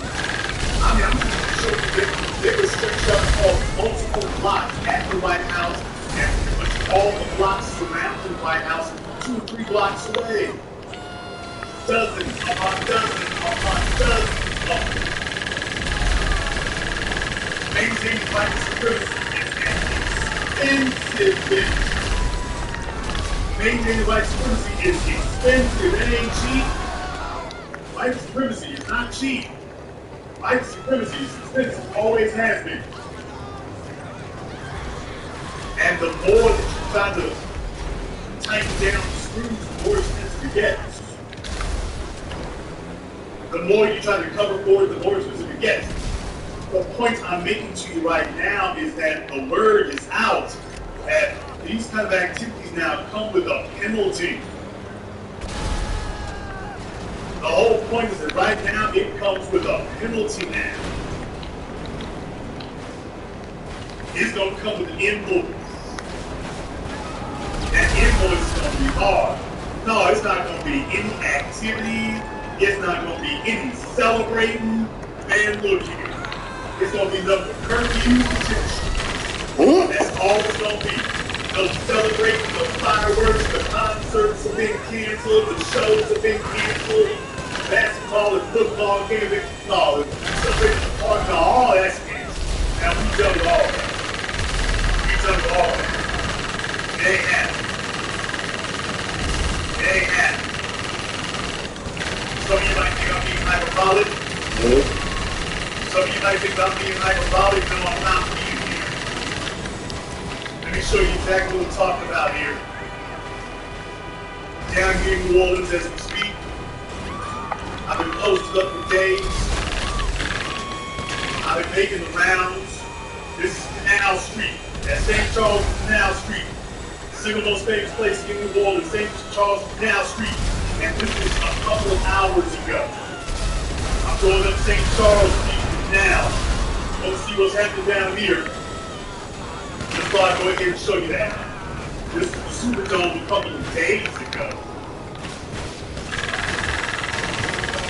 A little bit in there, but this is on today, 4th of July, Canal Street. You tell me, wrong to masses of people down there? Are folks serious? Don't worry about him, the meth guy. I just wanted you to see. It ain't no joke. Ain't no joke for everybody. Everybody's on notice. Everybody's on notice. Not a bunch of folks down here whooping it up and drinking and having a good time and whatnot. It's a subdued environment now. It's a subdued environment. I want to show you on location exactly what it looks like. It's a subdued environment now.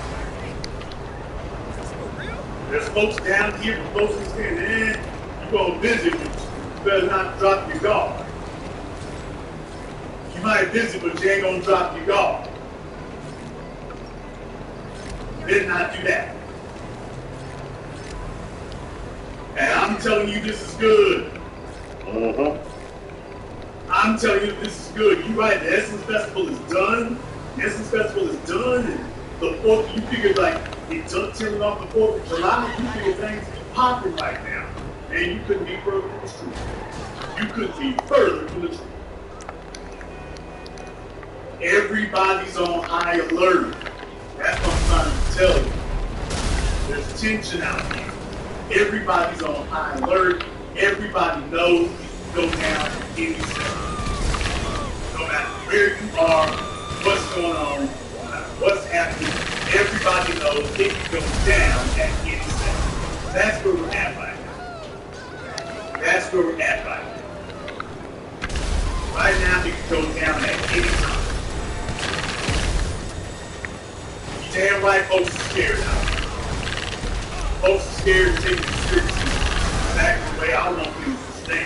I want to stay just like this, all that relax and lean back and have a party and take it easy and lock hands, man. Damn all that. We're on high alert and we need to stay on high alert. We're on high alert, we need to stay on high alert. Everybody's on alert right now. Everybody's head is on the swivel. Everybody's looking around. They recognize themselves. Yeah, it needs to stay just like this. Exactly, it needs to stay just like this. Chase it for how long? Until we get to liberation, and even after that. We're going to have to crank up the vigilance even more. Just hold on. Just to hold on. No, we don't need a holiday. Damn, a holiday. We don't need a day off. Damn, a day off. Every time you turn around, one of those fights that we're paying is every time you turn around, somebody's telling us that they're going to make it easier to get sex, easier to get weed, easier to get drank. All these things that narcicize and pacify the mass. That's what everything ends up being. Everything ends up being about a party and getting drunk. We're getting lit, we're getting loaded. That's what everything becomes about. Everything becomes about getting lit, getting loaded. And then it never stops. Then it becomes about all we do is party and BS, let's get drunk every day. That's what it becomes with. Oh, I'm good. I'm good, people think just the way they are, right? I'm good, people just know what it is right now. I've been to a few places now. I'll disclose some of that a little bit later. I've been to a few places now. I'm telling you what the vibe is. I'm telling you what the energy is. I'm telling you what's happening. Black folk ain't really down here right now. 11:19. Being really lackadaisical. Black folk ain't really down here right now. That's not really what's happening. They're not really down here rooting off the future. That's not really what's occurring now. I'm not saying that everybody down here is sold up, but I am saying that people are down here and the mood is a bit more serious than a lot of you might expect. And this is me talking. I'm like, okay, folks are looking around. Not so many dudes walking around with their pants sagging. Huh? Not so many of them walking around. That says a lot. Folks understand what the situation is. Folks understand what it is. They ain't just looking sitting up to hang out like this. I'm just sitting up to hang out like that right now.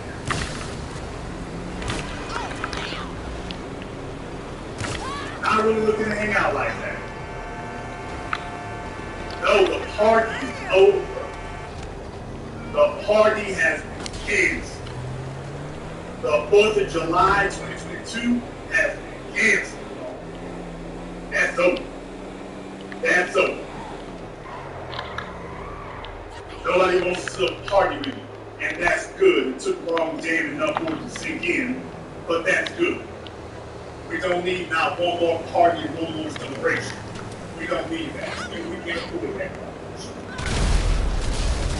We can't afford people telling us on need to party. What the hell are we celebrating? What have we gotten to what we earned and what we have that we celebrate though?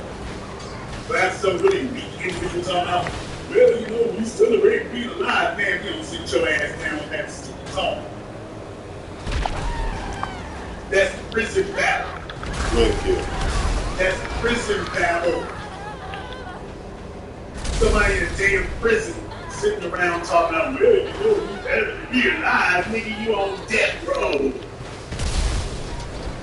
You're on death row. Are you supposed to be happy? Talking about you're glad to be alive, you're on death row. You're in solitary confinement. Talking about you're glad to be alive. You're in solitary confinement. Oh, wait a minute, be living what you're living for. Haven't seen your kids spoken to your mama or anything else. What the hell are you living for, man? Some of y'all need to quit with the damn prison battle. You got no rights, no freedom, no upward mobility, no anything. Talking about, well, celebrate being alive. You're sitting in a 6x6 cell talking about you celebrate. That's not celebration, sir. That's delusion. That's not celebration, sir. That's delusion.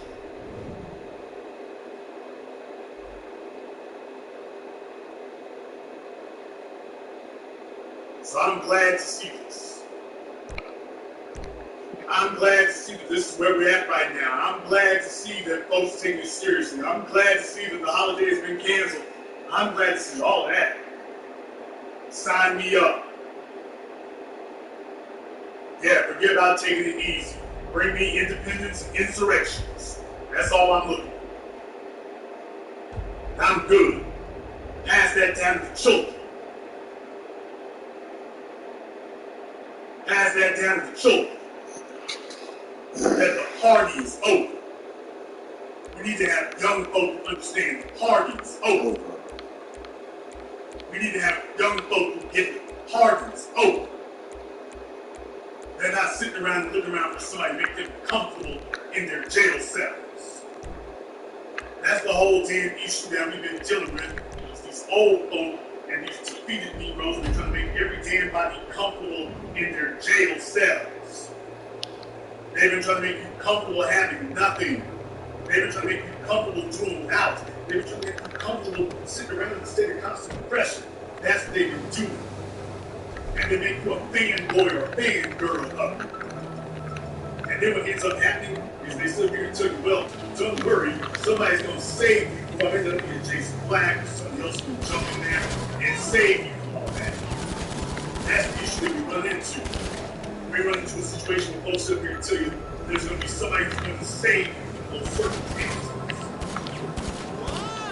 And the lights come up behind you.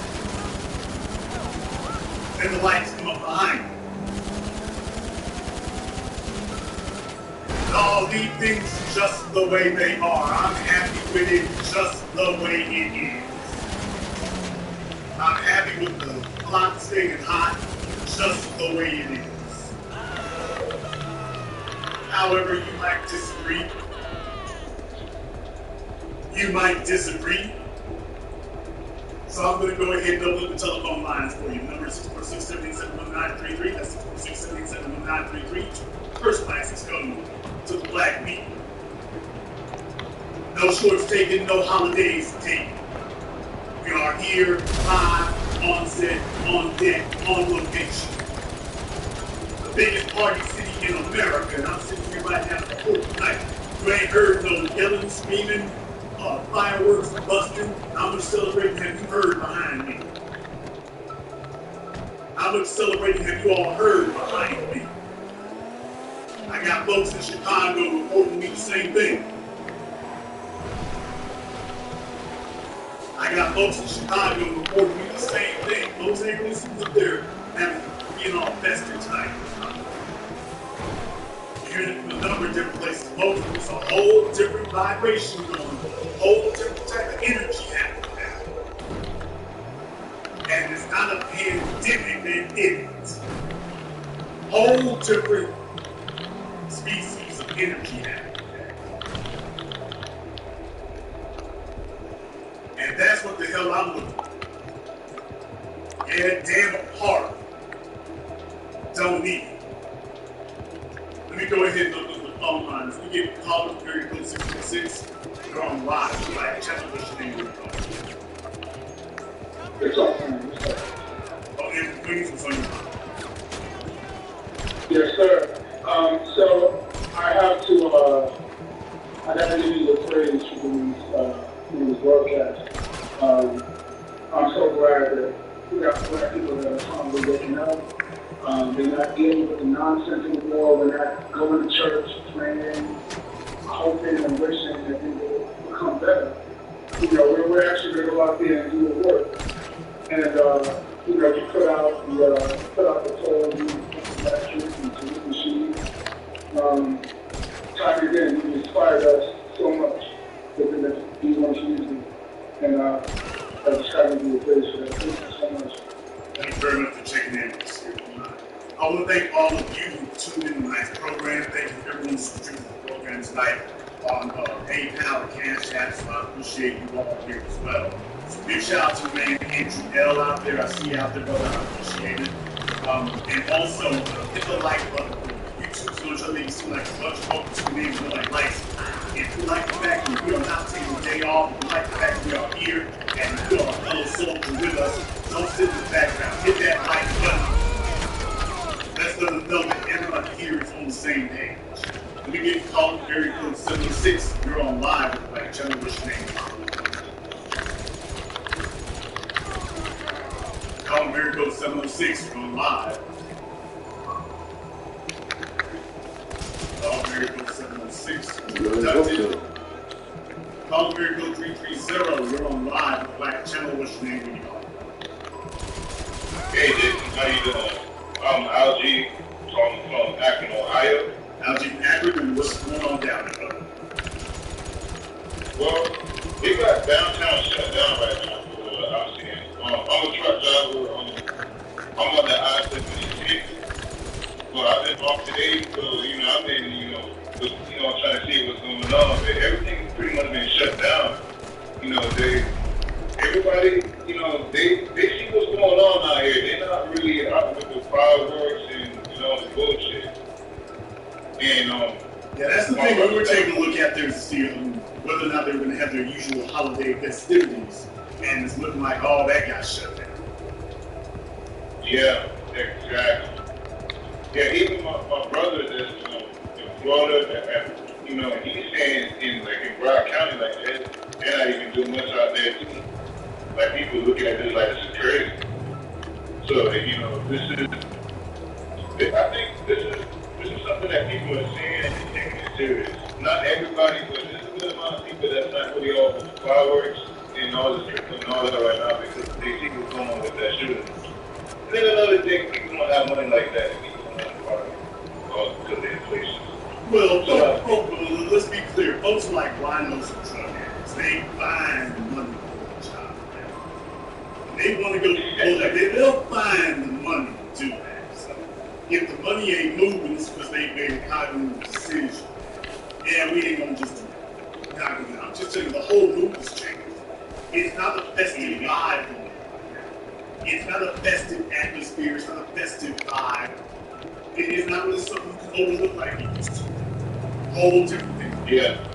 Thank you very much for giving us a call, man. Let me get call 646. Put on live. Live channel, what's your name? up. So the electron algorithm called from Boston, Massachusetts was going down. Electron algorithm from Boston's on what? Well, I kept my black ass in the house. I don't want to be around close people.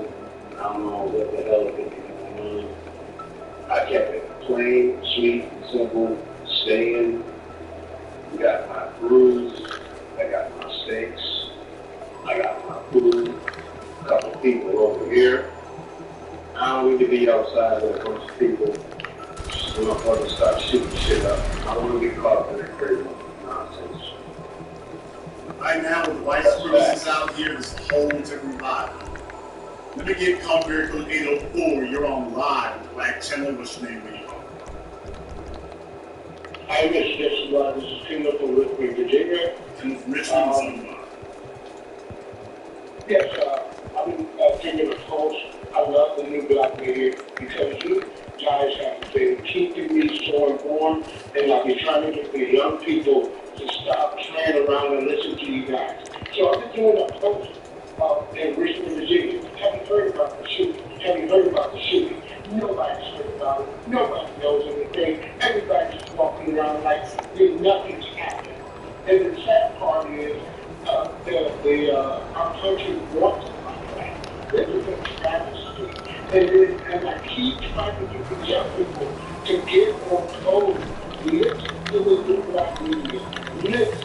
Listen to anybody. I know it's hard to hear some of these things, and you don't think you have to change your life, but we gotta get on code. I just want to thank you for what you're doing, sir. All right, and nobody knows anything about this. They Richmond, Virginia. Well, I'm sure more people might think that I know about it. Definitely put this out, and we want more people to be aware of it. That's for certain. We get caller from area code 832 on live with Black Channel. Hey, ladies, what's going on, man? Hey, Phil from Houston. I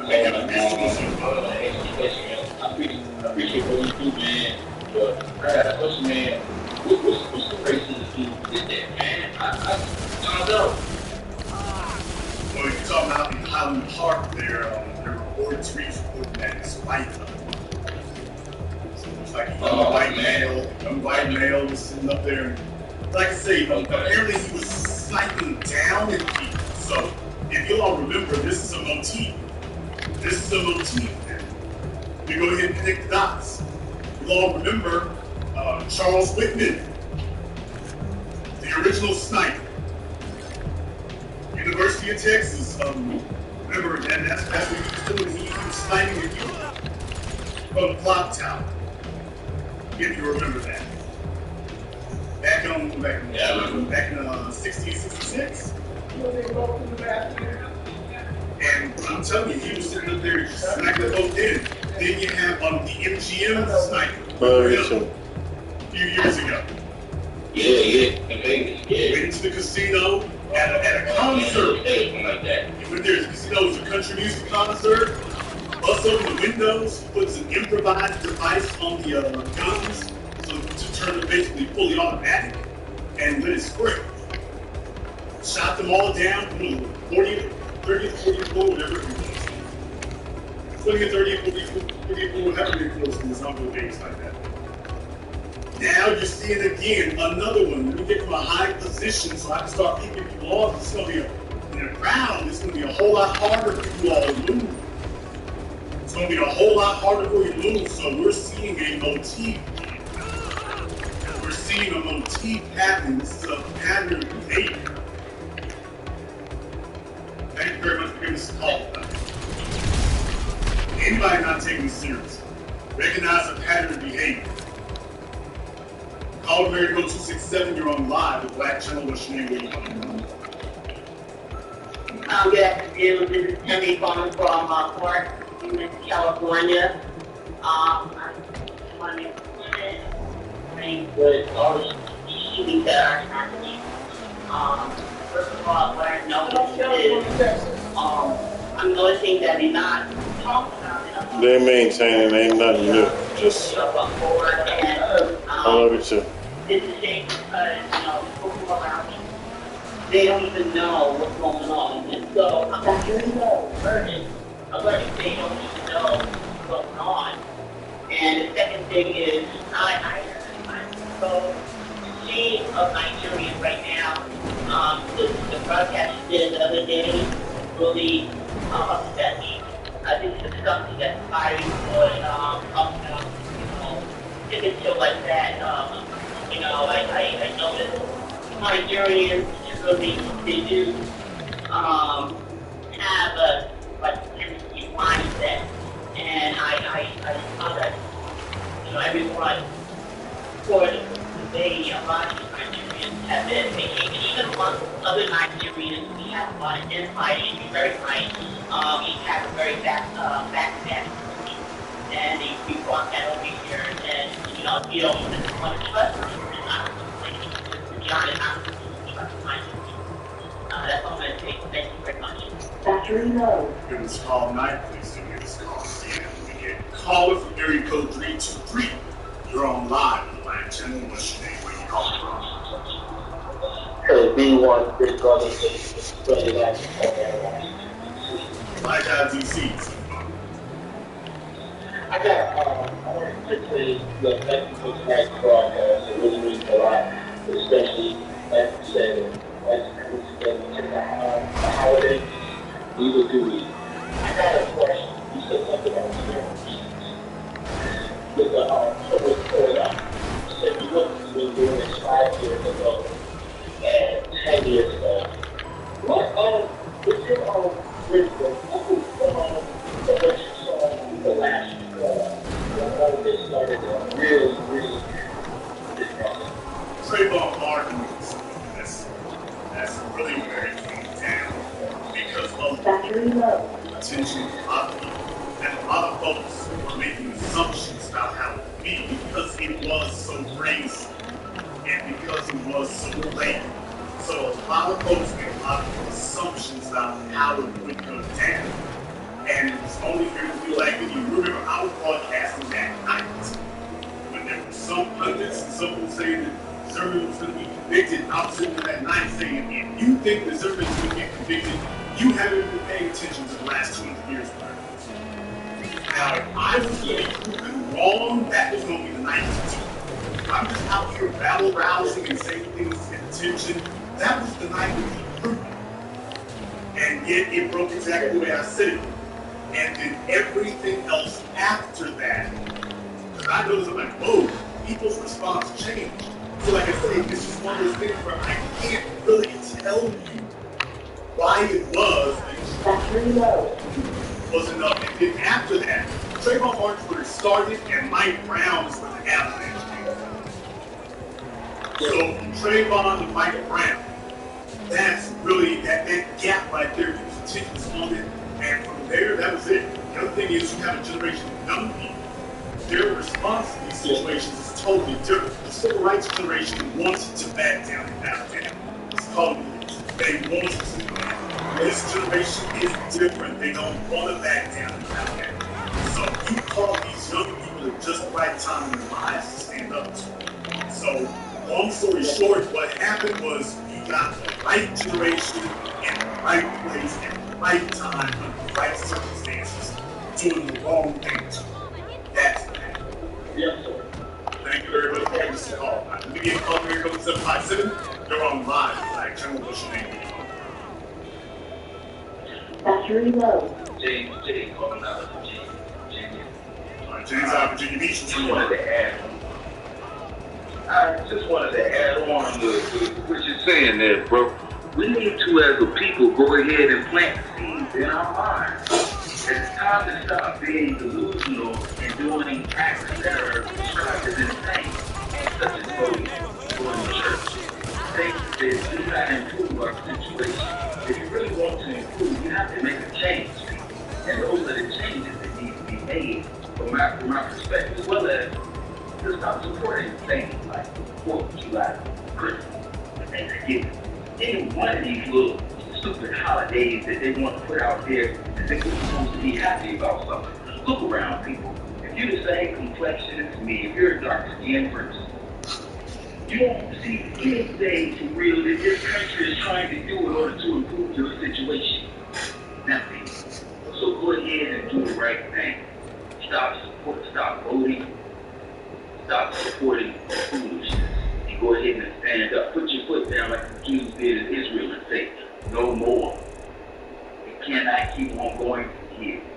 We have to stand up, put our chest out, and be ready to go ahead. If it comes down to it, yeah, go ahead and get this. I don't give a fuck. Right.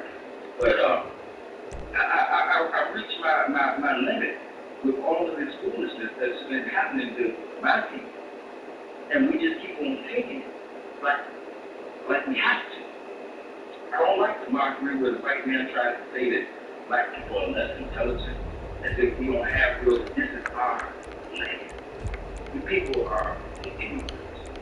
You don't really shouldn't be able to open your mouth. This is mine. Why do we have to sit back and watch like this? Well, because previous generations made it inroads to that.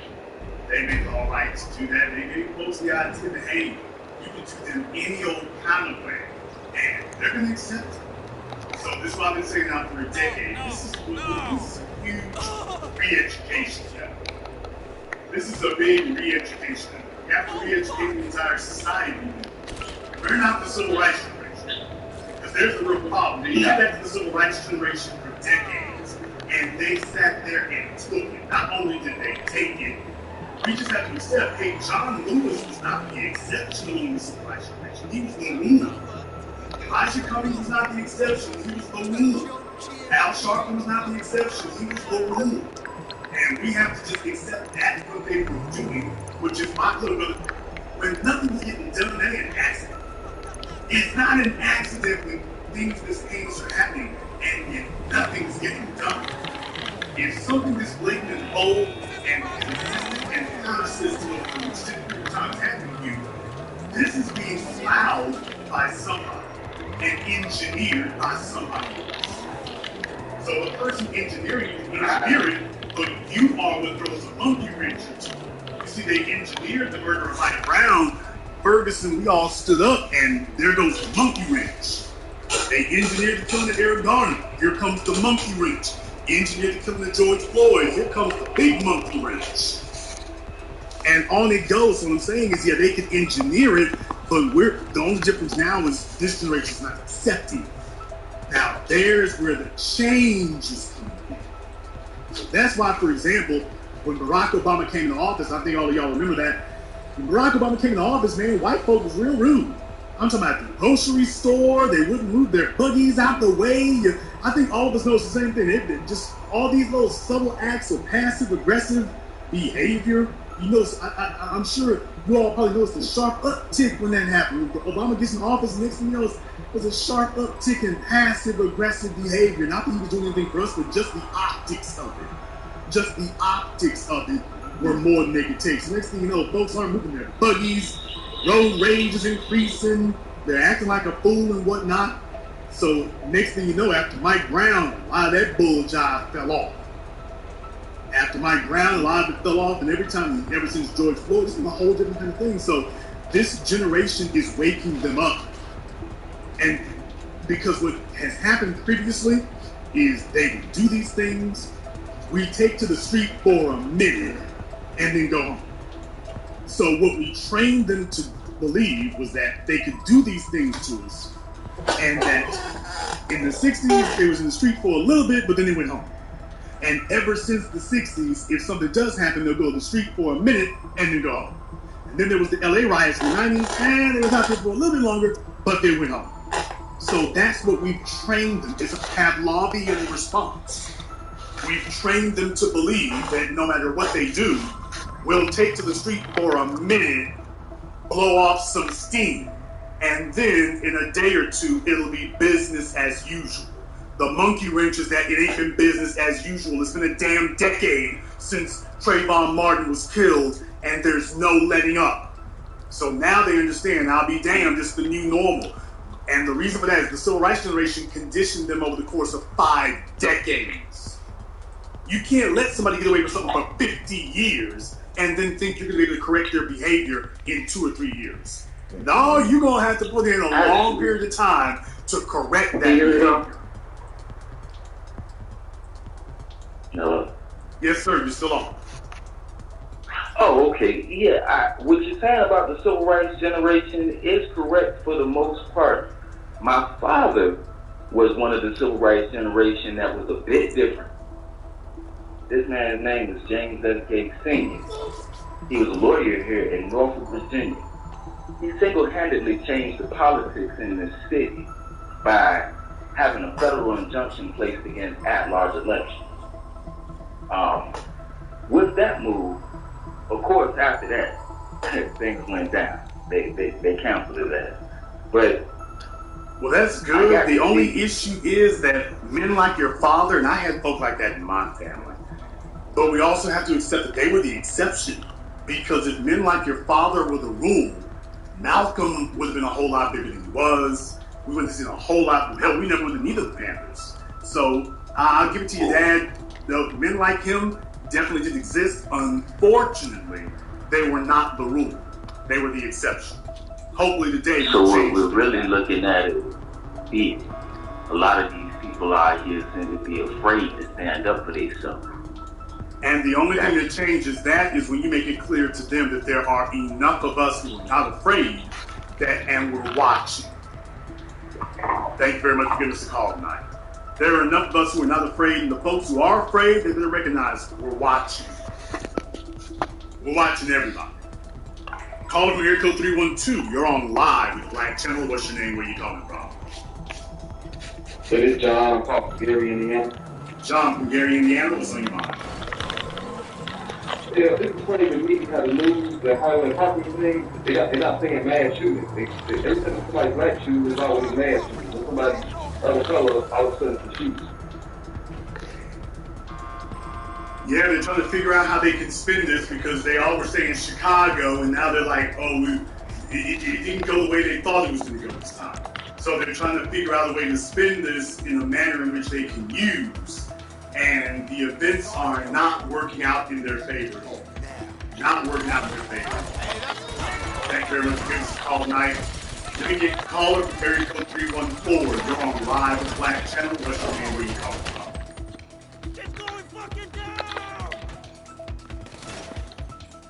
Call from area code 314. You're on live with Black Channel. What's your name? Where you calling from? Okay, call from area code 314 has been abducted. I want to thank all of you for tuning in here tonight and for joining us. So I definitely appreciate that. And I want to thank everyone who has contributed to support tonight's program on PayPal and Cash App. I appreciate that as well. So big shout out here to Miss Chatters. I see you there on PayPal. Thank you very much. We appreciate that. And to everyone else who's contributed to support the program here. Let me get a call from area code 330. You're on live with the Black Channel. Is this Frank? Yes, it is. All right, Mr. How you doing, Stephen Jason? I'm glad to see you here, brother. You've been posting up and retweeting here on Twitter today. So where are you at right now? I'm actually at home. Just got back probably about 50 minutes ago before the curfew started. Or something like really started shutting off, but I'm actually heading back out. Okay, so are you actually in Akron? Yes, living in Akron. Okay, so Frank, he's been posting me and retweeting me. He's been spreading the word here and everything. So he's been on the ground, made it clear here. Folks are posted up outside the mayor's house. The armored vehicles are rolling and patrolling. Downtown is all blocked off. So is it safe to say that the 4th of July has been canceled in Akron? Yeah, we're 6. Okay. Just want to see. I want to see if it was that or if it's going to be business as usual. It sounds like it's not going to be business as usual. So. No, it's not going to be business as usual. Not at all. What do you see in that now? Basically, other than the Captain punk ass, it's like the usual stuff of them trying to blame Jalen Walker for getting killed. So they can't seem to justify, not to mention with them with severely edited video that they released. Also, I don't know if you might, I tell you a couple of things, Marcel, that's like true. They actually had 3 hours before media like notified. So the thing that's like here about the local coverage here in Akron, we kind of heard a little bit about the shooting like on Monday, day after it happened. then they probably about third this, we actually found out a lot more about the amount of bullets that were being discharged at this like, man. And I'm 47, and I got to the point where it just hit me different this time, where I just get to sit around and I do shit. There's so many people that are talking shit and stuff that are scared. You only die once. Like, get off your ass and do something. So basically, I was out there representing me and my wife and my 18-year-old and stuff, so. Well, you know, here's the thing about it. I posted up on Twitter here earlier that had this been a 25-year-old white female, and she's out there driving reckless, everybody saw the video of the white female who got put in a police car, she gets her cuffs in front of her and then steals the police car and is running down the road, rams, cops, and every damn thing else.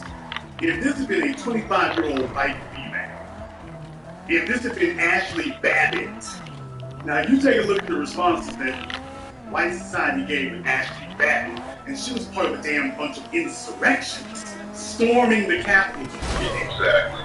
Storming the Capitol building, and they put the damn the black police officer on trial for what happened to her in the media. They were condemning him, and she was part of a group of rioters. And nobody was saying, the same right-wingers and white folk out here, white supremacists, right and left wing, weren't out here saying she should have just complied. There was none of them saying she should have just complied. She was a woman and she was unarmed. Of course, being a woman and unarmed has never mattered before now. Breonna Taylor was a woman and unarmed. Rakia Boyd. Well, you get the point here. Sandra Bland. We can give you any number of black women who were unarmed and wound up dead. And yet nobody was using these statements then. So you only hear you should have complied, this, that, and the other when it's black folk. Now that's the only time you hear that. But if he had been a 25-year-old white female, you wouldn't be hearing any mess like that. So that's the reason why we're not playing the games about this. We're not playing the games about this. If this was a 25-year-old white female, the mayor would already be under scrutiny. They'd be calling for the attorney general to come and indict him and every damn thing else. They would already be calling for all the cops to be arrested. Why do you have to shoot a 25-year-old white female that many times? Why do you have to do that? And yet when it's black folk, all of a sudden, well, you know, so what we're doing is we're not arguing about that. We recognize, look, you're in a race war. You're in a race war. That's what it is. Yep. You are in a race war. I'm going to make two more points before I let you go and such like this while listening. I'm tired of people asking these celebrities to speak out. They don't represent us. They got their bag. They basically got their paymasters. They're getting their cash. And the second one is like all these damn fossils of the Congressional Black Caucus. It's like, forget them too. You see Maxine Waters and James Clyburn, they can say anything. They probably have a damn fish fry somewhere. And that's all I can say for tonight. B1, I'll be sure to post up some more stuff and tag you guys. Black First, brother, thank you very much for giving us a call here tonight. And absolutely, look, we don't need the celebrities. The only reason we bring them up is to keep people reminded that you cannot count on them. Change comes from the ground up, not from the puppets down. Change comes from the soil.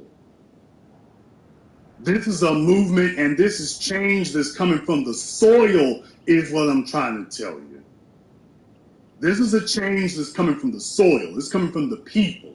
It's not going to come from your bought and paid for puppet-controlled celebrity class. It's going to come from us. Call of Mary Code 417. You're on live with the Black Channel. What's your name? Where are you calling from? Yeah, good evening, Brother Jason. This is Al from Branson, Missouri. Another thing I want to talk about, I want to add on, is that you can't have, these quote-unquote activists like this one lady who was simply shaming black people, especially black men, that if you don't vote, this is going to happen.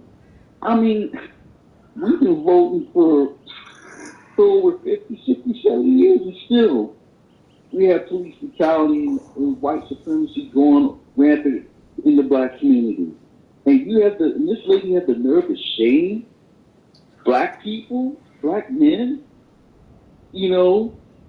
telling them we need a vote. She was some operative from Planned Parenthood. So what we're going to have to do, we have to stay on code and get rid of these people. You know, get them the hell out of there because they're not doing anything. Well, look, I mean, here's the thing. I said this a decade ago.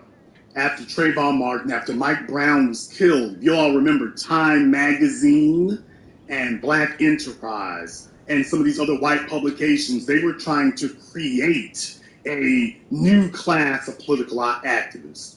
Because what they learned after Mike Brown and Eric Garner was nobody is looking for Al Sharpton to lead anything. You can't get Andrew Young, any of the civil rights fossils. Nobody is looking to them for guidance, for leadership, for anything. It ain't gonna work. So they found themselves in the dubious position of trying to explain, well, okay, well, if we can't lead them, we need somebody else. And they were fully well aware what the new black media was doing, so they needed something to neutralize that. So they tried to drag out DeRay McKesson. They were going to christen him and the LGBT activists who called themselves Black Lives Matter Incorporated. They were going to christen all of them as our new spokespeople. That's what they were going to do. All of them were going to be christened our new spokespeople. That these were going to be the civil rights leaders of the 21st century. And that they were going to be running it. And that they were going to be the ones who were going to take messages from. And then it fell flat on its ass. That's why it's so important for us when these folks show up in places like this, folks like Roland Martin and others, we got to pull up and be on deck. DeRay McKesson got shut down because when he hit the streets sent him packing. You can't use a tool that gets run off the block. You can't use a tool that's constantly running. You can't use a tool that has no respect from the soil.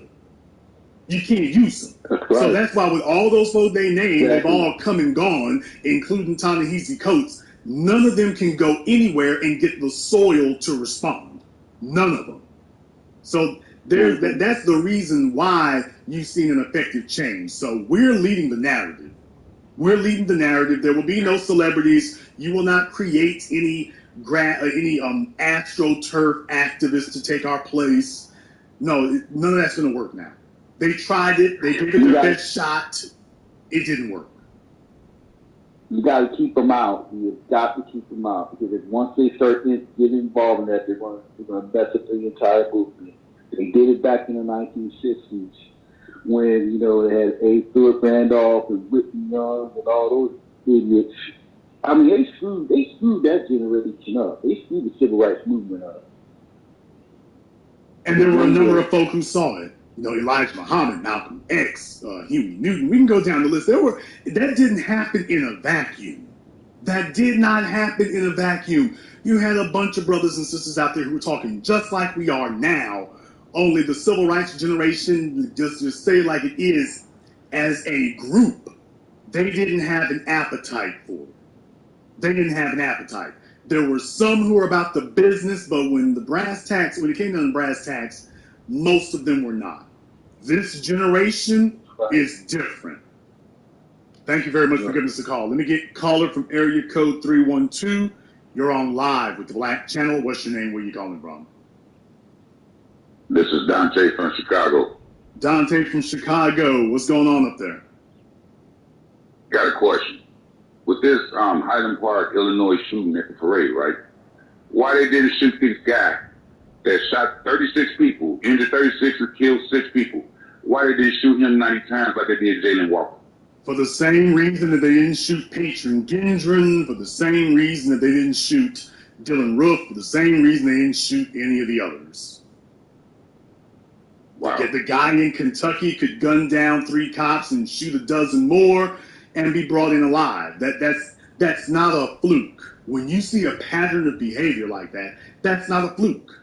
That's not a fluke. Black people are to be killed on sight whenever or wherever the opportunity presents itself. But as a white person, you got to understand, as a white person, the conversations that will happen behind closed doors are going to be different from the ones that will happen in front of us, man. It'll be different from the ones that happen in front of us. Folk will be asking them, hey, Brad, you sure you couldn't just shot him in the leg, you know? Did you have to do that? I mean, look, they are sensitive to that kind of thing. They are sensitive to that. It's not accidental. Now, let me find out here. Usually, as you all are probably aware here, usually it goes around, what about Chicago? Black on black crime. So what are they saying up there tonight? They're dumbfounded. You don't get nothing, crickets. The usual slogans ain't working, so don't worry. We'll see what Tucker Carlson and friends, how they try to put a spin on it this time. We'll see how they try to put a spin on that. But yeah, when folks heard Highland Park in Chicago, they were all like, oh, well, there they go again. Next thing you know, you see what's happening. It's like, okay, turn the TV off. Turn the TV off. No footage. No footage. Turn the TV off. All of a sudden, it became that. That's not accidental. One of their people was like, we got to hold the people accountable. We elected officials accountable. But it's like there's not that many black people up there. Where you at? You see what I'm saying? So what's going on? Well, this time you can't use it the way that you want to here. And by the way, this begs the question. Now, if this fella here, and I think Tariq said he's like 22 years old. If this fella here is out there doing that, how many other times has he done this? Has he done this other times in other places? Did he cut his teeth shooting at black folk up there? Right. These are questions that folks need to ask and that folks really need to be questioning here. Thank you very much for giving us a call. When you got a fella here who just seemingly comes out of nowhere, folks, come on, when it comes to any type of violent crime, what do they tell you? They always tell you that there's a pattern of behavior. They always tell you that there's a pattern of behavior. It's only when it's time to examine white folk committing a crime that all of a sudden it transforms and becomes, oh, well, you know, that was a one-off. That was a one-off. That was just a one-off. That's not a pattern of behavior. That's just a one-off. That's one. That's just one. I mean, it's just one by themselves. How the hell is it that this is the only time that you ever sit up here and say that somebody commits a crime is a one-time event? That is the first time they've ever done anything like that before. When you find somebody who gets caught stealing a car, it's never their first time. When somebody who robs a bank or liquor store, it's never their first time. When it's a serial killer or a rapist, it's never their first time. When you find somebody who got the body parts chopped up in the trunk, it's never their first time. And yet, now you're going to say, oh, you know the Playboy logo is the first time. And it never is. Call America 314, you're on live with the Black Channel. What's your name? Where you calling from? My name is Daryl. I'm calling from Jefferson City, Missouri. Daryl from Jefferson City, Missouri. What's on live? Well, I just want to share with everybody and you out there, I really appreciate what you've been doing.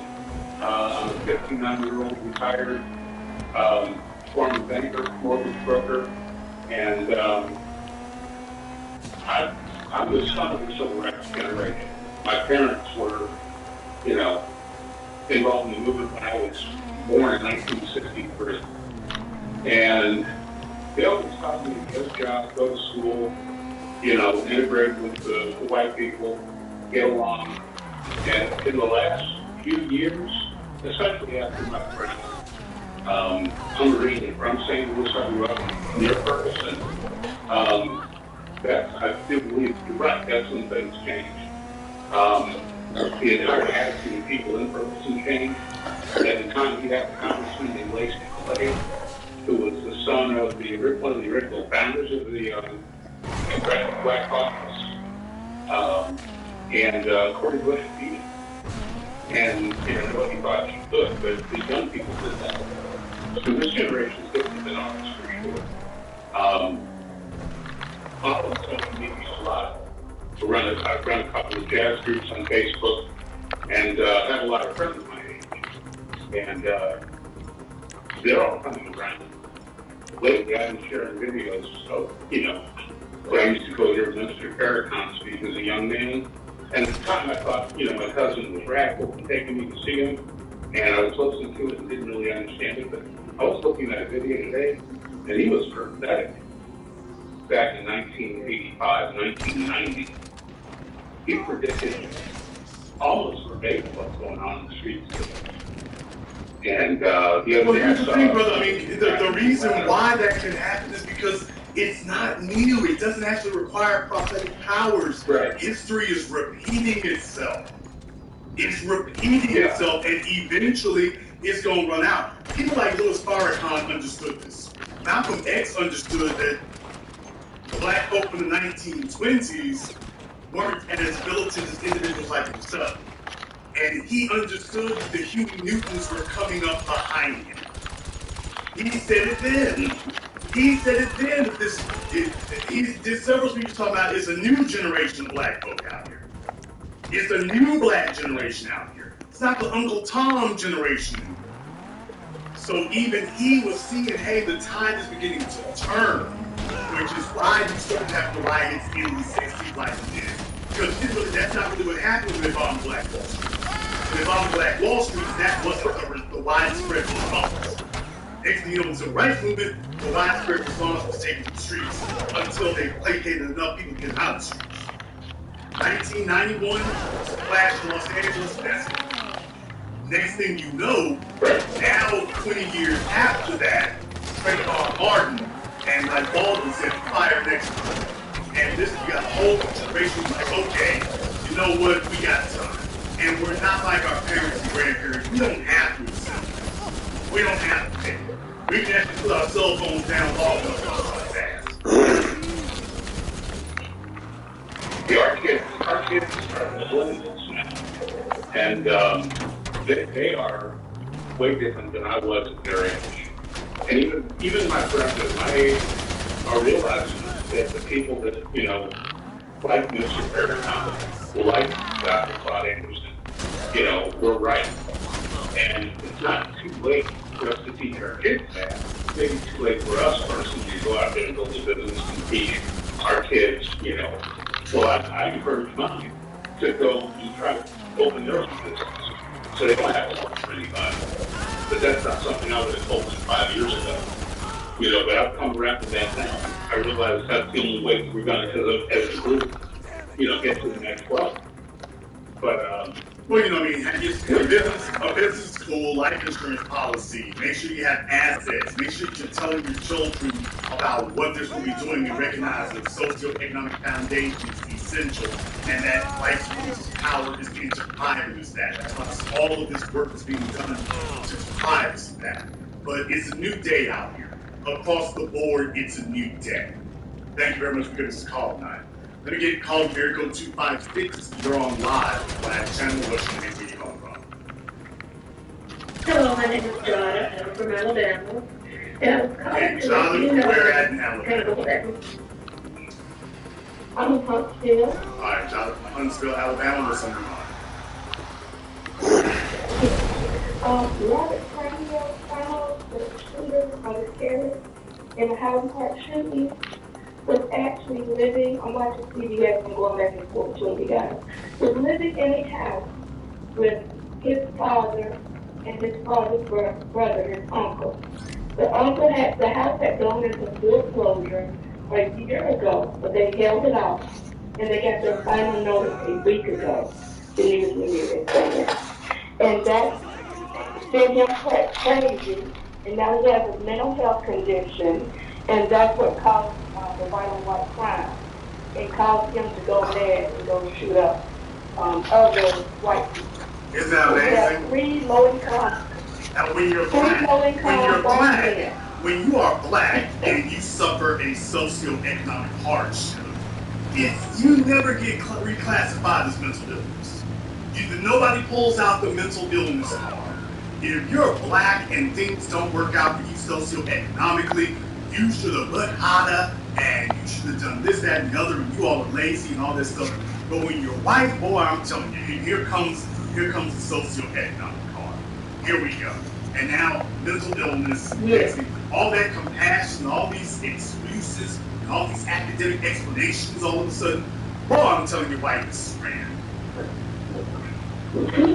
So we have 3 underachievers, 3 white male underachievers in a house. And it didn't look like a very expensive neighborhood, could not keep a mortgage paid. So now They don't have he to. couldn't keep his mortgage paid. They don't have to. They don't have to. We white. We white. That's the whole point. Wait a minute, damn it. We're white. So just understand, if whiteness is not gonna be their perspective on this whole thing is different. The whole game they play. Remember, everybody else gets called out their ethnic name. You black, African, whatever. Latino, you can be Mexican, Asian.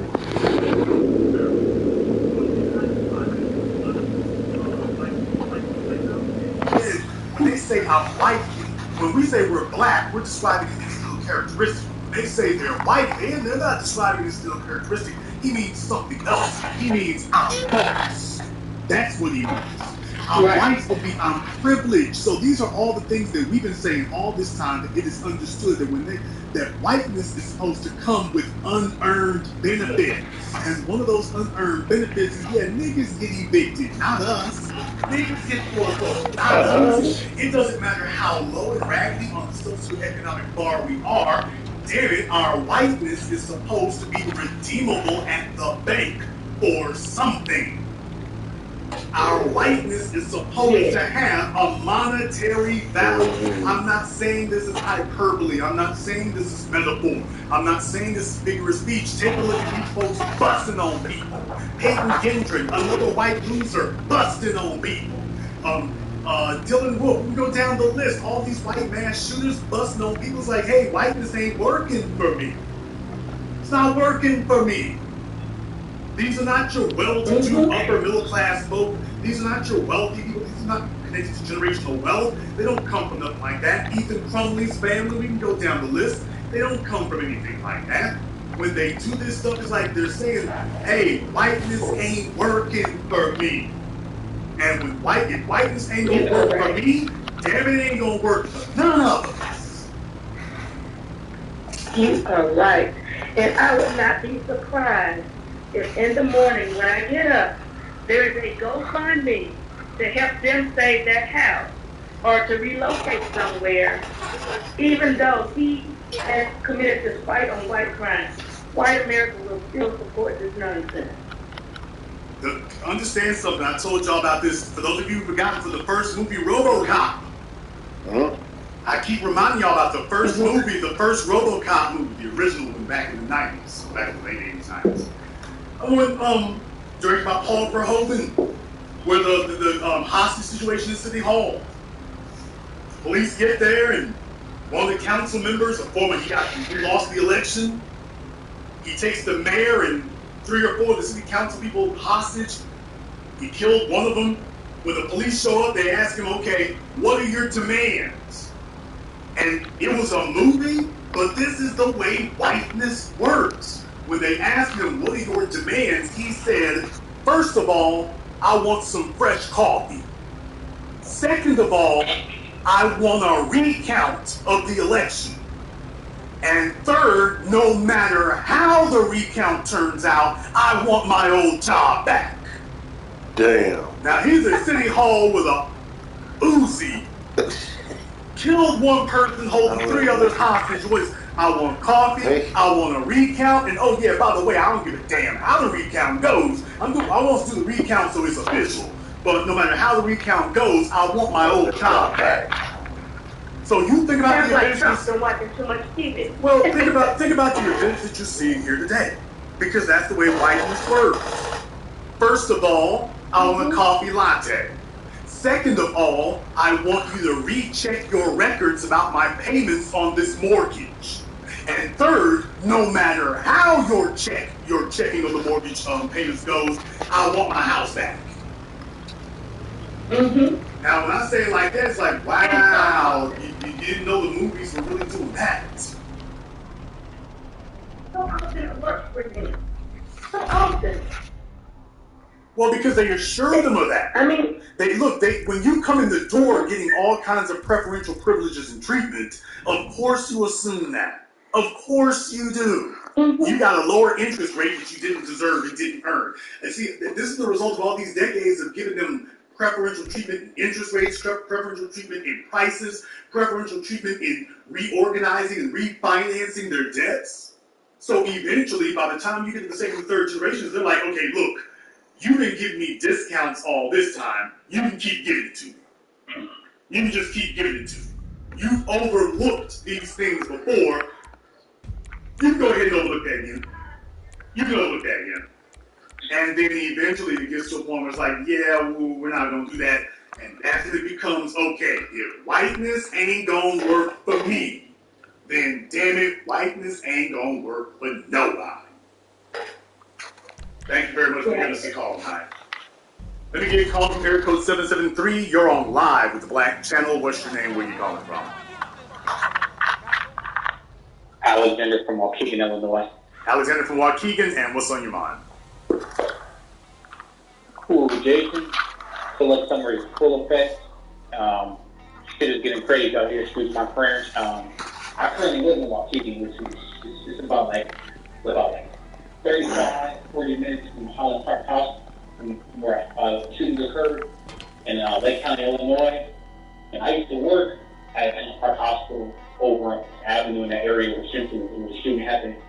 And it's nothing but racist white folks out there. And this was when Michael Jordan, he still has a house out there. But shit is getting crazy all throughout the Holland Park highway over in the area where the shooting occurred. Okay, now let me find out a few things here. By the way, what type of area of town is that? What's the makeup of it? It's like a city. It's like upscale white folks, like mostly like what I would say like Jewish. It's very like rich scale, but yeah, it's like just no black people in Holland Park. Only upscale black people you're seeing. Only black person I can name is Michael Jordan. So you still have out there that's currently on the market that hasn't been sold yet. Yeah, like I say, it's folks try to spin it one way. It's not going the way they were hoping. Thank you very much for giving us a call. Let me get the caller from. Let's see here.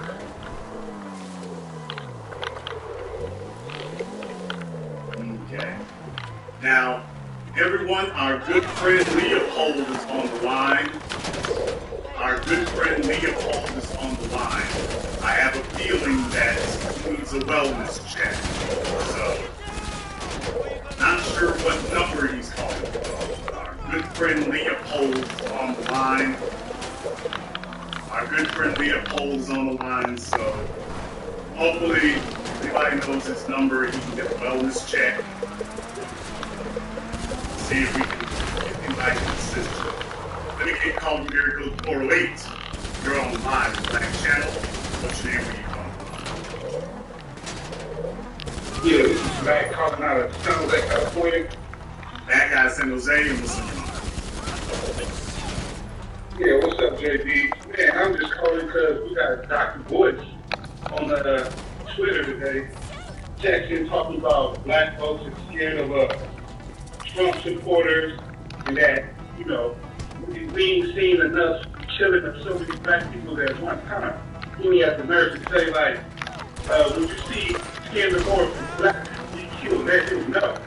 I text that, like, what the fuck is wrong with you? Like, it's like condoning that shit. I mean, it's a lot of shit that don't even need to be said. Like, why would you put something out there like that?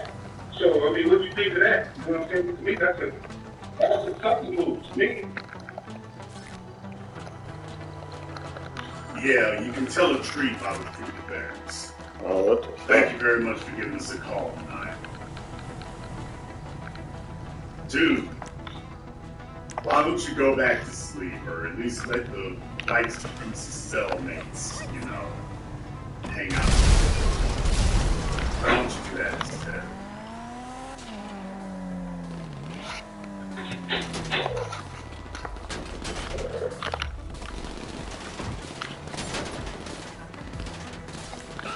He's walking around.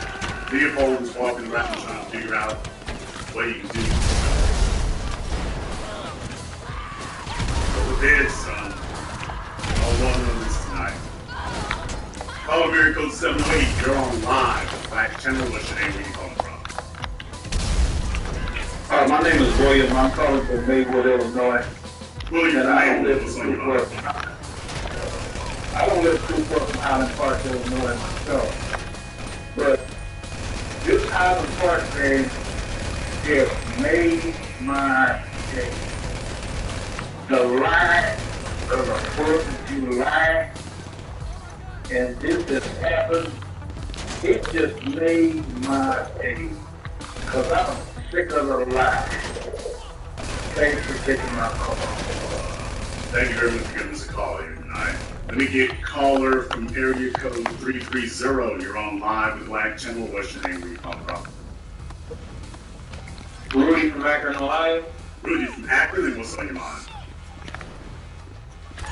I was just calling in to just say, I've been out here, I've been noticing what's been happening here in the city. I mean, there's a lot of off-code Negroes here. I mean, I heard the caller call in earlier, but I mean, as far as from what I've seen, it's a whole clip, about an hour clip of a Negro standing on top of a van on Coffee Road in the vastly black area talking about black on black crime until we love ourselves. Just they mad about the restaurants that got damaged downtown. It's just a lot of off code, especially to switch up from what happened with the Liam situation. They were so ready to fall in White Daddy's arms about that situation. When this happened, you got some people that are outraged rightly, but it's still a lot of just, you got people with Roe versus Wade signs. It's just lost. It's all over the place. I'm here in the middle of the city. I know this city. This is where I'm from. I correlate with people here, and it's just a lot of off-coldness, and I just be. Well, whenever these things occur, we don't have a lot of people on code here. I warned you all. You gotta watch out, because every once in a while you're gonna have somebody jump on front, and you all gotta check that when that happens. It's not the time for folks to be trying to perform and folks sitting up here trying to give out their OnlyFans and all that nonsense. So remember, checking folk comes from the soil up. It doesn't come from the top down. But you understand this is going to happen. You're going to have some clowns out there as soon as some cameras show up. Some individuals who are literally willing to risk life and limb to get 3 seconds of attention. That's why everybody has to be on code to shut that down when they see that. Thank you very much for giving us a call here tonight. Also, if you take a look on Twitter, by the way, I showed this here on Twitter. Like I say, the hardcore right-wingers, they took an L. They took a major L on this. So they are desperately trying to reframe this any way and every way they can. Look, this is why you cannot pay attention either to the so-called left wing of white supremacy, CNN, MSNBC, ABC, or the right wing, Fox News, any of the others. You can't pay attention to that. They're sitting up here trying to, this is how ludicrous they are. This is how insane it is. They were so desperate that they could turn this into a Chicago issue. That they're sitting up here saying the shooter, also known as Awake the Rapper. Nobody even knows who he is. What do you mean almost known as, also known as that by whom? So this is how desperate they are. White supremacy is about delusion. White supremacy is about looking you square in your eye and telling you a lie. Let's talk about this transatlantic slave trade. There was no slave trade. Well, sure there was. We have pictures and documents and photos, and your people said it. It wasn't a trade in slave trade. It was an involuntary servant trade. As a matter of fact, it was a transatlantic trade. Yeah, it was a worker exchange program. Dude, there was slavery. No slavery. No slavery.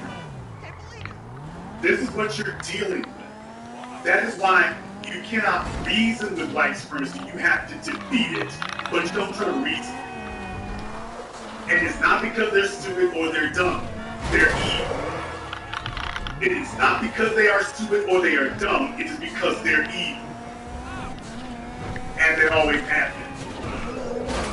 Call Miracle 872. You're on live with Black Channel. What's your name? Where you calling from? How you doing, Brother Jason? This is Ron from Chicago. Ron from Chicago. What's on your mind? I wanted to offer a little bit more information. You might be aware. But I just want to offer a little bit more information on Hyde Park. I used to stay not too far from there back in the late 90s and then up around 2000. I was a part of a church in Glencoe, not too far from there. We exposed Highland Park because there were their racial profiling problems. The chief of police started white cops up there for snitching on him for having this thing in place called the NNUT ordinance, the No Niggas Are Found ordinance, or also called the Nut ordinance. So they were pulling over and harassing a whole bunch of black folks up there. It happened around the same time that I think some racial profiling got exposed on the East Coast. But yeah, and also Highland Park is a registered sundown town. And come to find out that there were the same practices from like a whole chain of police departments up there from, I know the brother earlier called from Waukegan. Come to find out it was happening from like Waukegan all the way down to Wilmette, Evanston.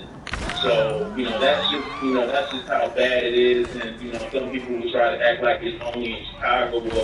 Well, there you go right there with Highland Park. And that's how deep it is. It's horrible. Yeah, because that's the thing. When they were saying stuff, they were saying Chicago. That's what they were saying. So for those of you who don't live, for the rest of us, I want you all to know, those who live up there, that's the way it was originally being said. That's the way everything presented before. Now it's become Highland Park, and now we don't want to discuss the shooter, and now, can we go back and talk about the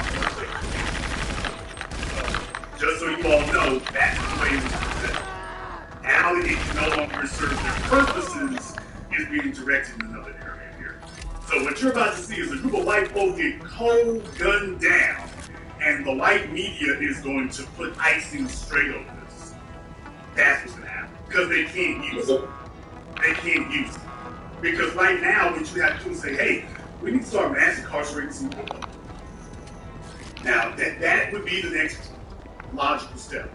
Why are we not rounding up his family? Why are we not rounding up his friends? Who else knew about this? Let's give him the young thug treatment. Why are we not doing that? Because when it's black folks, we go rounding up the whole damn family. The media would be investigating his mom and his daddy. They would be going through their criminal history. They would have the whole damn family's criminal history would be on display right now. The whole damn thing. We wouldn't be looking for a damn thing. It would all be there now. We wouldn't be able to get away from it. But it's not. Because they can't use it. Thank you very much for giving us a call here. I'm glad some of my folks up there in the Chicago area and Akron have been checking in. See, this is something new also. You're not going to get this on TV One, MSNBC, CNN. They're not going to sit here and say, hey, folks on the ground who live there, tell us about your experiences there. You're not going to hear this kind of stuff about Highland Park.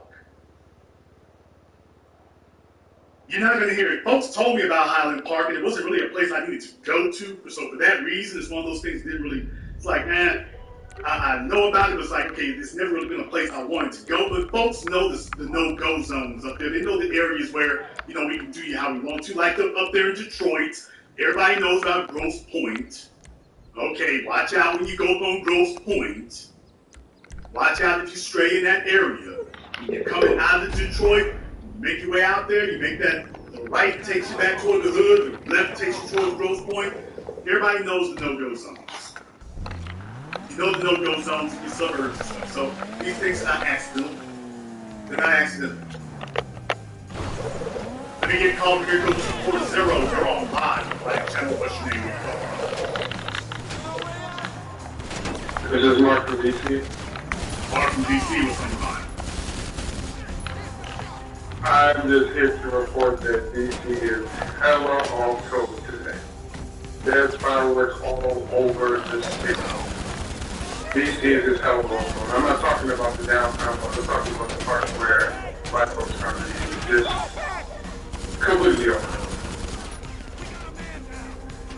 Well, welcome to DC. We're about the LGBT parade, so thank you very much for this call. We get called from area code 646. You're on live with Black Channel. What's your name? Where you calling from? Hey, Jason, this is Peter Shea, calling from New York. Okay, Peter Shea from New York. We're at New York. Calling from the suburbs of Mailback, 15 minutes from Manhattan. All right, what's on your mind? Well, first of all, I want to thank you for this broadcast, and I'm a Jamaican immigrant, and I want to say on behalf of all the Jamaican immigrants who are in this country and who are on code, we want to say first of all, we appreciate our presence being here and the opportunity we've gotten being here. And there are a few of us still existing here who are on code, who are B1, and who have recognized that we're in the middle of a race war, and we do not want to take your birthright as FTAs. We do not think that we should be trying to take your reparations. That is your birthright, and I recognize that. And we are here for the fight, no matter what. There's some of us still existing, and I'm out here in the suburbs, surrounded by a lot of Europeans, but I'm on code and I'm ready for the fight. I'm glad to hear that, brother. Like I said, it's one of those things that everybody who's on code, we're rocking with you. Everybody who's on code is already with us, and they feel the same damn way. Because we need folk over here of their foundation. Not if they're foundational and off code, they get checked for that. So it's really just about everybody being on code. So that's the kind of thing we like to hear. Thank you very much for your support. We appreciate it, Richard. Thank you for giving us a call. Let me get caller from area code 984. You're on live. Right channel. What's your name? Where you calling from? Hello. Yes, but down live. We're on live. What's your name? Where you calling from? Turn off your speakers. I am calling off the East Coast of America. I'll let me keep my name anonymous. Okay. Call area code 678. You're on live Black Channel. What's your name? Where you calling from? Heard on there. How you doing? Hello, Jason. This so is you get my name anonymous? Robert from Atlanta. What's on your mind? Man, I just want to say that historically, harming black people has always been a form of entertainment. And I like how you doubled down and said, but whiteness doesn't work for them. You know, the caveman comes out. It's like they reach their final form and show their true troll self. Now, here's the thing that I think is interesting, and I have to applaud the brother who said he was happy today for what happened. And I'm a preference and be professional with what I'm saying. Yesterday, just yesterday, when they released that footage, you had trolls that were Hispanic, Asian, and white celebrating not only the fear porn that was released, but also it was one thing statement that stood out of my mouth. This one man said, for all true Americans, happy 4th of July. And, you know, they referred to us as primates and all this. Oh, they were gleeful. Well, today, when this happened, it's like, how could karma be so beautiful and perfect? You couldn't have written a better script. It was Chicago. And then on top of that, it was somebody that was not one of us that decided to get upset and take their frustration out for political reasons. So they couldn't put any spin on it, like you said. So I love how justice and the spirit of our ancestors rises up. Because I had to check them on one thing. I said, how can you bring up police brutality and the 4th of July and Christmas addicts got killed for police brutality by the British? Look, the level of their hypocrisy knows no end, and if we utilize their own credit score to properly evaluate their believability, their credit would be at 350. They've broken every treaty they've ever signed. They always speak with a forked tongue, and like you say, their hearts are full of poor evil and malice. So I'm not celebrating the death of children, but they get no sympathy from me. They say black tears taste delicious. Well, their tears are going to spike my blood sugar today. And I'm going to land my plane there. You have a blessed one. All right. Thank you very much for giving us a call tonight. We appreciate that. That is always helpful. And definitely, like I say, folks out here unhappy. Folks out here unhappy. They can be as unhappy as they're going to be. And that's going to be a problem. That's going to be a problem.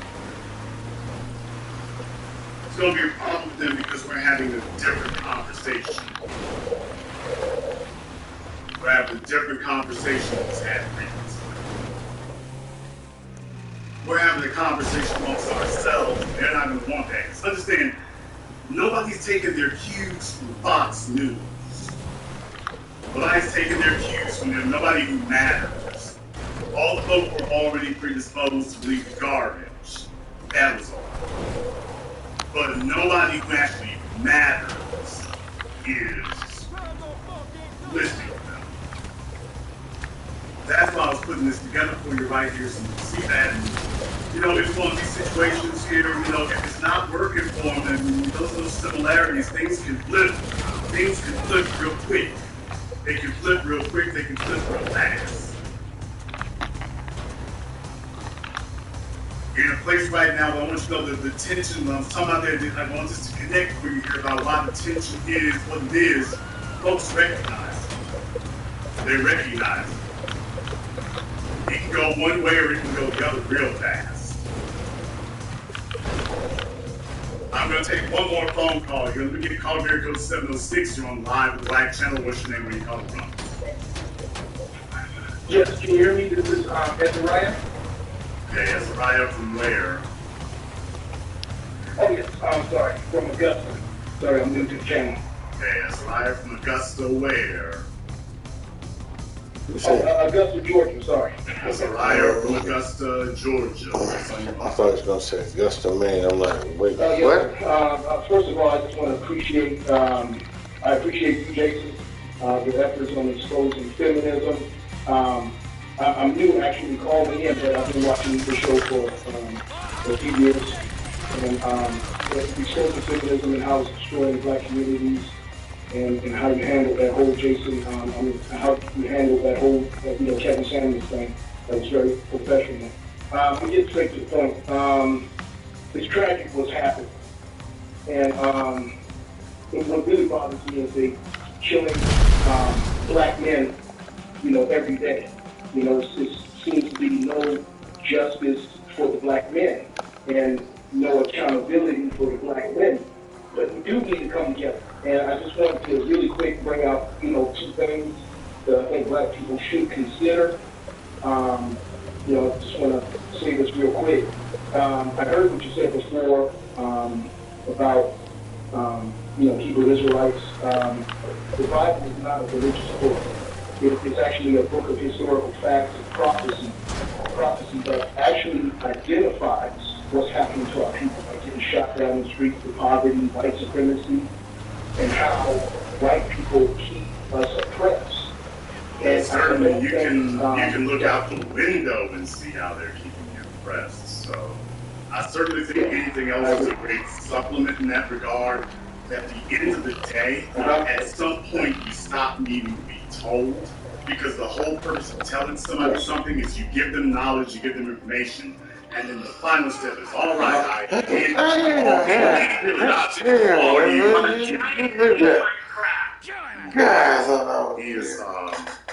Motherfucker, you are weird. Shit. I'm sane compared to your motherfucking ass. Go there. But definitely, like I say, brothers and sisters from around the world, it's right now, nobody's celebrating. The 4th of July has been canceled. That's all I'm saying. The 4th of July has been canceled. You can forget about it. The 4th is done. And you know what? We're better for it. No more playing, no more partying, no more BSing, no more any of that. We're done. It's all over. And now you can start focusing on business.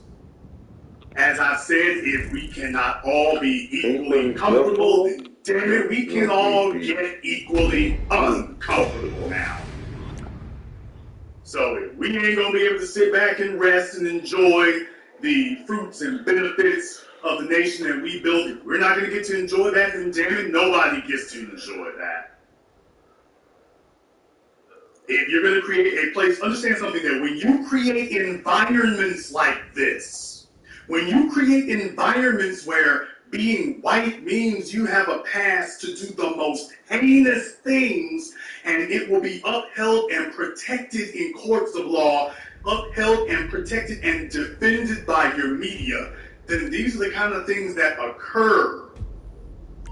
This wasn't some retaliatory shooting against a specific individual who did him wrong. This was them raging that things aren't going the way that they want them to be going. If I can't redeem my whiteness for its full faith and value, then damn it, everybody gets the penalty. All of y'all get this overdue bill. Everybody gets the penalty. And if you want to take a major step towards stopping this kind of thing, then what you got to do is have justice across the board. People, it's going to be justice for all or justice for none. Or it's going to be, it's going to be, it's not going to be, it's going to be either justice for all or injustice for all. That's what it's going to be. You're either going to give justice for all or there will be injustice for all. How you deal with this is very simple. Stop having a culture where you deputize people. Stop having a culture where you sit up here and say, if a white man's walking down the street with an AR-15, he's legit, he's cool, he's fine. And then black folk try it and his gun's drawn. That white people, it's okay to give them all kinds of breaks on their mortgages and interest rates and everything else because when they show up at the bank, they're not redeeming a credit score, they're redeeming their whiteness. And then if things don't turn out the way they wanted, hey, everybody can get it. Everybody can get bucked down. Everybody can get it. So that's why I'm saying to you here tonight to get out. 4th of July has been canceled. The party's over. The holiday is done. Everybody, everywhere you are, Akron, canceled. Chicago, canceled. New Orleans, canceled. Everywhere you go is canceled. Folks got a whole different feeling about it, and that's the way it's going to stay. And that's the way it needs to be, especially for black folk. We don't need not one more party. We don't need not one more celebration. What the hell are we celebrating? We don't need any of that. We don't need any distractions. We don't need any distractions. We need to stay focused like a laser beam exactly the way we are. So no, I'm very glad there's not a bunch of performative art going on. Very glad there's not a bunch of clout chasing like that. Very glad that's not the case. I think it is very unfortunate what has happened in Highland Park. I think that is very unfortunate. I think it's very unfortunate. I also think it's extremely unfortunate that it was predictable and preventable. It always is. But if you wish to change this situation in America, you are going to have to change the culture of America. This idea that if you're a white person, it's understood that you can do as you please. Well, this is the result of saying if you're white, you have autonomy to do as you please. You are not bound by the mores of the written law. You are not bound by the mores of morality, objective morality, or honorability, human decency, or civilization. You're not bound by any of that. Folks, what I'm trying to tell you is that what you see on your screen right now, that is the other side, the flip side of the coin of I'm white, and I say so. Folks out there that behind closed doors, they get offline and snicker about it. By the way, this is the flip side of that coin. This is the flip side of I'm white, and I say so. I'm white, and I say that this is okay to do. This is where you end up at. You end up here. I want to take this as your opportunity to use that, eh? I want to take this as your opportunity to use that. Just a thought, or don't. Or don't. That's an option for you too, although I don't think it's one you want to hold on to. I want to thank everyone who has contributed to support tonight's program here on PayPal or Cash App. So I want to thank all of you for joining us here.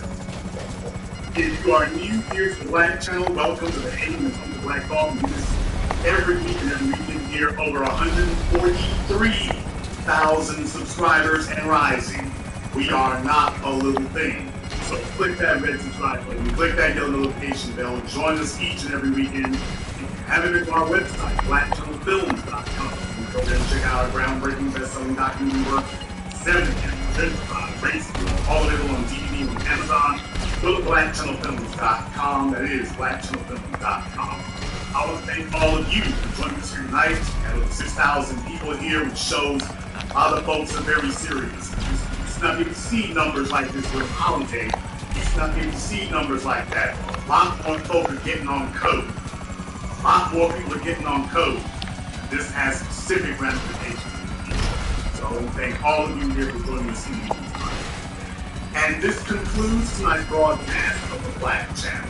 I am your host, your brother, your humble servant, Black Authority. And until next time, my brothers and my sisters around the world, remember, Black is the future, and the future is uncompromised.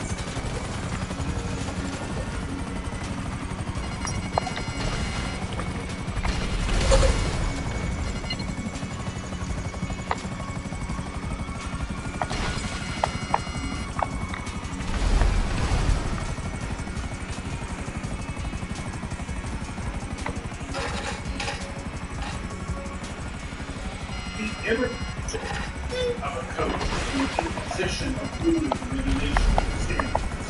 White folks so used to do whatever they want to do around the black folks. Now around white people who are not blacks, then well, they're under P's and Q's. They'll go ahead and adjust to those rules. It's not just a matter of they have the ability to get some small, minor crumbs and we're just going to have the excellence of roots. This comes down to an abject, latent disdain and disrespect for blacks, even though that's what they eventually are. So we have to understand that this problem goes way beyond merely thinking that they're going to get a pat on the head for something. It is not okay to disrespect us. And that disrespect that comes from within our ranks ought to be punished the most harshly. White power understands what it is that we're doing, what the eventual result will be if we're not stopped quickly, which is why you'll see them coming at us. It's just a fact that society, human society, hinges on critical mass, tipping points. When things reach a tipping point, they can't be stopped. Vietnam was over 50,000 American lives lost in a failed effort, all because the U.S. was terrified about a so-called domino effect. If they let too many countries fall to communism, then others would fall simply because. It becomes like a train you can't stop. So white power understands very well the danger in not curtailing adverse movements against white power before they gain too much steam. Now what does this mean for us internally? What it means is that black, when I'm talking about black, I'm talking about those of us who are the survivors of slavery in America, foundational blacks, what do you want to call it? Those of us who came out of slavery, we have to make sure that black is a club. Because these other groups, these foreign-born blacks, these immigrant blacks, they don't like to be called black. They want to be called Nigerian, or they want to be called Jamaican, Haitian, or whatever. I say we let them. Black should be a word that refers to those of us simply in the United States, those of us rooted in the United States, whose bloodline goes back to the plantations. Great. I'm cool with that, and you should be cool with it too. But if black is going to be a club, then we have to treat it like one. Now, if black has value, that means you got to treat it like it. Power is not inclusive. Power is exclusive. Power is not defined by who is coming into your organization. It is defined by whether you have the ability to keep others out. An exclusive club is exclusive precisely because they put up barriers to entry, not barriers to exit. You see, white power likes the idea put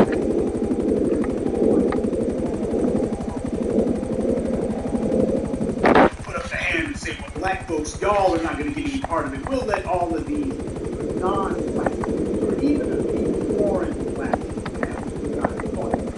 That's how white power operates. Are you part of white power? Which means you are white or you are one of the movements.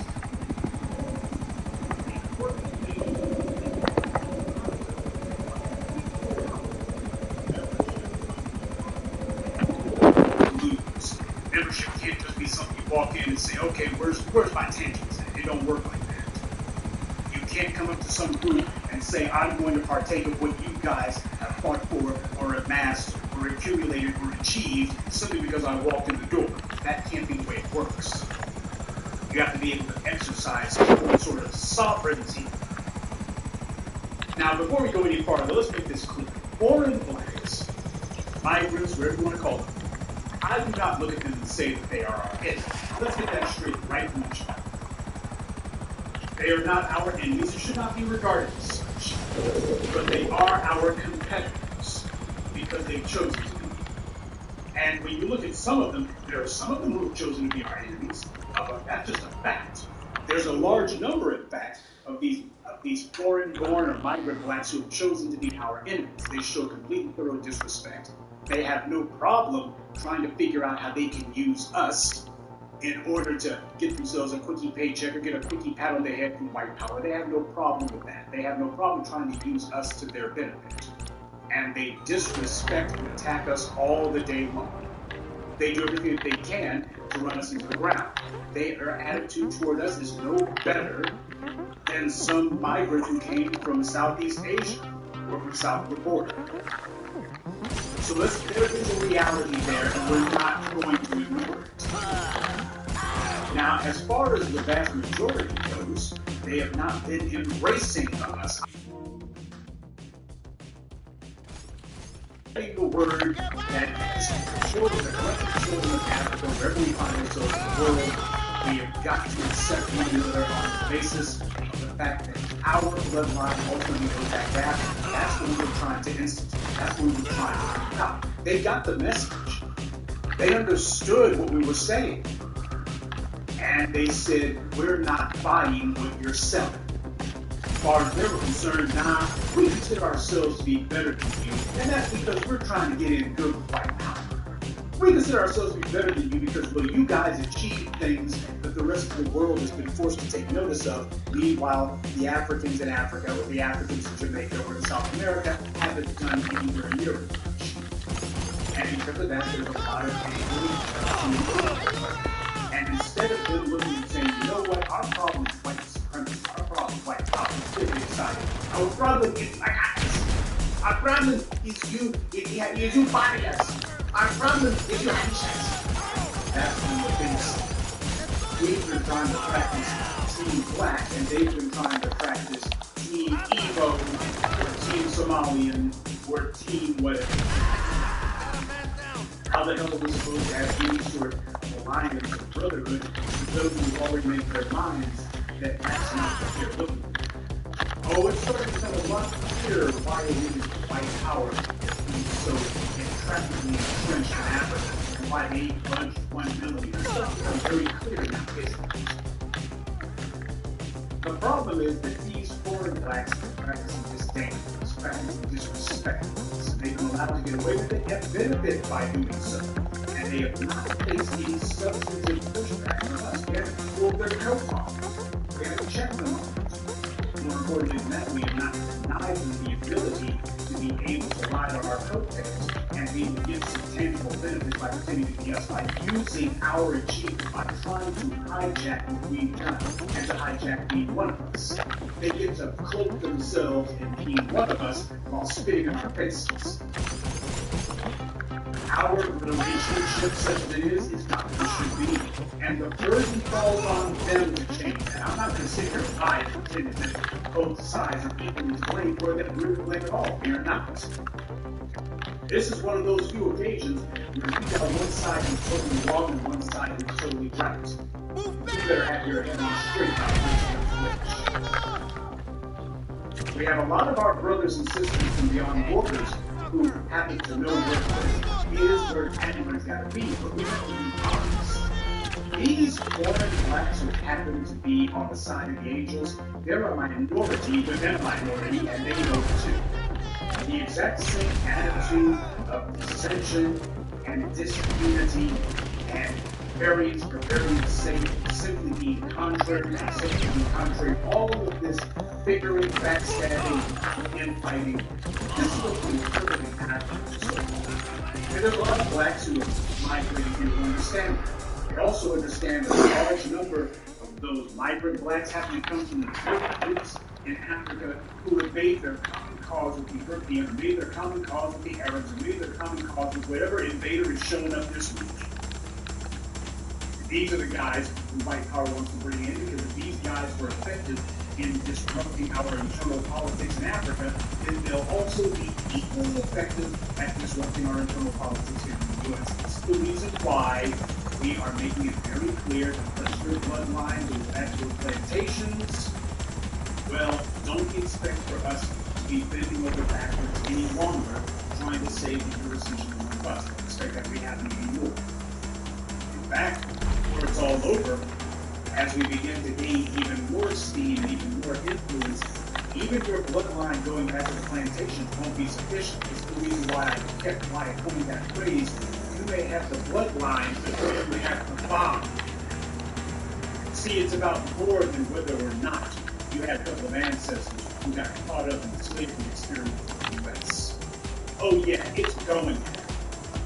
Because you see, if you tell me that I have to accept you simply because your ancestry goes back to the plantations, that means I gotta accept David Clark and Malcolm X too, and I'll be damned if I do that. So to the handful of black folks, a handful of black immigrants who didn't come out of American slavery, I would love nothing more than to be one big happy family, but not like this. What's required at this moment is to hit the reset button. It's to reset our relations with one another, to reset your understanding of us, to reset your expectations of us, and to reset how you interact with us. You better forget what you think you know about us. You better forget what you think you can do around us. You better forget what you come to expect of what you'll be able to get away with when you're around us. And no, you're not going to be able to do the we are all Africans. I've seen more than enough of that nonsense going on. The same folks who have nothing to do with foundational blacks, all of a sudden, now that they're seeing that we're starting to look at them and say, you know what? We're going to go ahead and build a nice little fence between us and you. All of a sudden, it's, I don't think white here. They want to know why they are doing this at the are we not all Africans? No. According to you, we haven't all been. Oh, but now we're supposed to be. See, now all of a sudden, here comes Pan-African talk. Now all of a sudden, here comes where all the children of Africa talk. Well, you see, words aren't enough.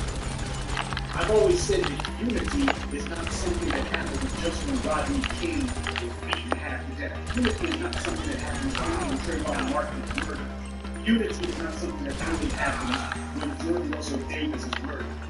Unity is not something that only happens when Sandra Bland, or when Walter Scott, or when Rakisha McBride, or Rakia Boyd, or Anna Jones is murdered. Unity is not something that only happens when Eric Garner is strangled to death. Unity is supposed to be 24/7.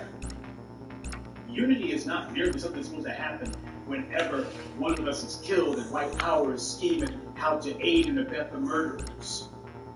Unity is something that happens when we meet one another, when we greet one another, our dealing with one another, how we think about one another. This is what unity actually is. Unity is the living, breathing heartbeat and life's blood of what it is that we do, think, speak, say, and are as a result, as it prints our book. And that's how it is. So you got these foreign blacks. You can tell who the ones are who have been practicing the most disunity because they're the main ones trying to say, and you have to understand what these things are. These are the main ones who have been eating off of our achievements, our accomplishments. They've been coasting to Easy Street on the path that we made and the bricks that we laid. And then they think they're going to come in and walk off with the goods. So you can tell who the ones are who have basically been getting by off of us for the longest time, because they're the main ones all of a sudden now they want to be talking that Pan-African unity stuff. Now they want to talk. Now that we've walked away from the table. And for the family out there, you know the ones who aren't hard-headed, when I tell you that there is value in getting up from the table and saying, forget it, when it comes to any sort of negotiation, any sort of dealings, the most powerful word you have at your disposal is no. Remember when I taught you that if you want people to like you, just go ahead and say yes to everything. Oh, well, they're making sure that the Congressional Black Caucus is staffed with a bunch of black migrants. Well, we don't want people thinking that we don't want to be friends. So we'll go ahead and say what's good with that. Oh, and they're driving black people out of these businesses and replacing them with a bunch of West African migrants, and we don't want anything to be saying anything. So we're going to go ahead and share that too. If you want to be liked by everyone, just go ahead and be a group. Say yes to everyone, and everybody will like you while they walk all over. But if you want to be respected, you better learn to start saying no. That's how you get respect. Because when you say no, now people have to think before they deal with you. They got to think before they come walking up, smiling in your face. They got to think before they do anything that might be adverse to your interests. You make it very clear when you say. See, that's how you get respect. Respect means that people got to think first as it relates to you. And this is new to a lot of folks because we spent the better part of half a millennium and the last 150 years in particular conditioning everyone to think that they can just walk all over us. That we just sit here and we're going to just take this abuse and we're going to allow everybody to just get away with it. We can let people do it for so long. As far as they're concerned, oh, wait, hold on. You're trying to get serious? Just shut up. You guys don't do that.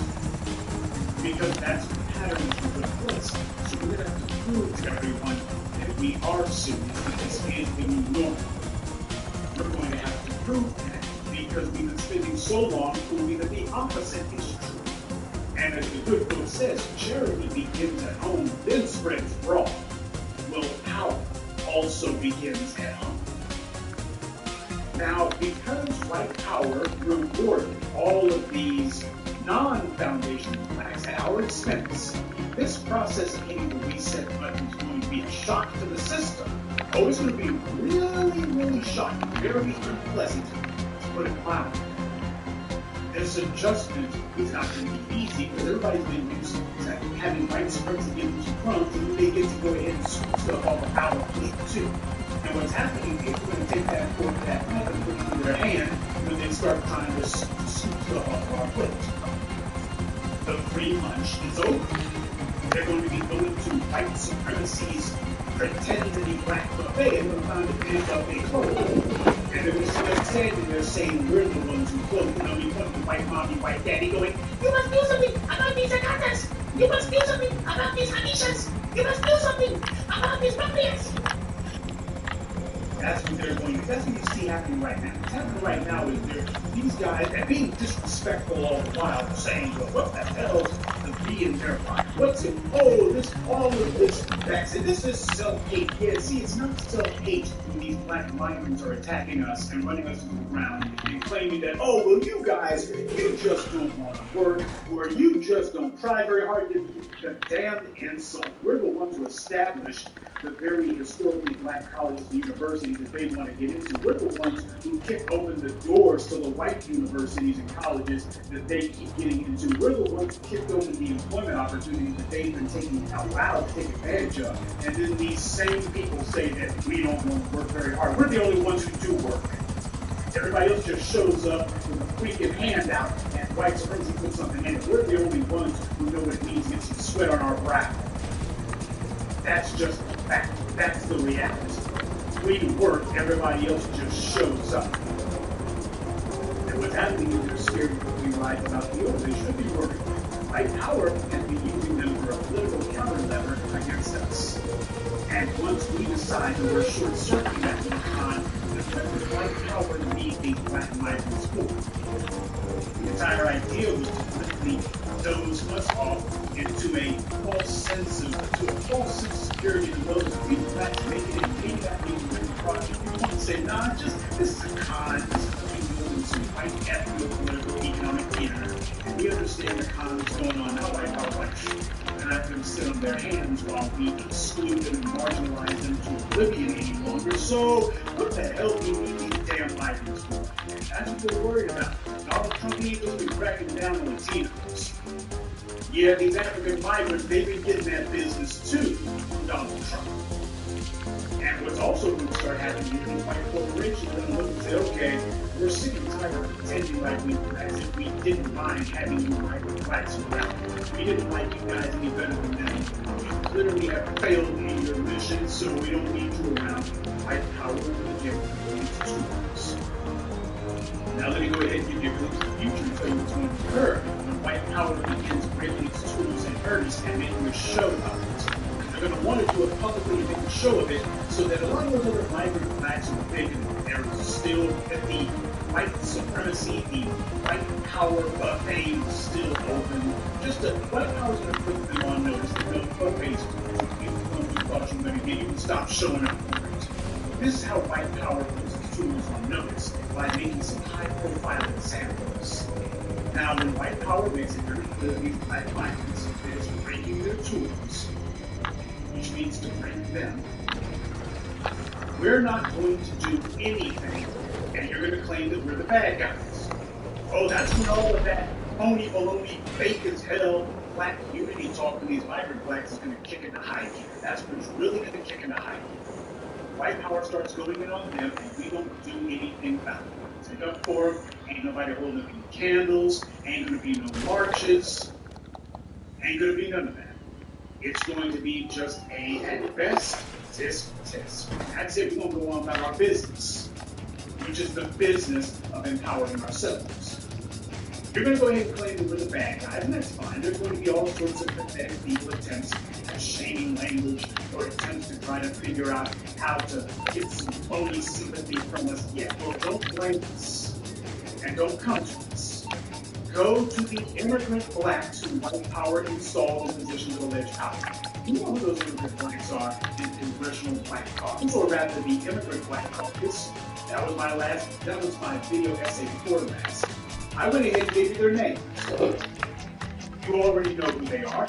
Go to Joy Reid and tell her to go ahead and speak for you, except she's not going to, because Joy Reid is every bit as much a bootlick as the rest of those clowns of the Immigrant Black Caucus. She understands exactly the purpose that she serves. The white country, she knows it. And you know it too. You've been playing the game of you will be the silent accomplices of white supremacy. You're through to your garage. You, need me to bring you a ride? When it comes to opposing white power, you're going to be totally silent. But when it comes to going against foundational blacks, all of a sudden you're going to be very loud and very outspoken about that. So you'll be able to go to the Roly-Poly Martins, they're all really good, and you'll be able to go to the Angela Rides with lettuce and tomato on the side. I'll get back to work. Immigrant blacks. They're the ones that work for these corporations and see how much good it does you. Forget about seeing if they help you. Hello, this is Morse Mutual Insurance. Sure. Right now, you are not suited for us to form an alliance with you. Because you, right now, migrant blacks, foreign blacks, whether you reside in Africa or here in the U.S. or anywhere else, if you're one of the foreign blacks or a descendant thereof, You calling for some wheels? I'm Johnny on the spot. I'll hook you up. We're not ready to call ourselves allies. It's on the way. Okay, I got stuff to do. Similar problem. And we won't waste time trying to figure out who's real and who's phony. It'll just be a lot easier and a lot better for us to just start from scratch. So that's what we're going to do. That's what you see happening. Oh, you're circling the wagons. Damn right, because we've been under relentless attack. And for many people who look like us, and who now the white power is starting to knuckle up on them. Now the white power is starting to make things a little bit hot for them, and starting to withdraw some of the goodies and bringing them into a little bit of abuse. Now all of a sudden, these same folks who were proud of running us into the ground, now all of a sudden it's, we are all Africans, whatever we are all Africans. Oh, now we are. Now there's no difference between us. Now there's not. No, you make it very clear that there is a difference. And we're going to handcuff you to your words. You were the ones who slapped away the hand of brotherhood, not us. We were not giving you a second chance. We were giving you the last chance. And the chance is over. We're going to focus on empowering ourselves. You know what? You migrant blacks, you immigrant blacks, you should focus on empowering yourselves too, because we're not going to be doing it. And white power has already shown that they're not going to be doing anything for you anymore either. Now, that's what I have to say regarding foreign organized life and black. That's what I have to say.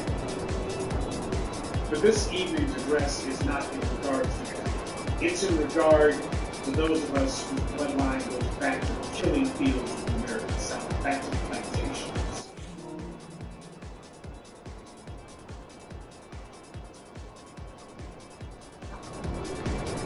In the mafia, you basically have two types of individuals. You got made men and you got associates. If you ever saw the movie Goodfellas, Henry Hill, played by Ray Liotta, he was a mob associate, but he could never be a made man. And the reason for that being he was Irish, not Italian. But in the mafia, merely being Italian isn't enough. You have to be able to trace your roots. You have to be able to trace your bloodline back to Sicily. Sicily happens to be the large island-like piece of land at the very tip of the Italian boot. You know how Italy is shaped like a boot. And at the very tip of it, you've got Sicily. Well, a lot of the northern Italians who tend to be lighter-skinned, and their ancestry largely has more to do with Switzerland, Austria, you know, those Germanic-type countries than the southern Italians. They like the idea of basically Italy is kicking Sicily out because there's historical reasons for this disdain on the part of the northern Italians and southern Italians. That's a reality. And that's part of the reason why the mafia insisted your bloodline's got to go back to Sicily because of that political reality of how things are on the Italian mainland. Now, for the hardheads out there who like to argue against every lesson that's taught, nobody's saying that we need to copy the Italian mafia. I'm simply pointing out to you how other groups who exercise power, there do have to be some principles that will be a benefit no matter who you are. There's a reason why some organizations are effective and why ours up until now has not been. See, the Italian mafia understands it's not just about the bloodline. It's also about the bond, too. You gotta have both. There's a schism between northern Italians and southern Italians. That bond that the Sicilians have, it's more than just northern Italians being lighter skinned while southern Italians are darker. What the difference is that the Sicilians came out of a common experience. For the mob, having Italian blood isn't enough. They want to know if you came from the same common experience as they did. See where this is going? The mafia per se does not exactly use those words, but they don't have to. Their actions speak far louder than their words. Now, mob associates like Henry Hill, they're able to hang out maybe after hours. They'll be occasionally trusted with certain routine tasks. Battery low. Mob keeps associates at a distance. No matter how much they may personally like a mob associate, no matter how trusted a Henry Hill may be, it's because Henry Hill, the mob associates, they don't have the bloodline and their bond is questionable at best. And the mafia was very careful as to how they handle the introductions. For example, let's say you have a made man and he brings his associate buddy to a party with a lot of mafioso around. When the other made men see this stranger, they're going to ask the made man, hey, who's walking? Is this a friend of yours? That's the way they like to use in mafia. They'll walk up to this made man, they'll see the stranger, and they'll say, is he a friend of yours? If the made man says he's a friend of mine, that means he's an associate, but not a made man, because he said he's a friend of mine. But on the other hand, if the made man says battery low of ours, that means he's a made man.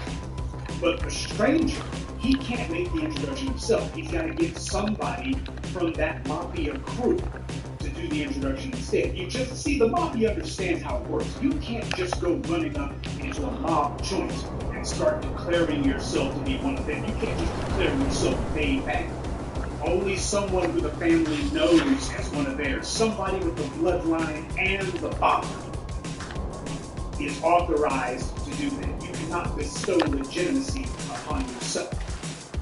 Mafia gets that. They don't. And by the way, when it comes to introductions, they don't do introductions lightly. See how that works? You want to know why it is that some of y'all are raising all this hell about the Harry Potter? Did you forget about your pay? You want to know why it is that this mess is going on? Because we've allowed, for the last 150 years, and for the last 50 years in particular, we've allowed it. Battery low. One of us. To the point now, as far as they're concerned, hell, I'm just going to walk in and say I'm one of you. Why are you African Americans getting upset? Why, we are one of you. We are one of you. Whoa. You better back up with all that. See, the mob gets it right. You go calling yourself claiming to be a made man, the mob's going to do a background check. They're going to check you out. Even the famed FBI agent Joe Castoni, who became famous as the undercover mob infiltrator Donnie Brasco, he didn't just walk up to the mob and say he's a made man. He came to them as an associate. See, the background checks for associates aren't as thorough as the ones for made men, so this gave Pistone, or rather Brasco, the chance to build up his resume with the mob from the day that they met him, instead of having to build a history that they could actually research.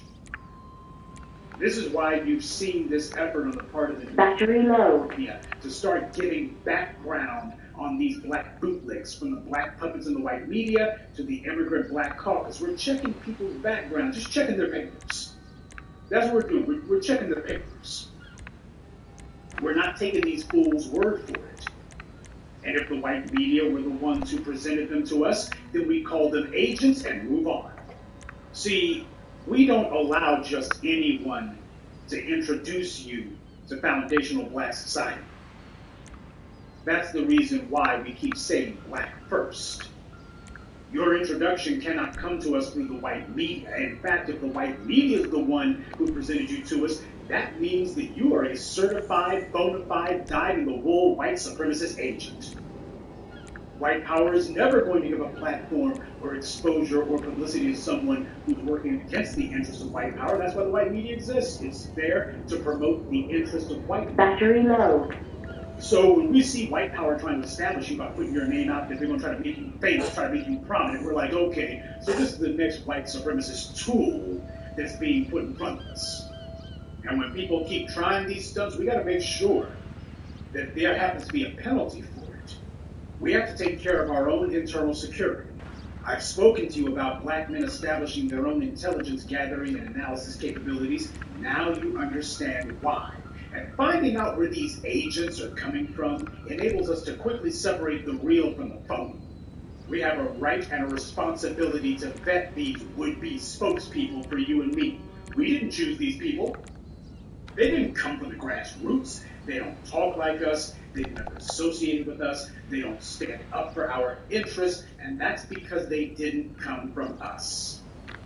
And just that one thing alone, checking out the backstory on these people who call themselves Battery low. They're going to bestow legitimacy on themselves. That reveals a lot, just because we ask a few questions about, hey, where you come from? Who's your people? Who sent you? As always, thank you for subscribing. Hit that like button so we can keep this journey going. And as always, hit the subscribe button. Until next time, I'm out this motherfucker. Happy 4th of July. Be one.